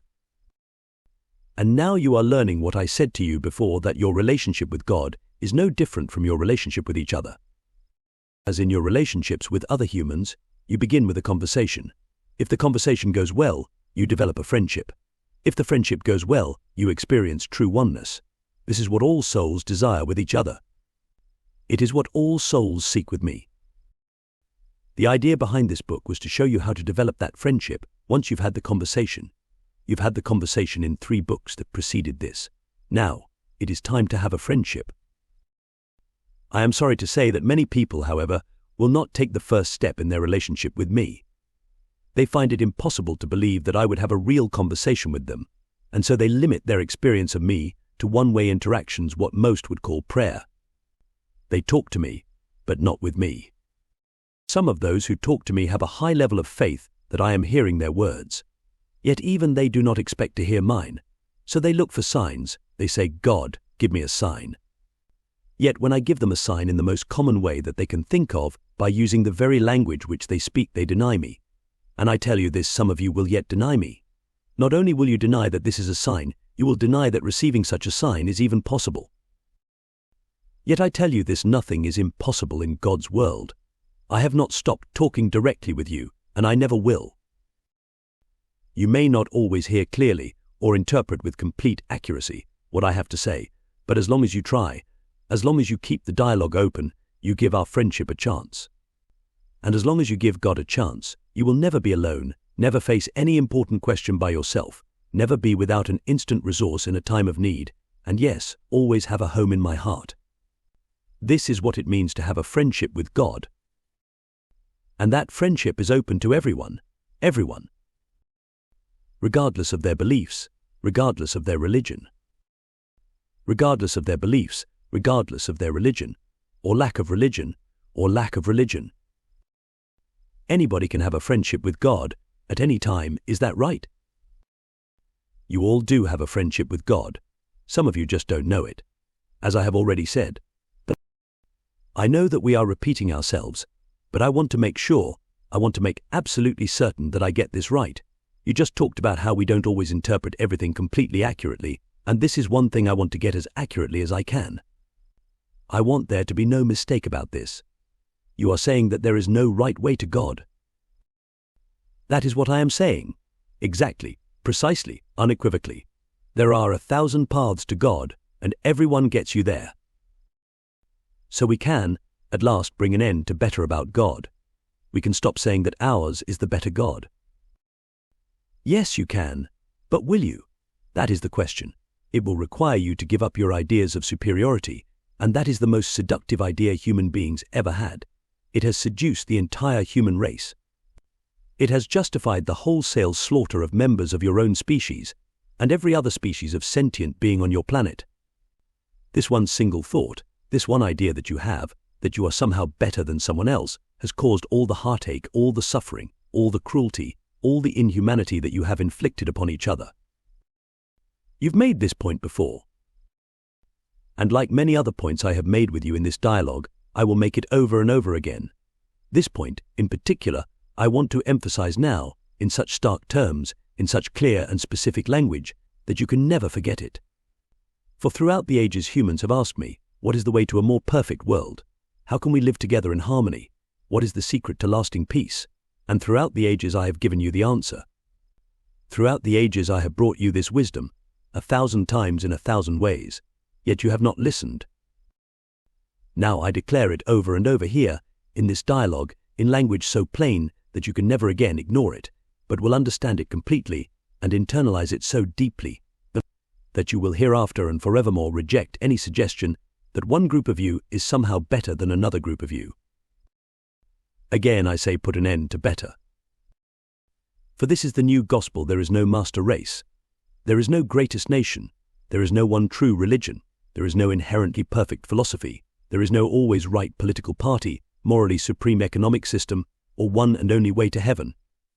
Erase these ideas from your memory. Eliminate them from your experience. Eradicate them from your culture. For these are thoughts of division and separation, and you have killed each other over these thoughts. Only the truth I give you here will save you. We are all one. Carry this message far and wide, across oceans and over continents, around the corner and around the world. I will. Wherever I go, and wherever I am, I will say it loud and clear. And with this declaration of the new gospel, dispel forever the second most dangerous idea on which human beings have based their behaviors, the thought that there is something you have to do to survive. There is nothing you have to do. Your survival is guaranteed. It is a fact, not a hope. It is a reality, not a promise. You have always been, are now, and always will be. Life is eternal, love is immortal, and death is only a horizon. I heard that line in the lyrics of a wonderful song recorded by Carly Simon. Have I not told you that I will communicate with you in many ways? An article in a 3-month-old magazine at the hair styling salon, a chance utterance by a friend, the lyrics to the next song you hear. It is through these kinds of continuing conversations with God that I send you my eternal message. Your survival is guaranteed. The question is not whether you will survive, but what shall be your experience while you are surviving. You are answering that question now in what you call this lifetime and what you call the next, for what you experience in the next lifetime can only be a reflection of what you have created in this lifetime, because in truth there is only one everlasting life, with each moment creating the next. And so we create our own heaven and our own hell. Yes, now, and even forevermore. Yet once you are clear that your survival is not in question, you can stop worrying about which one of you is better. You don't have to punish yourself forever, scramble to get to the top, or destroy others to ensure that you are one of the fittest. And so, at last you can get the hell out of there, literally. Come then, join with me now in a deep and abiding friendship. I have given you the steps here, and I have shared with you the attitudes of God, which will change your life. Come then, get the hell out. Bring the blessing and the joy and the heaven in. For thine is the kingdom and the power and the glory forever. I would not tell this to you if it were not so. I accept your invitation to enter into true friendship with God. I will follow the 7 steps. I will adopt the 5 attitudes, and I will never again believe that you have stopped talking to me, or that I can't speak directly to you. Good. Allez. And since we are now close friends, I have a favor to ask of you. Anything, ask, and you shall receive. Will you explain here how to implement some of the grandest truths in conversations with God? I want everyone to understand how to render that wisdom functional in daily life. What part of the wisdom do you wish to discuss? Let's focus in on some particular portion of the message, and I will tell you how to use it functionally in your moment-to-moment interactions. Good. Now we are getting down to it. Okay, at the end of the Conversations with God trilogy, you said that the entire 800-plus page dialogue could be summarized in 3 points. 1, we are all one. 2, there's enough. And 3, there's nothing we have to do. You've kind of circled back to points 1 and 3 here, just now, when you talked about the ender better. Yes, and 2. But could you tell me how this would work in everyday life? Also, what about point 2? How do I apply that in everyday living? How do I apply all of these points? Thank you for asking. We are now, indeed, getting down to it. The first message is very easy to apply. Simply move through your life as if everyone, and indeed everything, is an extension of you. Treat all other people as if they were part of you. Treat all other things the same way. Wait, there. Right there. That is a good example of what I mean. How do I apply a statement like that to my everyday life? Does that mean that I cannot swat a mosquito? There are no cans or cannots here. There are no shoulds or shouldn't hes. You may do as you wish. Every decision is a statement of who you are. Well, who I am is a person who does not want a mosquito bite. Fine. Then do what it takes to experience yourself as that. It is simple, you see. But if I am one with everything, am I not killing a part of myself when I swat the mosquito? But nothing dies but only changes form. Yet let us use your definitions for the moment, for the purposes of this discussion. Yes, by your definition, you are killing a part of yourself when you swat the mosquito. You are doing the same thing when you cut down a tree, or pick a flower, or slaughter a cow and eat it. Then I can't touch anything. I have to leave everything exactly the way it is. If termites are destroying my house, I have to just move out and give them the house, because, after all, I don't want to murder them. How far do you take this? That is a good question. How far do you take this? Does the fact that you don't kill people mean that you don't kill termites? Conversely, does the fact that you kill termites mean that it is okay to kill people? No, of course not. Well then, there you have it. You have answered your own question. Yes, because I have used a C4 fail-C rent value system. It's not the one you are suggesting here. I'm not saying that we are all one. I'm saying that people and termites are not one, nor are people and trees. And so, having made that distinction, I am treating them differently. Under your value system, I could not do that. Of course you could. Remember, I have said you are all one, but I have not said you are all the same. Is your hair the same as your heart? I beg your pardon? Because you cut your hair off, does that mean you will cut your heart out? I see what you're saying. Do you? Do you really? Because many human beings act as if they don't. They treat everyone and everything as if it were the same. They treat human life as if it were worth nothing more than the life of a mosquito, a termite. If they see that it is okay to cut their hair off, they cut their heart out. They bite their nose to spite their face. Not many people act like that. I tell you this, every one of you has acted like that, in one way or another. Every one of you has acted indiscriminately, treating one thing as if it were the same as another, even treating one person as if he or she were another. You walk down the street and see a white person and think that she is the same as you imagine all white people to be. You walk down the street and see a black person and think he is the same as you imagine all black people to be. In this you make two mistakes. You have stereotyped whites and blacks, Jews and Gentiles, men and women, Russians and Americans, Serbs and Albanians, bosses and workers, even blondes and brunettes. And you will not stop stereotyping, because to stop stereotyping means that you will have to stop justifying your treatment of each other. Okay, so where are we with all this? How do I treat everyone and everything as if it were a part of me? What if I decide that someone, or some group, is a cancer on my body? Do I not cut it out? Is that not what we call ethnic cleansing, the wiping out, or the displacement of a whole people? Indeed, you have made such decisions.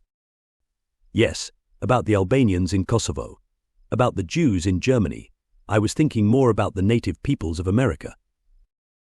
Oh, indeed. Wiping out a people is wiping out a people, whether at Auschwitz or at Wounded Knee, as you have observed before. As I have observed before. Yet, if we are all part of the same body, what if I decide that something or someone is a cancer? How do I deal with that? That's what I am asking here. You might attempt to heal the cancer, How do I do that? You could try love. But some things and some people don't respond to love. Sometimes healing a cancer means killing it, getting it out of the body. It is the body we are trying to heal, not the cancer. What if the body doesn't need healing? What? Always you are justifying cruelty to others, even the killing of others, as a means of surviving yourself. Yet this takes us back to another question, another issue. I spoke before about the second most dangerous idea human beings hold. Now, let's close the circle here. What do you imagine will happen to you if you do not get rid of this cancer you are talking about? I will die. And so to avoid dying, you cut the cancer out. It is a matter of survival. Exactly. And that is the same reason that people kill other people, wipe out whole groups of other people, displace entire populations and ethnic minorities. They think that they must do so, that it is a matter of their very survival. Yes, they guess. Yet I tell you this, there is nothing that you have to do to survive. Your survival is guaranteed. You always have been, are now, and always will be, world without end. Your survival is a fact, not a hope. A reality, not a promise. Therefore, everything you have been doing in order to survive has been unnecessary. You have been creating a living hell for yourself in order to avoid the hell that you imagine that you will avoid by creating the hell that you are creating. But you are talking about one form of surviving eternal life, and I am talking about another form, who we are right now, right here. What if we like who we are right here, right now, and we don't want to see anything or anybody change that? You do not know who you really are right here, right now. If you did, you would never do the things you do. You would never have to. But you aren't addressing the issue. What if we happen to like who we are right here, right now, and don't want to see anything or anybody change that? Then you would not be who you really are. You would only be who you think you are here and now, and you would be attempting the impossible, which is to always remain who you think you are. This you cannot do. I don't get it. You've lost me. Who you are is life. You are life itself. And what is life? It is a process. And what is that process? It is evolution. Or what you would call change. Everything in life changes. Everything. Life is change. That is what life is. When you put an end to change, you put an end to life. Yet that you cannot do. And so you create a living hell, trying to do something you cannot do, efforting and straining to remain unchanged, when who you are is change itself. You are that which changes. But some things change for the better, and some things change for the worse. All I am doing is trying to stop the changes for the worse. But there is no such thing as better or worse, you just made that all up. You decide what to call better and what to call worse. Okay, but what if I call it better to stay alive in my present physical form than to die? I call that a change for the worse. Surely you are not saying that if I do have cancer in my body I should do nothing, because life is eternal, and if my life in this body ends because of my inaction, so what? Surely you're not saying that, are you? I am saying that every act is an act of self-definition. That is all you are doing here. You are defining and creating, expressing and experiencing who you think you are. In short, you are evolving. How you evolve is your choice. That you evolve is not. If you are a being who chooses to cut out a cancer within you in order to preserve your larger life form, then you will demonstrate that. If you are a being who sees others of your species as a cancer because they are different from you or disagree with you, you will demonstrate that. Indeed, many of you already have demonstrated that. I am going to now invite you to see life in an entirely new way. I am going to invite you to view life as nothing more than a continuing process of change. Think of it this way: everything is changing all of the time. That includes you. You are both the changer and the changed. That is because, even as you are changing, you are causing the change in yourself and in the world around you. When you arise in the morning, I invite you to think of one thing. What is going to change today? Not, will there be a change today? That is a given. But what is that change going to be? And what part will you play in creating that change, in being the conscious cause of it? Every second of every minute of every hour of every day you are making decisions. These choices are about what will change and how. They are about nothing else. Even a choice as simple as combing your hair. Let's use that, because it's an easy one. You imagine that you are combing your hair the same way every day, and so you are changing nothing at all. Yet the very act of combing it is an act of change. You go to the mirror and look at your hair just after you wake up, and you say, "Ugh, it's a mess." You can't go out like that. You've got to change it. You've got to change the way you look. So you wash your face, comb your hair, get ready for the day. All the while, you are making decisions. Now, some of these are decisions to change things back, the way they were, and so you create the illusion of keeping things the way they are. Yet you are simply recreating yourself anew, in the grandest version of the greatest vision ever you held about who you are. All of life is a process of recreation. This is God's greatest joy. This is God's recreation. Now, the implications this has on your life are phenomenal. When you think about it, this is an extraordinary revelation.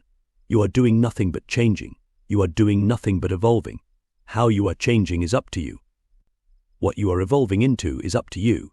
Yet the fact that you are is not something that is open to question. It is a given. That is just what is going on.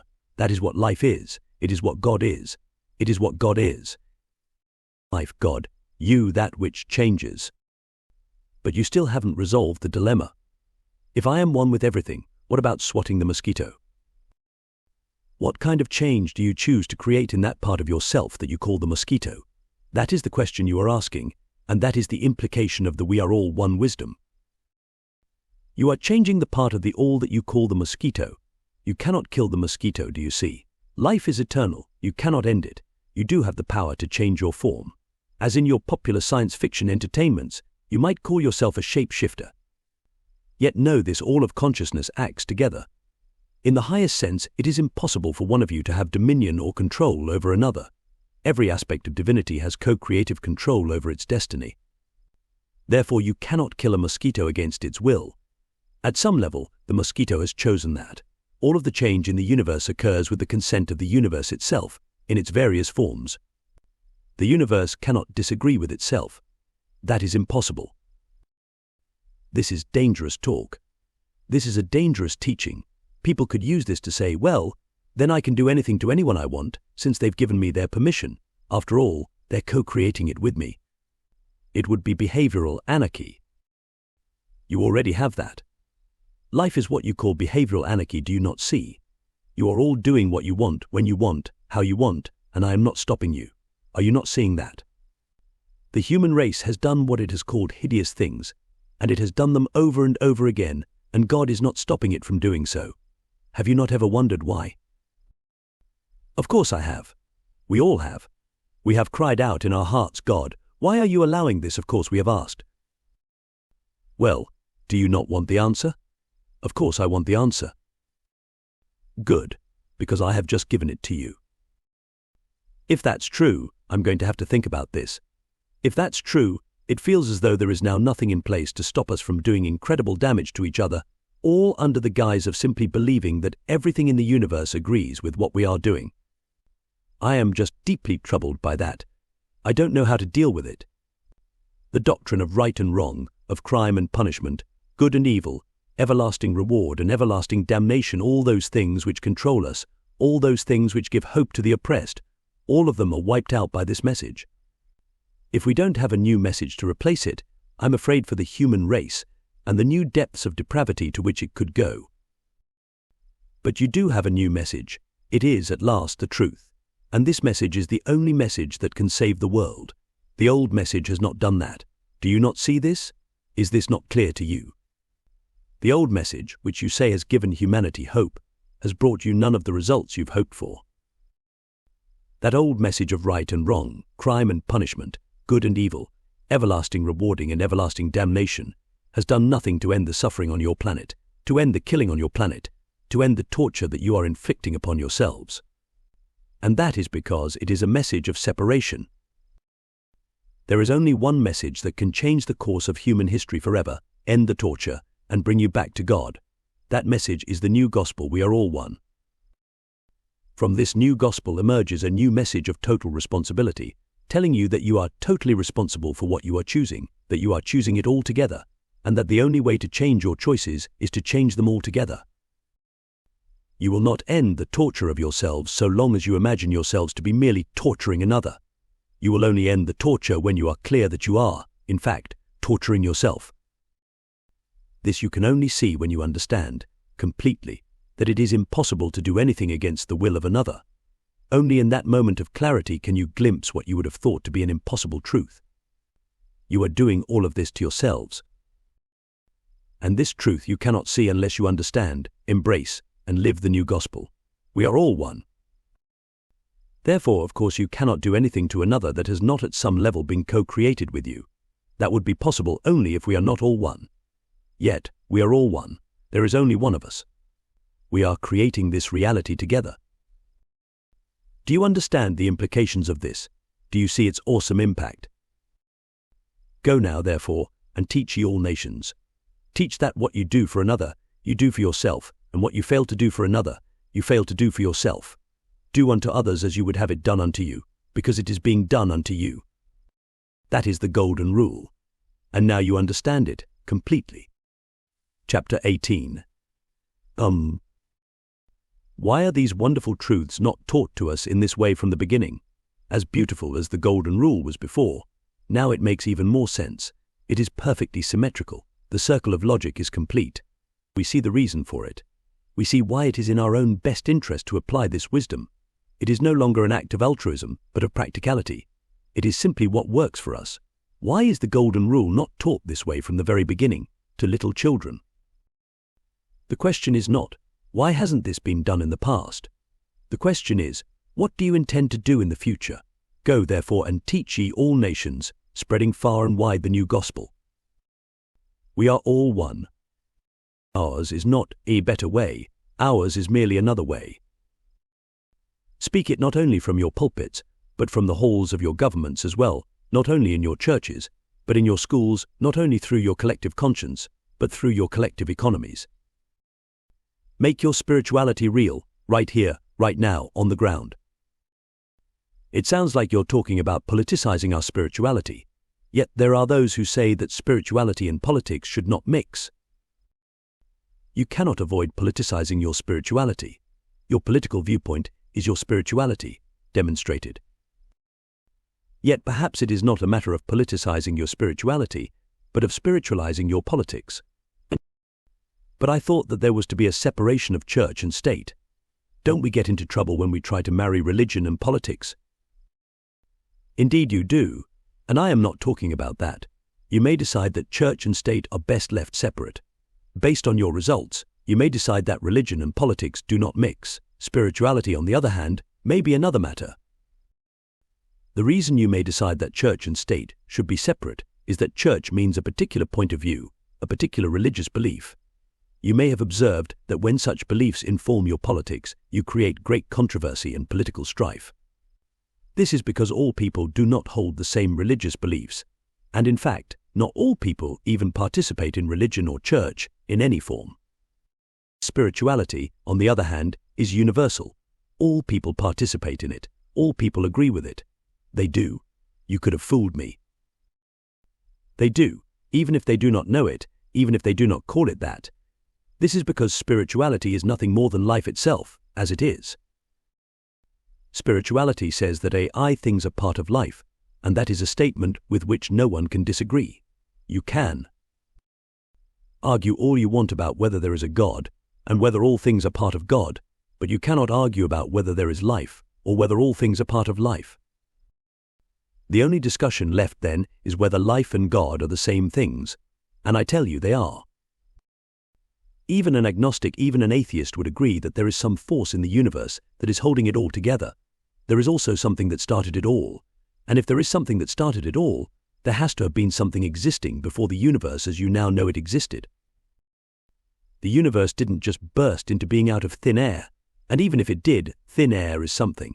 And even if you say that the universe burst into being out of nothing at all, still you must deal with the question of first cause.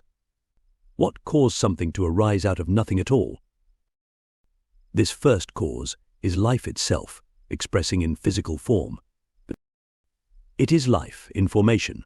No one can disagree with this, because this is obviously what. So you can, however, argue forever and you have over how to describe this process, what to call it, what to infer from it, what to conclude. Yet I have told you, this is God.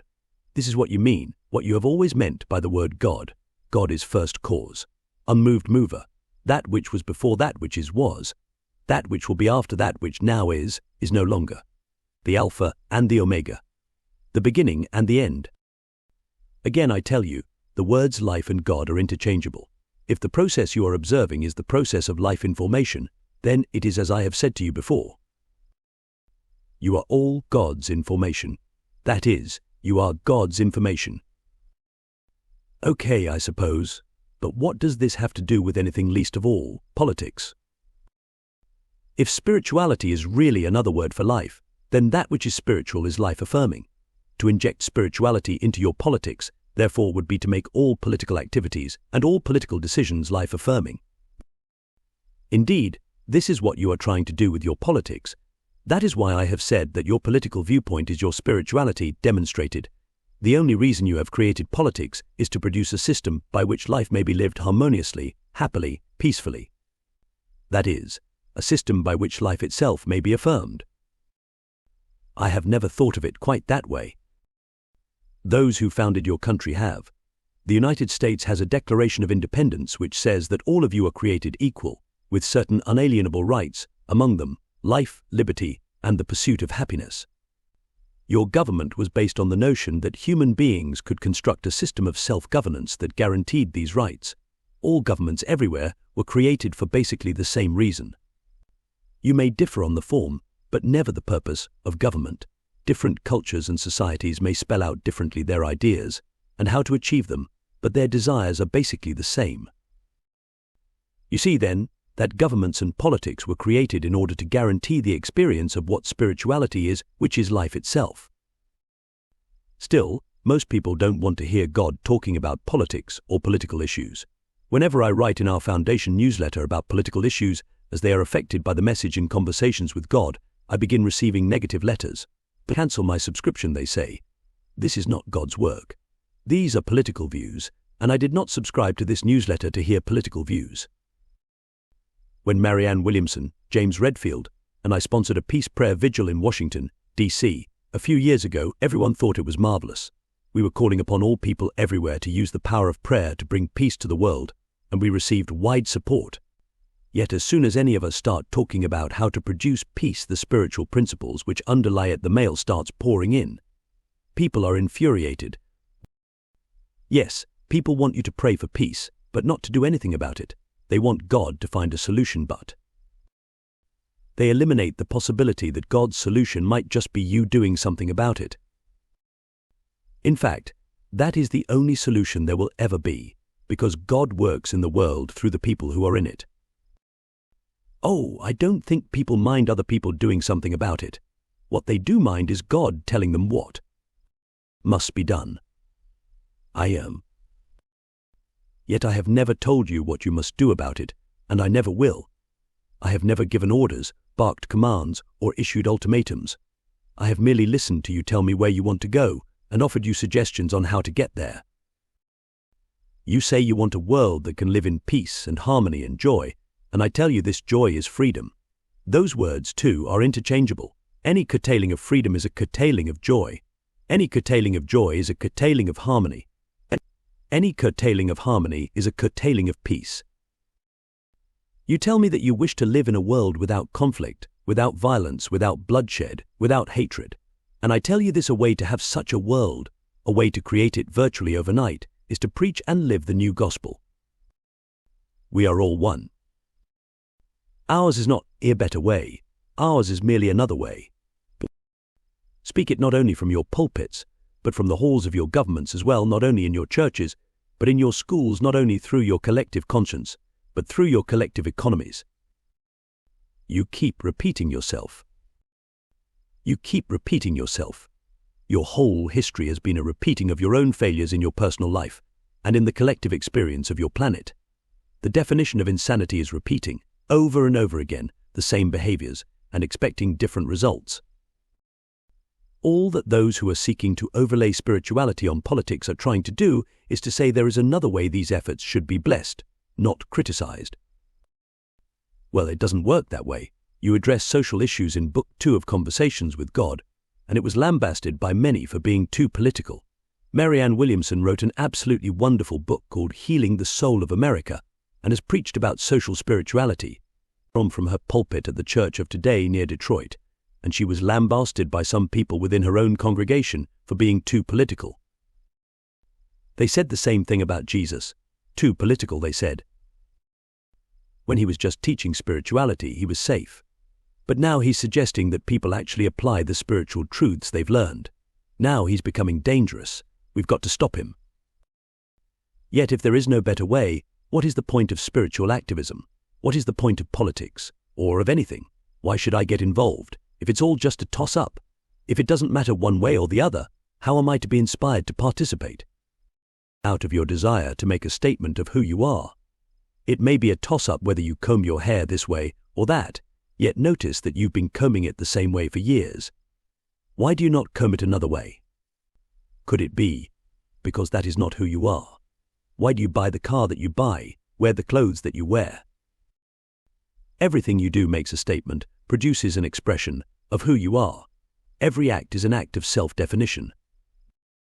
Does this matter? Is defining the self a thing that matters to you? Of course it is. It is the very reason you came. Here, A. Who you are is not a toss-up. Who you are is the most important decision you will ever make. The point of the new gospel is not that who you are doesn't matter, but just the opposite. Who you are matters so much that each of you is utterly magnificent. The new teaching is that each of you is so magnificent that not one of you is more magnificent than the other, not in the eyes of God, and not in your eyes, either, if you look with the eyes of God. Because it is impossible for you to better someone, does that take away your reason for living? Because you can't have a better religion, or a better political party, or a better economic system, does not mean you should not have any at all. Must you know that yours will be the better picture before you pick up a brush and paint?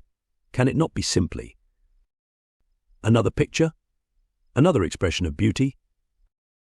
Must a rose be better than an iris in order to justify its existence? I tell you this, you are all flowers in the garden of the gods. Shall we turn the garden under because one is no more beautiful than another? You have done exactly that. And then you lament, where have all the flowers gone? You are all notes in the celestial symphony. Shall we decline to play the music because one note is no more crucial than another? But what if one note is a sour note? Does the sour note not spoil the symphony? That depends on who is doing the listening. I don't understand. Have you ever heard children sing and experienced the song as beautiful, even though half the notes were off key?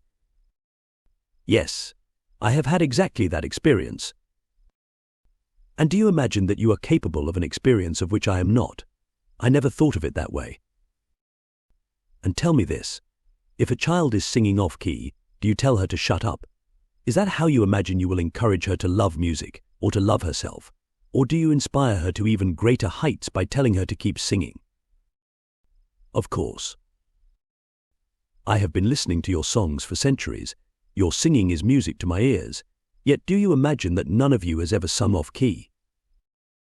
I'm sure one or two of us has. Here, then, is your answer. You are my children. I listen to you sing, and I call it beautiful. There are no sour notes when you sing. There is only you, my child, singing your heart out. You are God's orchestra. It is through you that God orchestrates life itself. There are no sour notes when you play. There is only you, my child, playing your heart out, trying to get it right. If I failed to see the beauty in that, I would have no soul at all. Remember this, always. The soul is that which beholds beauty even when the mind denies it. Oh, that's an extraordinary teaching. Oh my gosh, what a wonderful insight. Therefore, in life, always see with your soul. Listen with your soul. Even now, concerning the words on the paper right before you, see them with your soul, hear them in your soul. Only then can you begin to understand them. It is your soul which sees the beauty and the wonder and the truth of my words. Your mind will deny it forever. It is as I have told you to understand God, you must be out of your mind. Do not stop the symphony in which you are playing because you think you hear a sour note. Simply change your tune. Effective political activism does not come from anger or hatred, and spiritual activism never does, but rather from love. It is not a question of making someone or something wrong, it is simply a decision to exchange the present reality for a new one, out of a new thought about who you are and who you choose to be. Yes, this is what I have called the New Thought movement. Yet I still must ask my question, I guess I'm still in my mind about this, but does this "we are all one new gospel" mean we may not harm a thing, may not swat a mosquito, may not trap a mouse, may not pick a weed, much less a flower? Does it mean that we may not lead a lamb to slaughter for those delicious tender chops? Is it okay to cut off your hair? Is it okay to cut out your heart? Is there any difference? You're not answering my question. Why will you not make your will known to me? Just tell me your will, and it all becomes very simple for me. I have no will separate from your own on this or any other matter. I have no preference other than yours. This is what so many of you cannot understand. This is what so many of you cannot abide. For if I have no separate will or preference, what should you do? How can you know what is right and what is wrong in this or any other matter? And now I've gone even further. Now I've even taken away your idea of better. So now what are you to do? What now is the basis of any choice or decision? I tell you, the purpose of life is for you to decide and declare, express and fulfill who you really are. It is not for me to tell you what is right and wrong, what is better or worse, what to do and what not to do, and for you, then, to simply decide whether or not to obey me, and for me, then, to reward or punish. You have tried this system, and it does not work. You have announced over and over again what you think my will to be, but this has not helped you. You have not obeyed it. Behold, you have declared that I am against killing, yet you continue to kill. Some of you even do it in my name. You have said I am against mistreatment and suppression of people of any classes, races or genders, yet you continue to allow it. You have said that I am against the dishonoring of your parents, abuse of your children, ill treatment of your very selves, yet you continue to commit it. You have said that I am against all manner of things that you continue to do. You have not managed to change your behaviors, no matter what you claim that I prefer or command. You have said that I am against lying, yet you lie all the time. You have said that I am against stealing, yet you steal right and left. You have said that I am against adultery, yet you take each other's husbands and wives every day and every night. Even your governments, those institutions you have created to protect you and care for your needs, lie to you. Indeed, you have created an entire society based on lies. You call some of these lies secrets, yet they are lies nonetheless, for a withholding is a lie, plain and simple. It is a failure to reveal the whole truth, to let others know all that there is to know on a subject, so that everyone can make choices based on all the data. You have said that I am against the breaking of promises and pledges, yet you break your promises and pledges all the time, and you seek to do so with impunity, using whatever rationale allows you to justify yourself in the moment. No, the human race has demonstrated quite clearly that my will, as you have understood and enunciated it, means nothing. The interesting thing is that, in the end, this is perfect, because there are so many disagreements over what my will is. You would probably do even more killing in my name if you suddenly became fervent in your beliefs. I am reminded of that bumper sticker, "God, save me from your people." Yes, there is some irony in that. And so, to your question, is it okay to swat a mosquito, trap a mouse, pull a weed, slaughter a lamb and eat it? That is for you to decide. All is for you to decide. And there are larger questions, of course. Is it okay to kill a person as punishment for killing? Abort a birth? Beat a homosexual? Be a homosexual? Have sex before marriage? Have sex at all, if you want to be enlightened? And on, and on, and on, and on. Each day you must make your decisions. No, only that, in deciding you are announcing and demonstrating who you are. Every act is an act of self-definition. You are getting it. You are understanding. Because you are repeating it so much. Repetition is good. It allows integration. So now I will repeat something else I have said before.